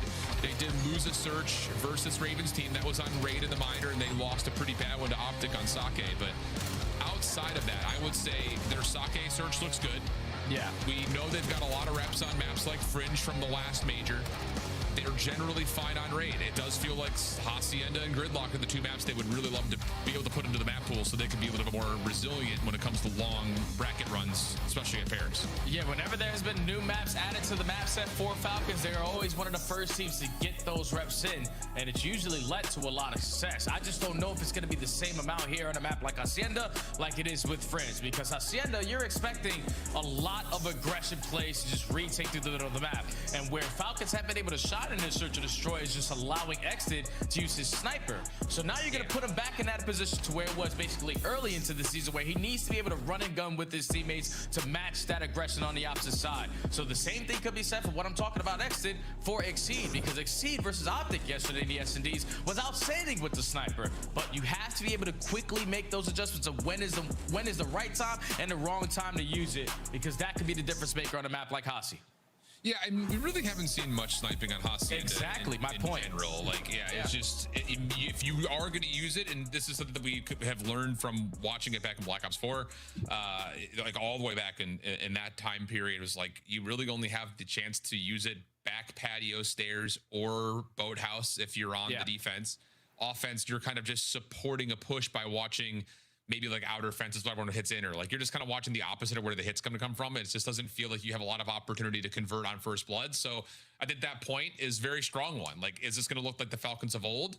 Or is there maybe something to kind of squeeze out of this? Because let's be honest, like as much as Exton's been great with the scope, he's also been unbelievable with an SMG in the last month and a half or two. So I think it's just kind of what identity are we going to get from this Falcons team on a map like Hacienda when their search has been so good, generally speaking, compared to the average that they've put together so far over the league. And for the slice glimpse that I saw on the player cams, already the Bulldog leading in the comms. I know it's a new map, but everyone has had a lot of reps on Hacienda. So you got to understand what it's like to set the tone early on, and now in Black Ops 7 with how fast you can get across the map. Expect for the Falcons to be running and gunning. Pred, Exton, and Kismet dominating hallway pressure. Okay. Let's see what we get. I have to imagine that the Falcons are likely going to be trying to just double stuff their SMGs in that top window hallway as much as humanly possible. We'll see. It's Celium and Exton running out on one side. Pred and Kismet on the other. 2-2 split off. Cell just looking for information down the fireplace hall. Same can be said for Pred throwing shoulders at the window. This is just a contact defense right now for Riyadh, as Carolina's kind of playing a patient approach of their own. Yeah, and this is what Carolina have been able to do in the 2-3-5 mode. Just slow down the game and allow the game to come to them. But it's already been 30 seconds wiped away, and Falcons have yet to show face. They have the entire map on lock. All they're waiting for is a little bit of information before they adjust. Yeah, and this is the Ravens holding a lot of their own utility to try to get something executable, maybe over towards this A site. Whoops, you blocked your teammate with a stun. That doesn't help. Exceed does push off a defender bottom windows, though. And I think Exit seen. Trying to push him off. Smoke will come through. Bomb will be planted. I was attempting to go down. I think Falcons are trying to at least stop it before it eventually gets planted, but now it goes down. Standy gets the first. Celium finds the trade, but its lurks gives them the numbers. Yeah, that win is huge because now Fire can hit this route. Overthrew well. Celium's double. Insane. But Fire's able to win his battle. Down to the 1v1 with Pred. I think he may have saw the shadow. Fire backs up. Nicely done. Damage is through. Pred, lots of damage of his own, though. Looking to go outside the lines. Fire separating the space and wins the battle. Huge win. And Carolina start us off with a dub. Yeah, beautifully played there from Fire. I thought once Celium hit them with the trick play, just find 3 kills on the round. It's going to be difficult for Fire to clutch up in this spot, but he got the jump onto Pred, and then Pred couldn't retract back to the bomb side to try to draw Fire back out. So he commits on the gunfight, and just a readjustment to slide from well back to the heady gives him a little bit of more of an advantage, and allows Carolina to take the opening attack. Yeah. That's a decent idea, though, I think, in terms of what Riyadh are thinking in terms of their contact defense. Just not trying to get too over-aggressive, play off the objective. It's just the trades don't come through that time around. Carolina looking for another 2-2 split defensively of their own. 2 over towards the open hallway, and Fire actually finds first blood on the cell through the window. So, yes, Exton will get the plant off, but numbers in advantage of the defense for Carolina. Now 40 seconds to work with for the Ravens, and a man up. So Falcons, you know, and a man down are going to try to make a big-time play, and Exton has now found the opening. This is so good. Good info. And he's got everything in front of him now. There's the first. Decent damage coming through with the pitches on. Kismet able to find one from the front. Looking for the other. Follow-up onto Exceed will work out with the pistol, and the last battle is over the top of the bomb site. Lyrics weakened up past the reset. Doesn't have a lot of time to make this play happen, and he will not get through the first one he meets at patio. So really good bounce back there for Riyadh, knowing they've got the ability to plant, and just the route off the post plant for Exit is so bold, but it wins them. Realistically, they wins the round. Yeah, if you're Carolina, you can't allow that to happen. We got the first blood 6 seconds into the round. We had info that they had to be pushing over towards fences, but we were just a little bit too late on our rotation back. Because once that bomb goes down, someone needs to be in a position to at least spot them on the exit. You don't, and then you leave an opening right open at the dead center of the map. And the Exton is able to make the big time play. So all our offense is here to start off on Hacienda. Ravens going for attempt number 2, and this time it's going to be through mid-Falcon. Yeah, and it's going to be a quick mantle for Lorix with a find one. The timing there is beautiful to find more, but it's ultimately a 3v1 situation thanks to the team damage that came through. Exton once again, though, gives him a chance. Catches the first, now to the 1v2. Post plant is going to be established over towards Rock on this B site. And I think Exton may have seen a very small sliver of a shoulder. And is instead Iniciar janela. back through Pesquisar janela.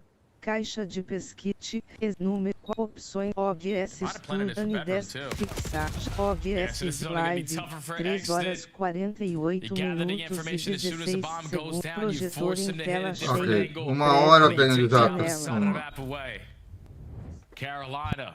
I was saying before the map started, it was you have to prepare for the aggression out of Exton, Kismet and Pred, but Lurks is still gonna be all over the damn map. Just jumps right up through the fountain, gets the first kill, and technically this should be 3. Yeah. Gets the round done there for the Ravens.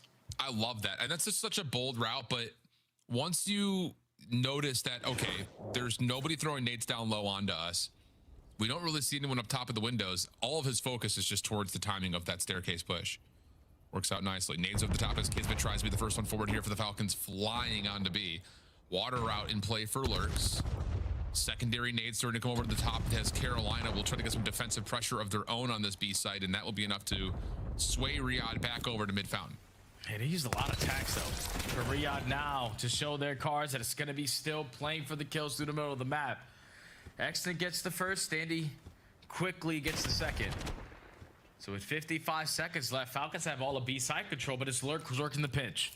Yeah, and Lurks' timing onto Pred could dismantle this entire post plant, but instead is going to go over towards Lambo, and yeah, the Falcons think they're safe from this position. Doesn't get the first kill though, and what a bounce out from Riyadh. They know they've got a little bit of assistance from Pred, and Exton will find the trade to fire. But Standy reconfirms the position, finds Pred down low at the fountain, and Lurks, even though he may have missed his window on the cell, will have plenty of time to defuse. Yeah, Sully was probably raging after that round. Same. Because like 3v2, we have the jump, we have the post plant. All we have to do is watch in front of us and through mid connector. But the fact that Lurks is able to get behind him and force him to reposition, he's probably raging at Pred like, what are you actually watching? Because that was his job to hold down that spot. But Chilex lurks through and he causes an issue. Carolina take the defense. It's a big round. 3-1 now. 4 in a row for Standy after the last couple of the kills go his way. And Carolina are wasting no time with at least an opening set look towards B. And here we go. It starts to unfold. Defense nowhere near. Kismet may have a chance to throw a little bit of utility to search out some info, but this, I would assume, would lead to a plant. And yeah, trophy system goes down and Sandy will plant the bomb. Might be time for someone to hit a water route, because you know tacs aren't going to be useful here. And every kill you allow Sandy to get is only going to allow him closer towards that Hellstorm. So Kismet gonna start to swim. It's already been 15 seconds gone. Well, here comes the setup on the retake. 2 from mid. Damage and shots out from Celium. Kismet just looking to mantle up to the wall. He's able to find 1 before being traded. This post plant now is purely over towards checkers, but you still have to clear this position out with only 15 seconds left. Celium finds fire. Lurks last one left. Almost able to double down, but not quite. Celium has hopped for the defuse already, and they'll save that for Xnid, who is on 2 in a row. And that'll get the Falcons back to within 1. Yep, it's just Kismet reading the play early on. All right, here, trophy system's going down. They use a lot of tax, and we also can't use our tax. So we have to catch them off guard. And it's Xnid who gets the first kill through mid connector, draws the attention, and then Kismet catches the timer for kill number 2. This allows your team to take the map control that they wanted. And successful on the retake to now only be down 1. I haven't really seen a lot of focus for either team up towards that top window position yet. A lot of action over towards B. Kismet's going to just dive over in through the archway to A. Shows some presence by tossing both nades, and then now he's out of there. And honestly, Lurks may have seen this. So Carolina are trying to isolate, and they will find the quick kill. No chance for the plan as of yet for Riyadh. So they're a little bit stuck here in a 3v4, and Pred's going to commit to the water route. Yeah, you're just going to wait for Pred now. But if you are the Ravens, no need to do anything else. You know exactly where they're going to send the play in, so with the gunny, you got to fly. Yeah, well done. Pred gets 1, so its position at Boathouse is now known. The bomb is dropped over towards B. Pred would have to get the ace and the remainder of this 1v3. And the window peek from Lurks is going to be enough for them to fly out and find the easy kill. Nice stuff from Carolina here in the Hacienda. Oh, yeah, without a doubt, man. That's just one of those rounds that plays right into your hand. Like, you get the first blood to Kismet, who's working the opposite side of the map, and you know that he is the playmaker for the Falcons. And if he's the only one here, then most likely the plays on the opposite side. So they gather that information and are able to get that first blood very quickly. And as soon as that kill goes down, you looked at that mini-map, Falcons started to panic because they were thinking about, all right, let's get this bomb planted. We got bottom one. It's going to be all good in a 4v4 post plan. But once you lose that first player, you have to watch mid doors, you have to watch flank, and then you just get trapped over on the opposite side. Ravens with a quick decision to understand our advantage. Now that we have the first kill, it's just to send it at Rock with the gunny, and now they're up 2 again. So another pivotal round required here for Riyadh. Standy's seen, bottom secret. Play up towards the double staircase, though, will be shut down by fire. So first blood, once again, goes the way of Carolina. Enough freedom here for Exceed to attempt to plant that A.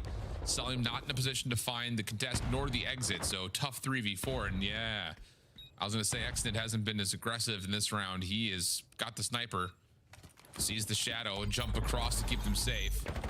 And with another dropping, it's going to have to be Exnid with the pistol. Finds the first. Maybe a chance to gain some separation. Tries for the quick scope to lock that one in. 22 seconds, but cannot get back into the connector. Carolina on map point. Hey, you just can't do anything, man. The sniper isn't really hitting. It's forcing Falcons to be uncomfortable. They instantly put themselves in position to take fences away, get the bomb planted, and then another first blood. That was the reason why Falcons sucked that search and destroy in the beginning of the season, because they couldn't fix that column. And even though it's the first time we see them play Hacienda here, now allowing Exit to use his snipe, it's not leading to a lot of success in the opening duels. And this might be the last time we see them play this. Yeah, I get it. Like, you're trying something different, not just in the map pick, but also Exnid in that round in particular using the scope, but doesn't feel nearly as comfortable as Sake had at the beginning of this qualifying stage.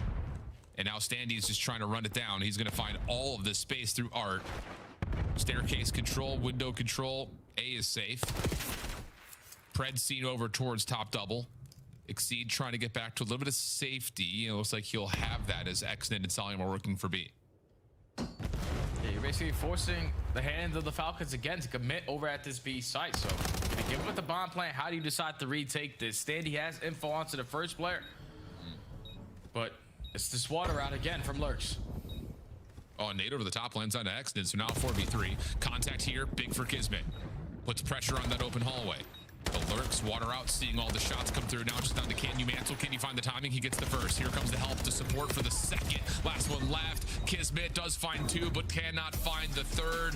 Fire puts it away. Carolina come back with a huge response on the search and destroy. Yeah, they just were the more proactive team on the map. Falcons looked like they didn't want to make any mistakes. Obviously, it's their first rep here on Hacienda, but they just seem to be uncomfortable. For a map that the Ravens have yet to play, just the game plan was a whole lot better. You started off with the slow and steady wins the race. You hit him with the mid-round adjustments, with the aggression, and then just understanding, all right, we have early first bloods. That means we have the numbers, so let's continue to use our teamwork for these retake situations on defense. They get 5-3 in the first blood column. And for players like Pred, who used to love himself some Hacienda, they don't really have a good one there. Yeah, that's tough. And I think it's just kind of like you mentioned, you know, the search and destroy in the last 2 months, and even talking to Kismet about it, has largely come by way of, like, I don't know where Exnid's scope has come from, but we're loving it. You find yourself in a map where you just aren't able to find that same kind of success, and I think you're very right. They need to readjust their mindset, maybe just for this map. I think you can still trust what Exnid's doing with the scope everywhere else, but on Hacienda, it looks like they're missing out on something. So first bloods largely tell us a lot of the story of how that search and destroy goes, and now we look at the overload in a 1-1 series when we come back.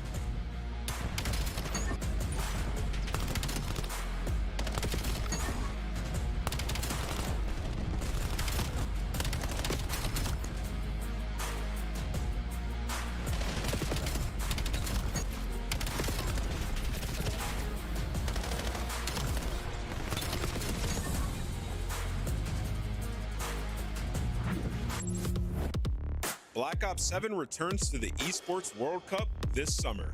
Scan the QR code to get your tickets now. Scuff, official controller of the CDL. Monster Energy, the official energy drink of the CDL. Brought to you by America's Navy and the special operators who work in the shadows.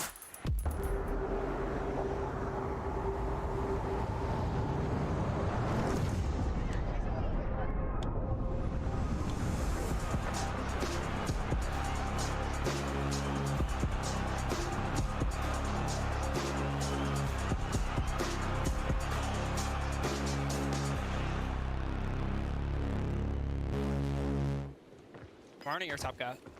Wait, I think they're probably working, eh? Yeah, they have Deddy, by the way. Sheesh. Sheesh, bro. Good Hold that. Sheesh. Bro, my POV that. RCXD out. Yo, these RC cars, please. I don't care if you get a fucking RC car, you do not call it in, bro. Ignore the thing.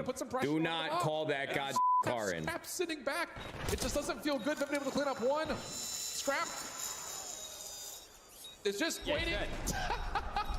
No way. Oh my god. All right, well. Oh. Chad, don't clip that. Don't fucking clip that. Skies dies, and then in a 3v4, effectively, New York Subliner slid on through. Watch out for the staircase. We're gonna be getting pinched. I have no ammo. I have to push up. Yeah, you just push. Dead. Umbrellas. And just don't line up with me.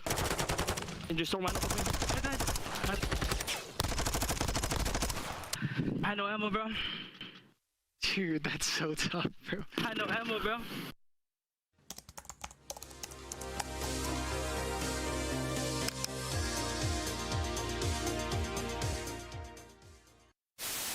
Vickle now. Last one up. He's got a trophy though, right? He threw a trophy out. He threw a trophy out. I think this might be too slow. Either way, he got it. Oh, he does get it. Yeah, it was too slow. He gets it. He just hops it right away. Nobody checks the bomb. But look at the route. Welcome back there, friends. We are taking a look this time around at the EMEA side of the late stage 4 playoffs. And how about those boys that showed up at the Pro-Am and said, hey, look at us. We might be in Europe, but we know how to fry. DK and Ethan for a minute sitting in the upper bracket final have been unbelievable. That's the stage 4 playoffs, but I tell you what, they have been doing it all stage long. They're playing up against Project 7 in that upper bracket final. That's going to be a good one. This Submit team, it's kind of got the same story as a lot of our North American squads. It's like, who are these guys? And where have they been staying at? Because they got that sauce. Yeah, you just got some young guns followed by a veteran leadership in Denza. The fact that this Ethan guy continues to shine, because you saw him at the Pro-Am. He went up against the likes of Optic every single map. He was going out there getting his kills. But the more that this guy continues to play Call of Duty, the better he is performing. Him and DK outstanding on the EU side. And I hope to God that those guys get their wrist, even though they're playing from the their chance, even though they're playing from the opposite side of the pond. Yeah, it's so true, dude. And we will see them at Major 4 on their side of the pond.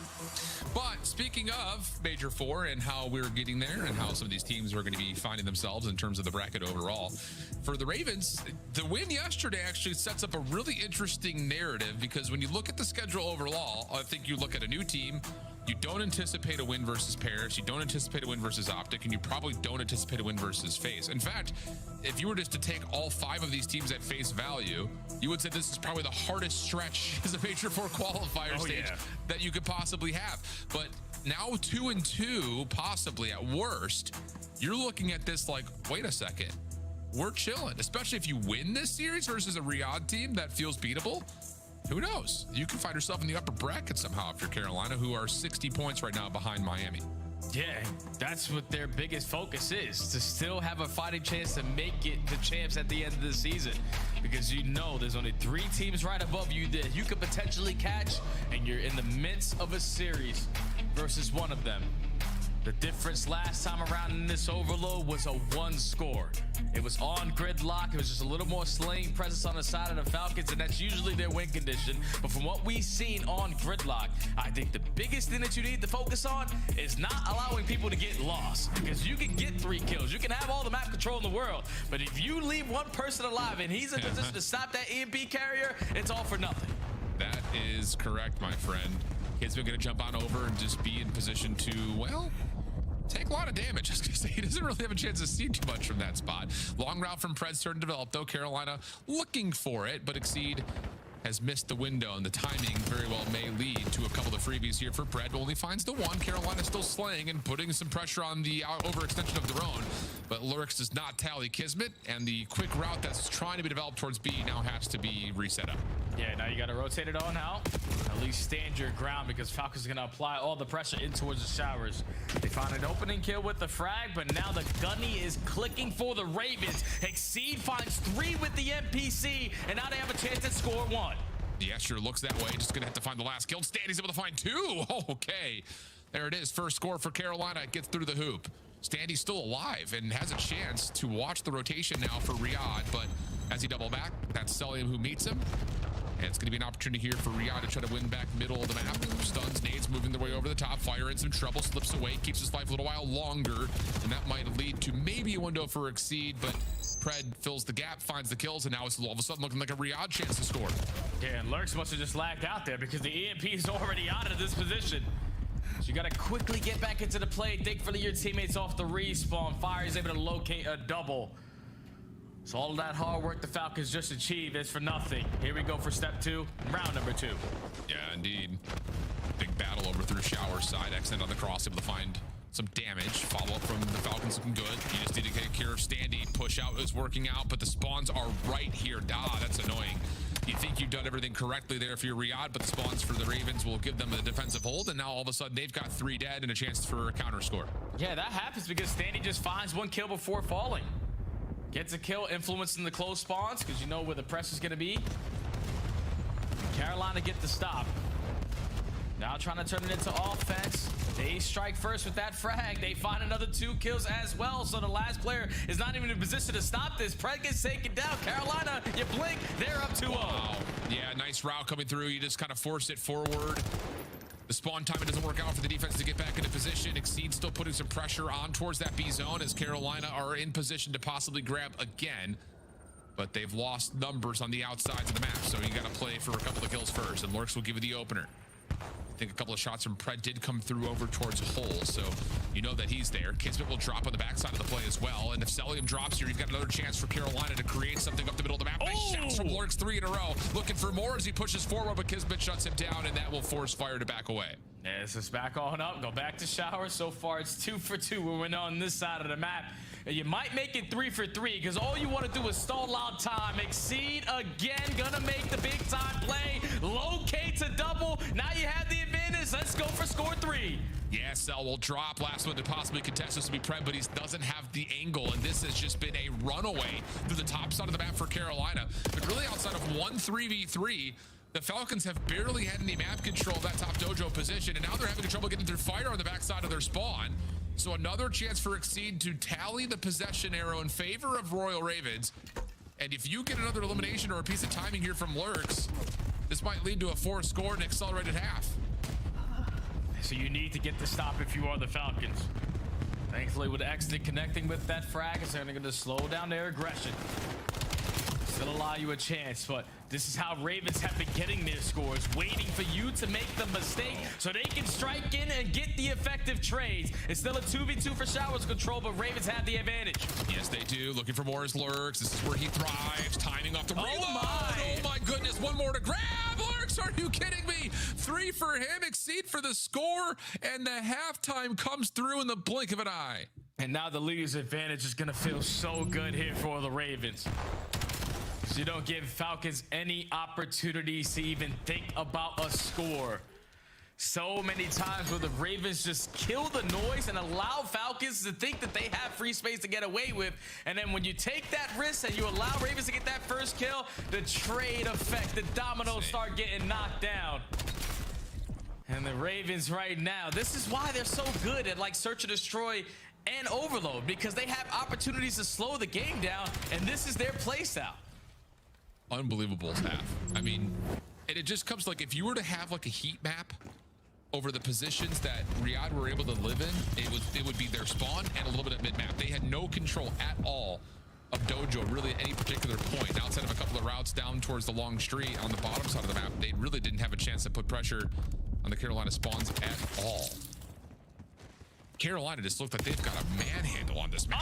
Lurks may just be doing it himself. Another shotgun moment for him. Off the regen, slips past one member, but a quick correction from Kismet finds the kill. But Carolina's still controlling the EMP. Yeah, they just keep on losing track of players, and that's allowing Ravens to dominate mid-map because they're just putting so much focus on the outskirts, trying to locate where these SMGs are. The Falcons now do get the stop. It's already been a minute wiped off of this round, and if you are the Ravens, just play for that map control because we have it on lock. I'll say. Kismet holding through Dojo. Carolina able to get a player into small and another one backside Koi. Standing into spawn on this position as well, so Carolina have the numbers to defend this. Just waiting for the next hit for Riyadh. Trophy systems are down by the look of it for both teams. Fred gets to you the opener though. Now he just has to be the tip of the spear. Tries to make his way through, but Standy and Lurk shut that down. Sullivan for one in response, but you have to win these battles outright. And that's enough for Kismet to at least get him on 3 in a row. Sullivan one more, but now it's just not a any deal with Lurks. He's been unbelievable. First one comes through, help is on the way. Does he get both? No, not quite. Exceed keeps the defense kicking, and Carolina are still trying to reinforce. Yeah, they're just trying to go right through the front door. No one working on an extra route to potentially have a different angle. Ravens just ready and waiting. No need to take any risks. We're up 4-0. And there's only 3 minutes left to play. Falcons need to start playing some perfect overload. This might be the first time I see them in overload getting handled like this. Yeah, I'll say. Chance here for Carolina. They're stacked up over towards driveway. Standy taking a little bit of a stun. And the Falcons are going to play this one from their spawn. That's exactly right. And wow, Kismet tries to you have to make a play, so he tries to. Not going to happen. Follow up, 3 dead. One more to find in the corner is Exnid. He's able to find, well, both players, but not before the score comes through. So Carolina now up 5-0, 2:30 on the clock. And again, the Falcons can barely get out of spawn. Yeah, this is just not what you're expecting to see from the Falcons in overload. You got the better of the Falcons last go around. 4-3 was the final score, but this time it's been all out Ravens. Reset back to the middle of the map. Falcons need to start winning every single gunfight, but the most important around this mid-bus. So you can retrieve that EP and try to get a score, but it's Lurks lurking. Yep. And it's just with this leader's advantage, he could just float for as long as humanly possible. Look at him. They're just looking. They know he's behind. Exton says there he is, but I'm weak. Fred stalls. Some damage out makes Kismet's life easy. Exit another from the front. So here you go. An opportunity for the Riyadh Falcons to make their play over towards this B zone, but a nade lands. Standy falls through the small door. Kismet's nade also clears some space on this front entryway towards the B point. But Exceed, damage out. Last one to grab his Pred. Fire pushing forward, finds the EMP carry, turns over to find a second. Last one at Exit, able to grab the EMP, but can't quite get there. And now with only a minute 30 of the clock, the Ravens could just cruise their way to a map 3 win. Yeah, Falcons are already feeling the defeat here on Gridlock Overload. Because the Ravens aren't even going to attempt to retrieve the EMP. Let's just continue to slay, allow the reset to go down, and Falcons to think that they had a chance of dominating mid-map. Wow. This is getting ugly. They're getting battered. They're getting beaten the hell up. And the Ravens look like the better team that's flying. I mean, we haven't seen a loss like this for Riyadh. And they've had a 1-4 loss to Optic. But it's been a long time since they've lost even back-to-back overloads, period, let alone that they've been blanked. I don't think they've been blanked at all in the season. No, they haven't. They've had a couple of one-score games, but there have been no results for Riyadh where they have not found a score, and it's looking like we very well may have the initial instance of that here with only 35 on the clock. And I just think the Ravens right now are just matching the pressure plus some. Exceed this entire time has been running that third SMG. Fire just trying to beat the safety net, hold the long distance angles with the F-15, but he is running and gunning with his SMG duo. And that allows the Ravens to just dictate the pace of the game. Falcons are able to get one score, so they're going to avoid that scoreless status you were just talking about. But if you're the Ravens, again, another situation where you're going to try to put yourself in a position to win the 2-3-5, but the 3 this time around was just utter dominance.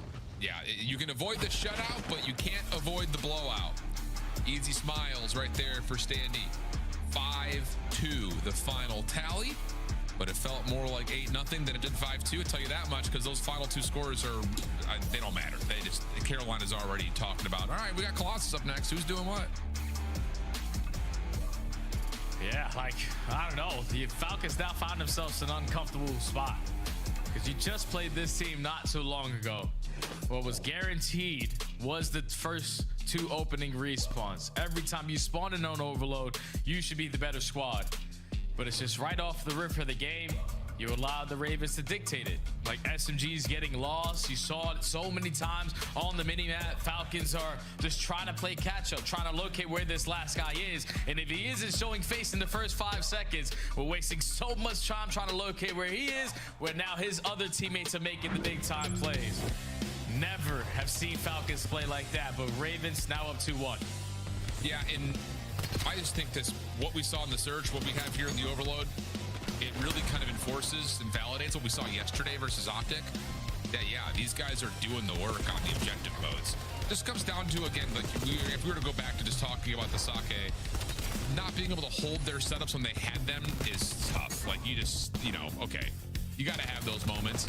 But beyond that point, it feels like they're still hanging even when they're losing hard points right now. Yeah. At least in the kill feed, like they're not getting completely obliterated, which is great news, obviously. But I think the more important part is like they're growing and building in a way that actually makes series against top teams winnable. By winning the 2-3-5 more often than you lose them, like you're going to win a hard point every now and again. But if you're dominating like you are in the search and the overloads, yeah, you've got an opportunity to do some damage at the major. Yeah, because that could be your win condition. You can get the series done through the 2-3-5, but if you can add potentially a hard point into the mix, then you can start to close out these series a lot sooner. So the Ravens, without a doubt, are moving in the right direction to just be one of those teams that you're going to be really nervous to go up against just because of the play style and the different gameplay that they bring in Search and Destroy and Overload. Now going into a Colossus hardpoint, I think what the biggest thing that I'm going to take away of what we saw from the last map is Exceed running that third NPC. The guy ran it a majority of the entire map. So going into Colossus, it's got to be him in sync again with his other SMG players to keep up with that pressure. Now, you say Exceed and you say Colossus in the same sentence. Yeah. And I feel like everyone is still looking at this Carolina team and thinking back to that interview when they were like 0-10 on the map.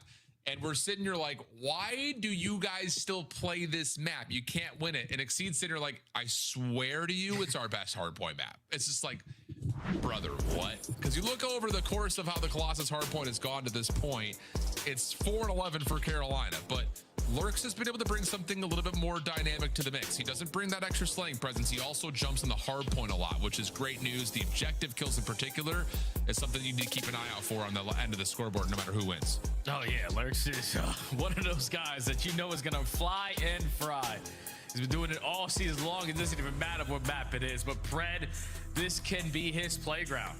He's a guy who, alongside Kismet and Exton, and even with Selling being so difficult to take down that statue control, he can dictate this game. Colossus has been one that has treated them well, especially since the beginning of the season. So you put this map in this spot, you gotta try to win it to force that game number 5 where it's gonna be Den, and that's where Exton can actually have his impact with this snipe. Oh yeah. Okay. That would be huge. Although to be fair, like you look at like what Riyadh have done on Den's search, they played it a bunch and they've had a couple of good wins, but they've also split the difference when they were at the major in Atlanta. They were 2-2 on the map with a couple of bad losses to Optic and LA in particular. So still feels like you can't be thinking about Exit in the scope yet. If you're Exit, you got to be in a position where you got to be that Exit that we saw all throughout Major 3, both qualifiers and in the Major himself, where it's just like, dude, I'm telling you, this guy has been the most improved CDL player in the last calendar year. Got to have that. Yeah, big fan of Saud. I go into his chat every single time he wins and say, good stuff, kid. You keep on shining. He says, thank you, thank you. So I know he's feeling good whenever he's getting his gas. But on a map like Colossus, Hexted and his aggression and his snap, he plays with that NPC need to be felt. But I just think if you want to try to force this game number 5, the guaranteed column that you need to have go your way is rotations. That's exactly right. Something that was not really missing for the Ravens. It was the setups on the rotations that were really missing. But so far, good statue control here for the team in blue. Exceed putting pressure over towards the P2 side of the map already. And as Exit drops, Carolina will actually be able to get this right side of the map completely locked in for them. Ravens locking down even the line of sight over towards P4. And this just feels like the Falcons are kind of stuck at the moment. Yeah, like just to see everyone at yellow steps and then say, nope, let's retract and go back over towards statue. Right now, not clicking the way that they want to, but you only give up 7 seconds off of the P1. You dominate statue control. Now with the aggression, you at least spawn one play for the Ravens out, and Cellium still winning gunfights. Well, Lurk's trying to hang on so Standy can keep blocking spawns. Standy's good for the opener. Here comes the chase, and he will eventually drop. So now you've got a nice moment here for Riyadh early. Nade over the top, though, lands on Cellium. That's the hard point. Really now opened up. Pred putting pressure through tunnel. Drop down from fireworks out. Here comes the hit for Carolina. It's all from the front, which is the only real unfortunate thing, but at least there's no trophy, so you might have an opportunity just to flood with nades, and that's exactly what comes through. 2 will drop. Riyadh still spawning in and finding some counter kills of their own. Opportunity for the Falcons to reclaim his spread, able to find one up high, and that's good for the Falcons. Yeah, they just keep the spawns. Falcons don't have to worry about anything else because the Ravens aren't working on P1 pressure, aren't working on the long route. They are just banking on their attacks to lead to the opening here for break. That's a lockdown setup there for the Falcons. Now going to be up by 40 points, going over towards the P3. And if you are Exceed, yeah, start taking rotation because Falcons are already here. Absolutely. Well, you've got Exceed in tunnel, just trying to defend that position right now. Finds Pred, who is trying to re-win that for the Falcons. Follow up, try to come back over, as it's not going to be really all that present for the Falcons as they get pushed back. Kismet with an M15 now, is just trying to find the angles. Good win there into fire. Knows he's got one up close and personal, but is waiting for a little bit of help, and he's going to get it with the right members nearby. Pred, Exit, trying to run it with the SMGs, but they're not really able to clear out that tunnel position. So yes, the Falcons are still winning, but Carolina are controlling the space around this hill. Yeah, and they're shutting down these long routes trying to be developed on the side of the Falcons. So first 2 waves already shut down. Still 25 seconds to play with.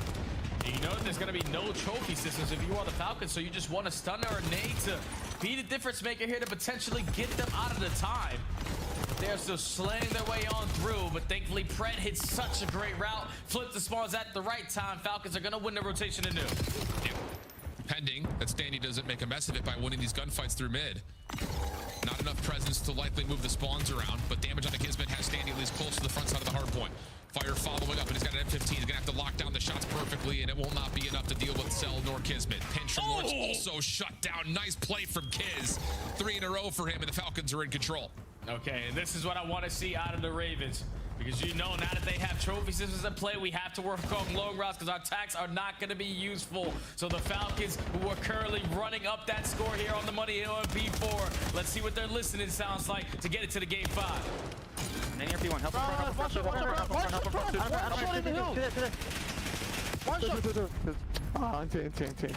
Really go. One shot, I think. One shot from first. Dead. Alright, One to blue. Nice. I stand over you. Oh, dead. Nice shot. That's shield. Yeah, I'll block AJ. You gotta play time. Oh, don't shoot. I got it. I needed the door. Two on you. Needed. How much? Time. One more door. Get time soon. Go. I'm blocking. I'm throwing a detonate there. One shot, XC, one shot, wallbang game. Absolute. One shot, the bang hill, 3 guys, 3. No time, one shot. Help me. I need the time. I should hit this hill, kids. On time, dead. I have tunnel, everyone's chill. I can need it. Yo, play set. Nothing to hit you, MC. I they went left, bro. Left, 2. 2 left. Street. Nice. I spawned out. I'll let them spawn hole. They're gonna be front you guys. I spawned out. All front you. Standing go in front. He's in front. One more front, MC. Yeah. And one P1. I don't see him front. I don't see him now. I have the right. I have the right, guys. I'm dead. Watch out, right, God. I have all the right, guys. I'm not blocking, brother. Yeah. Come. Shield. Nothing right, guys. All front. I have P1. Lord's weak on time. Outer. One more outer. Nice, good job. Listen, everyone hold. I'm gonna flank the right, okay? Take your time. Good setup. I'm flanking tunnel. Good P1. See, I left it. I think he's side door. Nothing P1, he said. One more. Watch your front. Nice. Yeah, this game's getting a little out of hand here, Jay. And for the Ravens, it has not been locked down enough in a lot of the same ways we talked about Sake. Even if they're getting rotational presence first, they're still not getting into setups that are stopping the Falcons. Yeah, it's just tough to break these hard points when they have trophy systems on these money hills and all you're trying to do is just head bash. It's just not going to lead to a lot of success, man. Falcons aren't doing anything crazy. All they're doing is dominating the right side of the map at the right time. And Ravens aren't doing anything extra to try to discipline or at least catch them off guard in their setup. You're consistently going through the front door, and at least here at the P3, it works for now. Well, it's Carolina currently in control, a little bit more solid here at this second P3. 35 seconds would go a long way towards a potential comeback effort, but here comes the push down over through tunnel side. Standing in the way. Fire helping out and supporting, but he's taking a ton of damage over the top of the submarine. Can he find Pred first? Yes, that's huge. You also still have assistance from Exceed, who's continuing to throw shoulders on this close corner. Fire, though, only able to contest.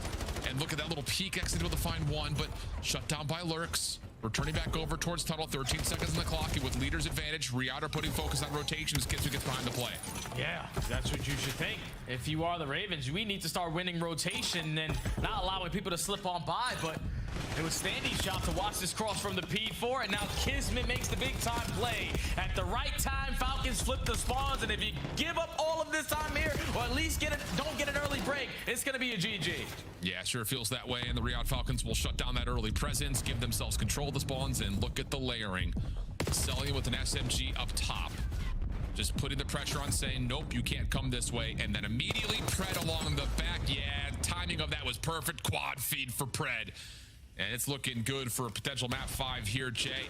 180 to 94, and Carolina have no hope at the moment of even seeing any of this back 25. Yeah, they're just getting pushed back, man. You're dying off the rotation, you're losing your first wave and allowing Falcons to get those kills in sync to guarantee all that free space through the front. Blink, they're up by 100. And even the Falcons are going to be trapped towards the backside of this P4. Ravens need P1 to P2 to get them back in it. Yes, they do. Not unfeasible, but based on how the map has gone, it feels a little bit improbable. Long route being developed by Lurk, trying to cut off the play at P1 before it even develops, but he takes a couple opening shots. That turns the attention, and he gets shut down. Exceed, nicely done to find one, stop some of the pressure over towards Statue, but Exceed is able to win the hard point battle. Fire following up, good kills. And hold on a second, Ravens able to get some control of the hard point, but look at the quick double route around the back. Standy's got no idea. And once more, Celium and the rest of Riyadh are just playing the long game. And that's only allowed to be hit like that when you have this much of a lead.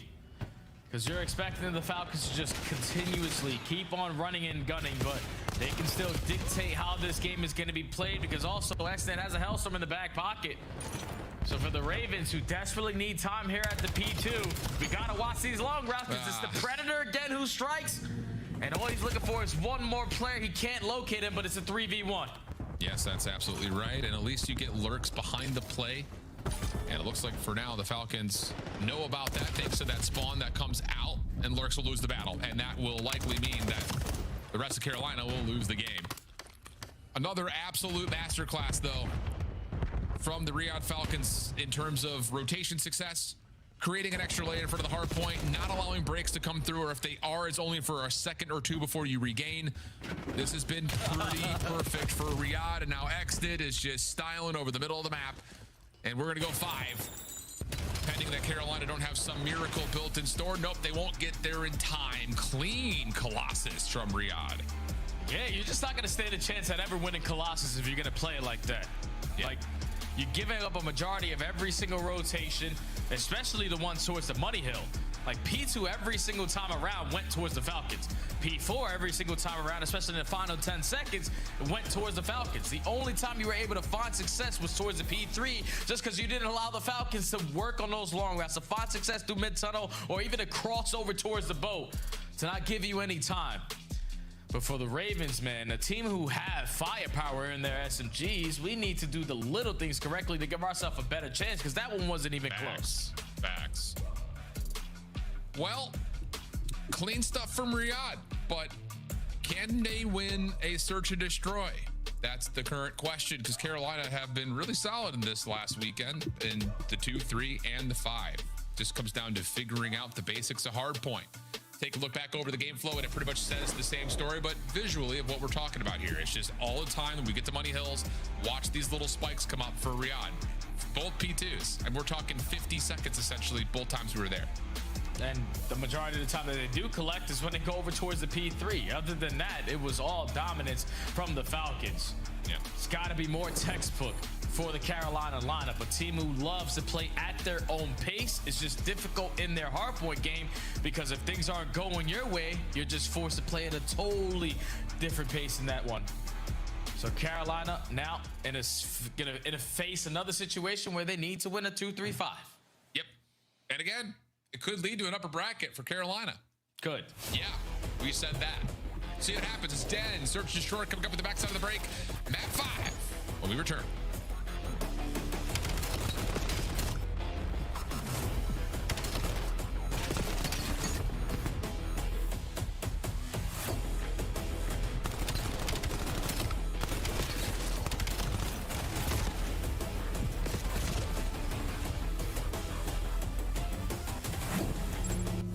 Champs tickets are on sale now. Come see the best teams lock in for this season's grand finale in fabulous Las Vegas. All 4-day passes come with early venue access. Head to FazeVegas.com or scan the QR code to get your tickets now. Go pick up the 2026 Call of Duty League Championship Tracer Pack. You can support all 12 Call of Duty League teams. Scuff, official controller of the CDL.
Winded on the point, scrap, and the boys get it done. Back on the f***ing desk, Clay. Back on the f***ing desk. You're f***ing dog shit, kid. Please, like, you're gonna check it, right? You're gonna check it. Oh, it looks one way. Envoy's on the other. The magic man continues. Envoy gets 2. Scrap gets another. It's all on Nasty 1v3. I promise you, he's in that corner. He's in the 10th corner. It's Envoy's corner. Oh my God! The pleasantries exchanged between squads. Happy birthday to you. Oh my God. Happy birthday. In honor of our Father's Day, we're going to have a friendly competition amongst the dads on this show. How many dad jokes can we fit in? Well, I have the opportunity to go first. So, Allie, let's take the lead right now. Why can't bikes stand up on their own? Why? Because they're too tired. Got her! All right, let's keep this moving, Nameless, because we got a lot to talk about. Starting here with the standings. Stay on Spires. Play 2 months. Play your life, dude. He's in. He's just running away. Just run. Fuck you know, baby. Come on. Come on now. Yo, this guy was so much. Welcome back there, friends. Let's take a look at where we currently stand in this map number 5, because for the Falcons, it's really just about positioning leading up to champs at this point in time. But Carolina are still fighting for maybe an outside miracle run. They would need to clean things up overall in Major 4, at Major 4, if they wanted to make their way into champs. But starting things off, I mean, they're 2-1 right now, and look at the company that's around you. Boston's 3-1. You win this one, you've got a head-to-head tiebreaker versus Riyadh. There's a realistic possibility here that Carolina could find themselves starting the upper bracket for a chance to make a miracle run. Yeah, you just want to continue to push the teams that are above you back in those standings. Yeah. You see Miami is one of those teams above them. G2 and Falcons are the other two. So the Ravens know what is on the line here.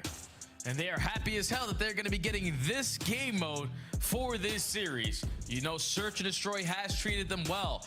They are like one of those squads that play their own game. Like, other teams are really good at just instantly setting the tone with their aggression. No, these guys have a totally different playbook ever since Standy has entered the building, because Standy has been one of those S&D guys even back in the day that provides so many different playmaking abilities. So on a map like Den, where Carolina are going to be able to dictate how this is going to be played, you can't allow Exton on the opposite side to be that difference maker, because on Den, he can get away with the boomstick.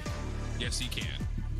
And we anticipate that 1v1 between him and Exceed very well may determine the outcome of this map. Good. I would say Den obviously gives you the opportunity, but we don't, I would say, often see snipers like dominate a map on Den. It can definitely influence and help you out for first bloods, but we'll see. Still feels like there's going to have to be somebody else, and I like that you point to Standy in particular. Let's take a look at what we got here. We've got Carolina starting things off on the opening defense with a heavy approach towards and through A. It's going to be a late wrap for Cell to watch this just from couches on the P2 cross, and instead of trying to play for info or kills, it's going to be Riyadh saying, thank you for the free B site. We'll play the post plant. Now you got 40 seconds to work with, and you know that the Ravens have yet to show face anywhere around the map. So you're gonna retake it through Dojo. No trophy system's gonna be in place, so they invested smoke to at least cut that line of sight. That's good. But Falcons just gotta hold. Yeah, there's also nades that are clearing out these close corners over towards 10. Nice shots from Kismet, getting a lot of damage into a couple of different players, but he takes some nade damage, has to pull back, and that's going to be enough for Pred to show some play through mid. Cellium right there with him. Time is running out here for Carolina, who still have not been able to find the kills that they need. Team kill forced over towards the backside of the play at B, and the last one standing is Fire with nowhere to go. The late wrap from Pred is perfect, and it's an absolutely flawless post plan for Riyadh. Yeah, Carolina are quickly going to make those adjustments on that defensive setup. We have to be able to spread map to gather the early info, because the way that the Falcons just played that, couldn't get any better than that. You invest your smoking it over towards Dojo. There's no one in the vicinity. You don't waste any time to get the bomb planted. And it was the one player who initially starts off by taking mid space, eventually backs down to allow that plant to go down, and then Kismet alongside one of his teammates sitting at Kabul draw the attention, allow for the rest of the players to just take mid map because they planted it for that angle, and that was just perfect from Falcons. Okay, well, Carolina's looking for some aggression towards B, but they're going to be met by some of the defensive presence of Riyadh. Smoke will come down. Lurk still playing inside of 10. Pred has stayed safe from just about all of this to this moment. Kismet, quick shoulder. He has an SMG, so he's just essentially trying to pull some of this offense into the line of sight of Pred, and that works out nicely for the first. He knows there's a second outside. That's beautiful. Such a good bait and switch setup just by Kismet saying, hey, look at me, I've got a sub, trying to push me. Oh, no. Clean. That is so well designed. Carolina trying to catch them off guard. Oh, we have a chance to isolate onto Kismet. Let's send it into Dojo. But no, Pred is in a very good spot. Keeps his teammate alive and then gets a second kill. Just doesn't get any easier than this. Even though Kismet barely shoots his weapon, he makes a big play for Falcons to go up 2-0. Wow. I mean, it's just, I don't want to say that that's a kind of a day one thing, but if Kismet's showing that he's just kind of throwing shoulders with a sub, you have to figure that someone else is nearby, or that he's just going to sit back and you aren't going to get a chance to play for the kill. See, trying to snipe through the smoke this time over towards B. That's enough information as Riyadh is playing for nades anyways. And that will mean, okay, sniper at B, we'll just go ahead and take the free A site now. Thank you. Yeah, selling the entire time was clearing out roofs. No one works the late pinch. Kizzer spots them crossing towards 10. So no need to try to fight that, but this is a decoy play. You're drawing all of the attacks out of the back pocket for the Ravens. So they're thinking the play is going to be on this side of the bat, but now it's all going to fall into the hands of Lurks. Yeah, I'm wondering if they caught information that Exceed also rotated there, and they're just saying, we don't want to play up against the scope. Very well may have been the case. Lurks dancing back, able to see that Exit's nearby. Stun doesn't land. Nade being cooked may cause some damage, and whoa, it does. It catches all of Exnid. So good first blood. Lurks follows that onto a second. Tough gunfight here versus Kismet, but a lot of damage is in. That's enough for Standy to follow up for the trade. Cell, last one left. Quick check over the top of the bomb. Smoke making the visibility pretty poor, but he's able to find the first cleanly. He should know that there's going to be a push out. Wait, Exceed just kind of forfeits his life right there. And now Cell has the advantage of this 1v1 as he's got the timing, but he doesn't have the shot to lock down the kill onto Standy. Almost a catastrophic scam for Carolina, but Standy saves the day. Whew, big shout out to the stand, man. Because if you're Exceed, all right, I know you want to play for the information, but he committed with the pistol versus Celium with an M15. Probably not ideal going into the rest of this map, but the stand man in the right spot. Celium would have loved if he would have gotten this second kill with the time being his best friend and just putting Standy in a position where he needed to play around that bomb site. But you play the 50-50. It's just a better gun in the hands of Standy. Carolina get there first. I mean, if Cell gets the info off that jump up, maybe there's a chance for him to get that shot locked in, but Standy does avoid it. And now it's Exceed who catches the first sniper battle advantage over Exnid. Double setup here for Pred, and Kismet has to dissolve in the 3v4. And Carolina will start to make their move over to B. Smoke to block out the mid connector should lead to a plant, but Kismet actually may be able to see underneath this smoke. It's kind of floating in midair, and that's actually enough presence to push off the initial diffuser, or pardon me, initial planter, but still a 4v3. And now time is ticking. You know, those pressure from Falcons around the middle of the map, and Lurks already spots out Celium. So in a 3v4, you got to take calculated risks, and Lurks still keeps the numbers in favor of his team. Yeah, and Exceed now can just be the first contact point, just throwing shoulders. As long as you don't get absolutely bursted out of there. And uh-oh, Standy's now the last one left in 1v1. This time it's Pred on the other side. Up and over, Pred chooses right, should have predicted left. Standy wins another clutch 1v1 to keep Carolina in the map. Yeah, it's a stand, man. You're allowing them quick first bloods. X did with a perfect spot to like try to gather early information and potentially get the first kill because he lined up the shot. So that was onto the guy that was providing the bait for Exceed. Exceed just puts himself in the power spot. Slides right up to Broken. Exnit turns the corner at the wrong time. Every shot you don't take is an automatic miss, but Exceed doesn't miss on his end. Carolina tied up. 4 in a row for Standy as well after the clutch.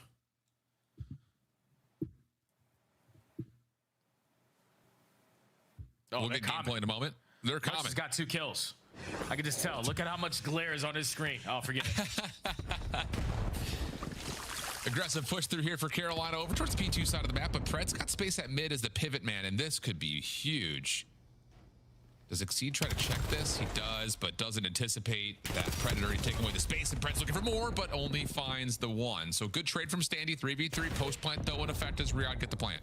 And Riyadh would try to do the same exact thing they did in their opening round by just having mid-map as the safety net just in case you lose Kabul. But Standy takes that positioning away.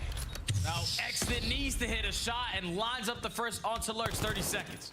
Yeah, and you know that you've got Standy playing behind the play. And now you've gotten Reed on fire as well. Standy quick to rejoin. That will pull Kismet back to the play, but damage is just not fully there. Fire trying to force the trade's not going to happen, and Riyadh get away with a nice one there with a really key mid-round shot from Mexnit. Yeah, and a lot of our focus so far in this game 5 has been around this B site. Neither team willing to take a lot of risks over towards rooftops, but whenever you're planning B, it's usually due to our team having mid-map to go with it. We take a look at this angle again here from Mexnit. Lines up the shot there onto Lurks, But with 30 seconds left in the 3v2, know that Standy was still roaming. It's an easy post plant victory again there for the Falcons.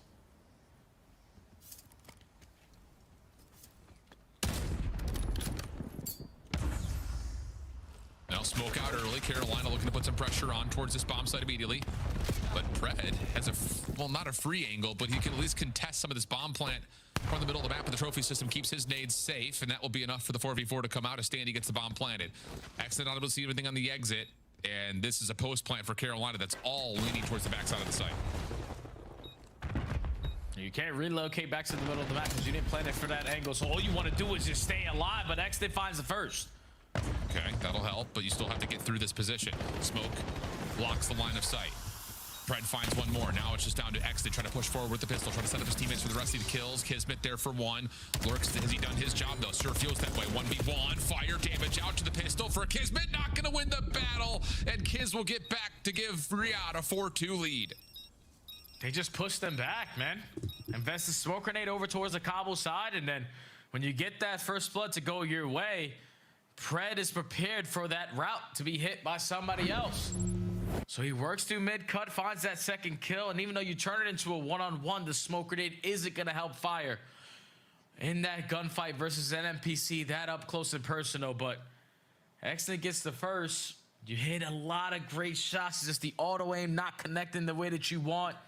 And Kismet with 28 HP left gets the round there done for Falcons. Yeah, and that's another round that, like, Carolina, I love the idea of it because Riyadh has pulled this on you a couple of times of let's see if we can get some aggression of our own, get an early 4v4 post plant.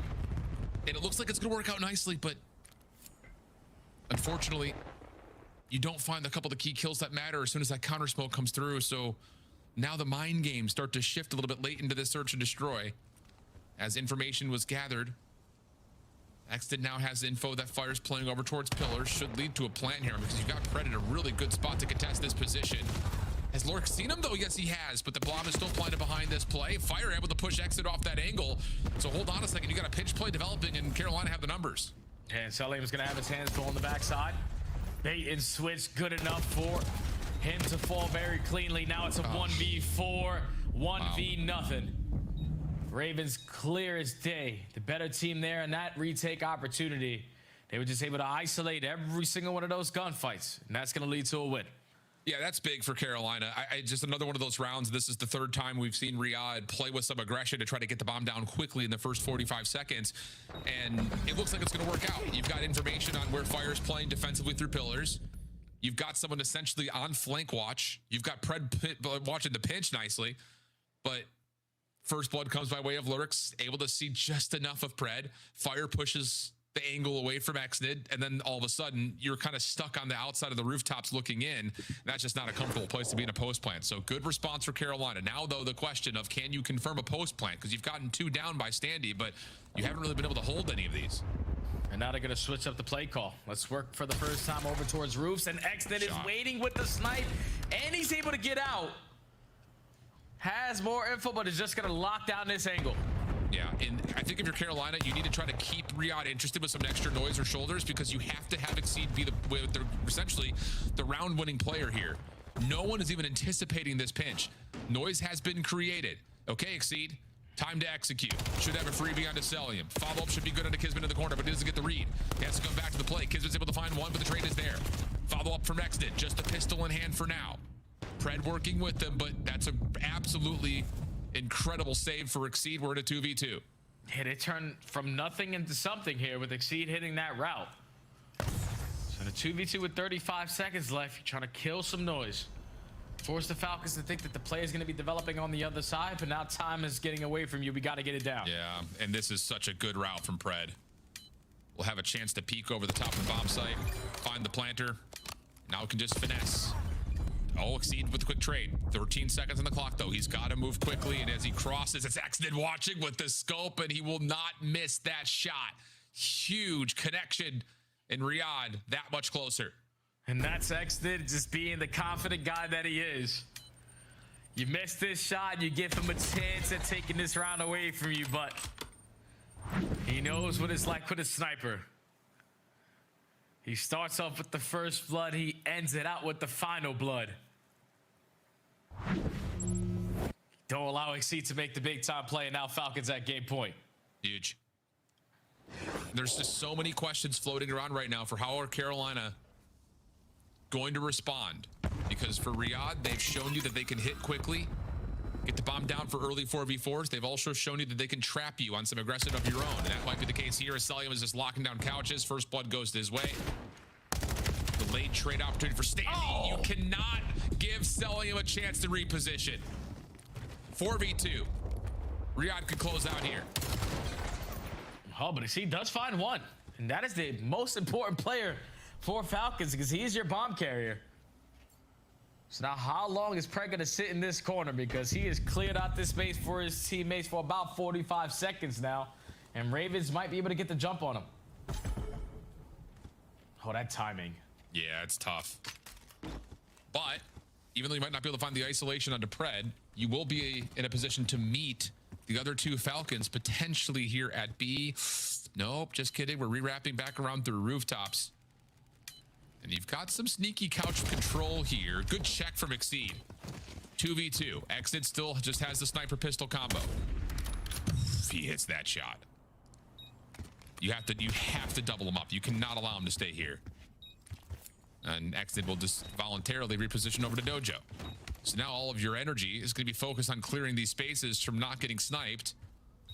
That you're going to be late, and look at the route from Selim. He's going to re-rep to play the clutch position up through mid. Exit just needs to keep his life here. He'll back away.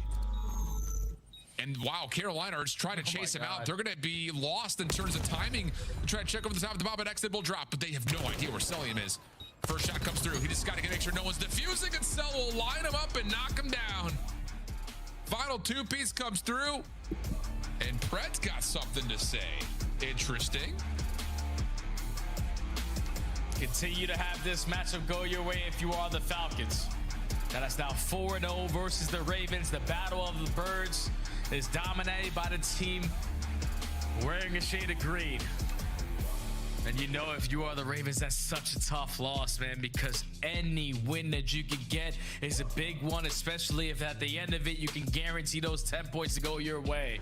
But to lose this matchup where Falcons are one of those bubble squads sitting right above you in the same devastating fashion all the way into game 5, that's got to be tough to swallow. Yeah, that is tough, especially considering, like we talked about at the beginning of the series and through the map too, how good the search and destroy has looked for this new Carolina team. But here it comes up short. I think you were appropriately able to call out that Exton was a factor with the sniper rifle, just a couple extra kills and some of them being very pivotal, not just like the easy one to call out where he gets the win on to Exceed the last 1v1, but even a couple that just kind of reduce the numbers, reduce a hit down to a couple of members. So he brings to the table, man, and I'm telling you, I think you're looking at a Riyadh team that's probably better than their map count looks like right now in this Major 4 qualifier. Yeah, probably don't want to play any more Gridlock Overload. I'm pretty sure Exposure Scar has been treated us well. And then also Hacienda Search and Destroy for them. You might not want to play that because Exit is not the full Exit that has allowed you to develop your Search and Destroy gameplay on that map because you can't run a sniper. So Falcons get the job done, but still a couple of things you got to do on the back end to improve that map pool. Well, our penultimate qualifier weekend is done. That's crazy. We've only got 3 more qualifier days left, and then we've got some tourneys. Oh, do we ever. Back to the desk to finish off the weekend. Thank you, gentlemen, and congratulations to the Falcons. A narrow fight there for the Royal Ravens, but Allie, Carolina can't get it done. No, unfortunately, they cannot get it done. I think those opening 2 rounds really just set them up for success on the side of Riyadh Falcons. It was a very dominant opening 2 rounds in that game 5, and in a situation like that, if you're Carolina, it is tough to put your mental back into it. As sexy as the snipes were, we got to give a big shout out to MacArthur for this series. Here's a look at your highlights from game number 5. Did Selim finish with an ace, Nameless? I believe he did. He killed the 2 through bottom mid, then got the final 2 on the bomb. He was shooting this series. Why are we flying bottom? And sorry, my bad. But like bottom while we're in a round win to lose the rest of the series is crazy. Continue it. Yeah, I think, I agree. That was a crazy play. But I think a lot of the late rounds, especially when Riyadh were on offense, like they were dying because they would give up mid and they would get picked from mid cut, right? So they tried to have a little bit of aggression towards mid if you're Carolina. Didn't end up working out in your favor. And a lot of these rounds, I mean, you saw Exit finding a huge snipe to give them the advantage defensively or offensively. Yeah. And because there were some clean picks on the side of Royal Ravens. Like they would get a first blood, but Exit would even out those odds. So everybody giving their 25% in this one, especially in this game 5, with the play of the game at the end comes from Celium. Here's a look at the play of the game from MacArthur. 5-3, he calls game out. Yeah, this was just heartbreaking of like getting this first opening pick because like Ann said, I mean, they were just trying to get control of this bottom middle, but when you got Celium starting down the line and it's match point, I don't love kind of the solo child because there was no immediate trade. Second guy goes in for it, he gets slammed, and now suddenly you're stuck in a 2v4. That also was winnable, by the way, but Celium's gonna close that out with the final 2. That is your Scuff play of the game, but now it's time for your Monster Winner Spotlight, and we have the one and only MacArthur in our spotlight. How are you, Mr. Celium? What's going on, guys? I'm doing good. How are you guys? We're doing really vibey. It was a long, grindful weekend. We saw a whole lot more maps than we expected. Were you surprised to go to another Game 5 against the Royal Ravens tonight? I mean, I wasn't really surprised. I mean, like, obviously they're a good team, and they took Optic. Like, they beat Optic, so I was ready for the matchup, you know? Mm-hmm. MC, it looks like you got your S&D bag back. You're playing, you know, a little bit more aggressive at times. What have you switched in your own game, seeing as you guys are finding way more S&D success recently? Just being more involved. I think, like, just taking more fights. I think that's something that I lacked, like, in the beginning of the year, but I think that's something I'm trying to work on still, so that's it. How do you guys get to like the next step? You guys have had some close games against Optic, when most recently wasn't that close, and this seems to be the one team that gives you the most trouble. What do you think you need to improve on to get to the next step, take them down, and get to a chip? I mean, honestly, for me, I think it's just like the very small micros that like top teams do. I think Optic and Thieves do it really good, and I think like for us to beat them, it has to be that. So just the small stuff like in game, like very micro, you know? Okay. MZ, I want to ask you a little bit about your comfortability on this game and how you're liking it. So I guess my first question is kind of what's your favorite map right now so that the rest of the league knows to ban it so they'd never have to play you against it. And then also just kind of where this game lands for you, your comfortability on it, how much you love it, and how good you're feeling on it compared to games in the past where you've dominated. Yeah, for me, I mean, I think for me, Colossus is my favorite map so far.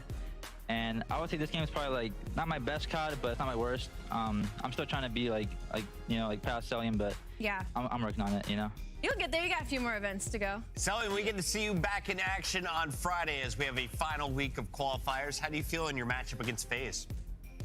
I'm excited. It's always good. It's always a good match with those guys, and all those guys are my best friends. So can't wait. All right, we've seen a lot of your former friends raising trophies. I know at least one guy here on the couch is cheering for you in Paris. Appreciate it. Thank you. I pointed to you on the couch. I also cheered for him. Yeah, I think they can make a run. They just got figured out on land. Last land was pretty good. It's gotta be better here. And honestly, he needs to be the guy that starts to take over, right? Because the rest of the team has started to perform really well. That was a good series from Celium. There needs to be way more of that. All right, and as you heard from Jay, expand that map pool before you get to Worlds. We, of course, have 2 big lands left and a week of qualifiers. Before that, though, let's recap what we saw today. Did you know Toronto Koi won their game against Cloud9, Thank Allie? God for that. I mean, it got close. We went all the way to a Game 5. I do want to show Cloud9 New York some love because I feel like while we were setting this up, I made the point of, you know, it does feel like they're closing the gap little by little. I mean, just we're giving their 5-3 Game 5. Close the game, Allie. I am being the sunshine that you set me up to be, Chris, for the side of Cloud9. But on the flip side, for Toronto Koi, some turbulence in that camp. But thank God they closed this one out. Bro, the Knicks won, and Cloud9 can't get a win. Game 5 of 5. New York in 5. You forgot to finish the script. None of these guys watched the final. I know for a fact. They all fell asleep early last night. Not Kips, though. He drops a 1.2 in the lobby. Very awesome interview as well. People forget he's a rookie, man. He's playing like a vet. He's talking like one. Yeah, and honestly, like, if we're being honest, he should be in discussion for Rookie of the Year right next to Neum. Like, statistically, he's been performing. You don't have a trophy. #1 search player of all the rookie class. Bombed out on land. Neum hasn't bombed out on land yet. Top three back-to-back. Kips is in that discussion. Not with you, Ant. We're blaming the supporting cast. Nah, Neum's taking that title. Joe Deceives, though, drops 18 as he is going to set the league record in search and destroy. Unacceptable outside of Vancouver, bro. That's 2 per round, and there were only 9 rounds out. Is that? I don't even know. That's a lot of math. He could have gotten 20 if we went to the round 11. Positive like 17. Is that good? Yes. It's all right. Bro, 4.5 in S&D, ridiculous. Yeah, I mean, if you're getting those performances out of Joe, then hell, they can go to the final. If you're a Gentlemates fan, you're feeling amazing. I am feeling amazing. And of course, we've got Allie with an opportunity to win the prediction battle. Nameless out in the lead by 5. Let's take a look at the Riyadh score that earned all of us a point tonight. It's Pred on top of everybody with a 1.17 this evening. Is Pred back to his peak? It kind of feels like it. I feel like in the past 60 days, Pred has certainly been a superstar SMG with this. Pred has been absurd in hardpoint, like a top 5 hardpoint player for 2.5 months now. Like literally putting up bombs. I feel like it's been kind of going under the radar because they've been working on their S&D, but yo, Pred's fully back, like 100% back. You get 5 matches in our Major 4 qualifiers. Most teams are done with at least 3 or 4. Let's take a look at your standings. Carolina, 1 game left. LA Thieves, 3-0. Falcons, 3-0. And guess who's playing in the winners bracket? Woo! Boston at 3-1. Got the job done this weekend. They might be a top 4 seed, let alone just winners bracket. So yeah, Boston in a good spot. And yeah, you know, some of these teams at 2-2, some huge matches this next weekend. FaZe is on that bubble with a 1-2 record. Who do they play? A very difficult Falcon squad that will open up the fights on Friday night at 3 o'clock. And then, of course, you're going to see Falcons versus G2. That could be another banger to close out Saturday night. Nameless, as you look at the schedule, we've got 1 week left of the regular season. Yeah. What are you excited about? Well, just thinking about it, if FaZe lose to Riyadh, then we're going to have FaZe versus Carolina to make it in the winners. Whoever wins that. That would be lit. Carolina's been playing good. And that's the shout out schedule makers. That's the final match Sunday. Much love to everyone who tuned in throughout this incredible week, and we saw way too many maps. If you missed them, we're on YouTube. We'll see you next week, 2:45 Eastern, for another round of Headquarters. And the beat goes on and on and on and on and on. On and on and on. And the beat goes on and on and on and on and on. Made for millennium.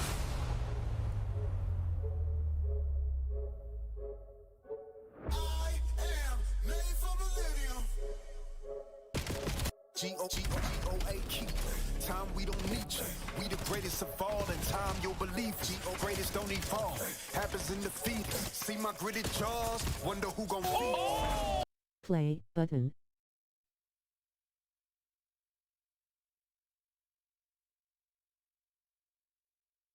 Yeah. Pause button. Well, just thinking about it, if FaZe lose to Riyadh, then we're going to have FaZe versus Carolina to make it in the winners. Whoever wins that. That would be lit. Carolina's been playing good. And that's the shout out schedule makers. That's the final match Sunday.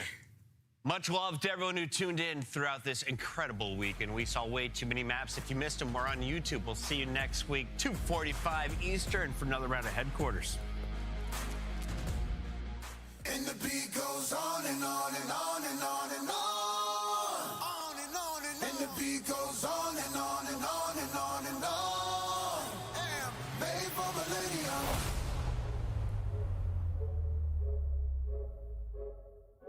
I am made for millennium. G-O-G-O-G-O-A-Q. Time we don't need you. We the greatest of all, and time you'll believe. G-O greatest don't evolve.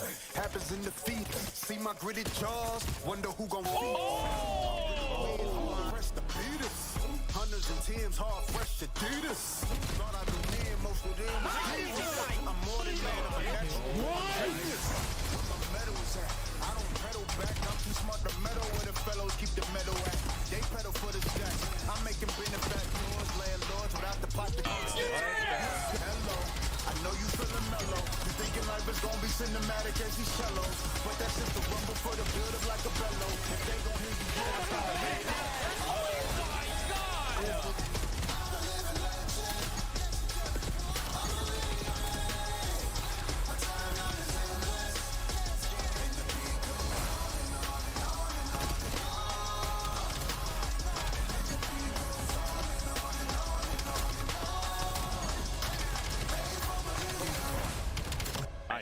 maybe not the ace. Bro, these guys might be the worst. I was literally trying to play Time I don't need you. Lifespan forever, ever, Jesus.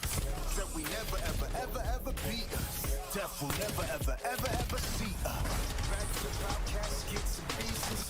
Black boots and black suits with creases. With no committee, they give us pennies to tease us. We cause vibrations, give us seconds seasons. This ain't my kingdom, this my teaser. They say I'm cocky, pointing fingers, cause I say my life is mine to live at my leisure. You just a dream. Everything I dream up is something I achieve. You are under. No, you're too late now, Blue, it's too late. Damage down, it's over. Standing by God, pull your feet up.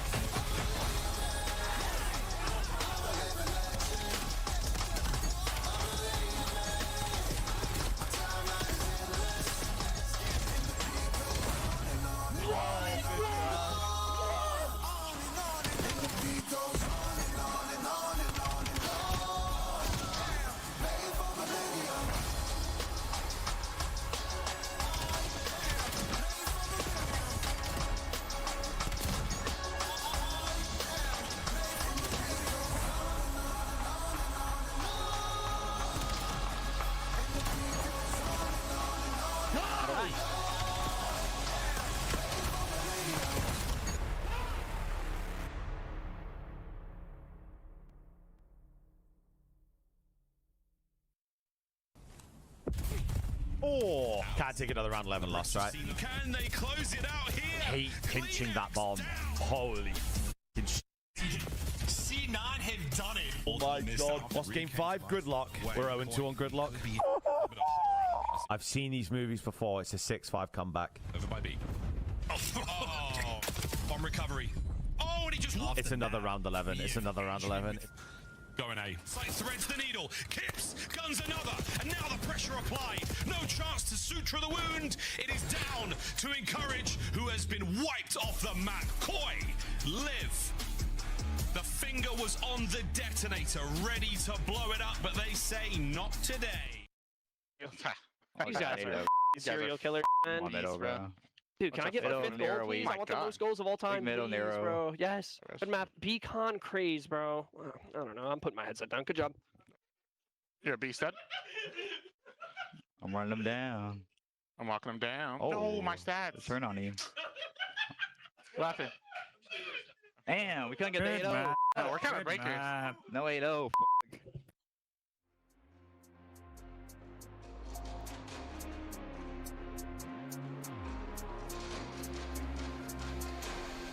My price went up, you can't afford me. I'm everywhere, I know you can't ignore me. I cost too much, yeah, pay just to see me. They're taking notes, so yeah, I know they wanna be me. Money makes a girl act different. All couture, yeah, I made it out the kitchen. I don't wanna listen, took to a boy with a severe lack in vision. I'm on a mission, yeah, I don't get stuck in traditions, nah. I'm on my business, y'all are my witness. Fill my cup with a splash of citrus. That's what gets me paid, yeah, yeah. Turn a sour day into a power play, yeah, yeah. Super power, babe, let me light the way. Give me space now, you should know your place, yeah, yeah, yeah.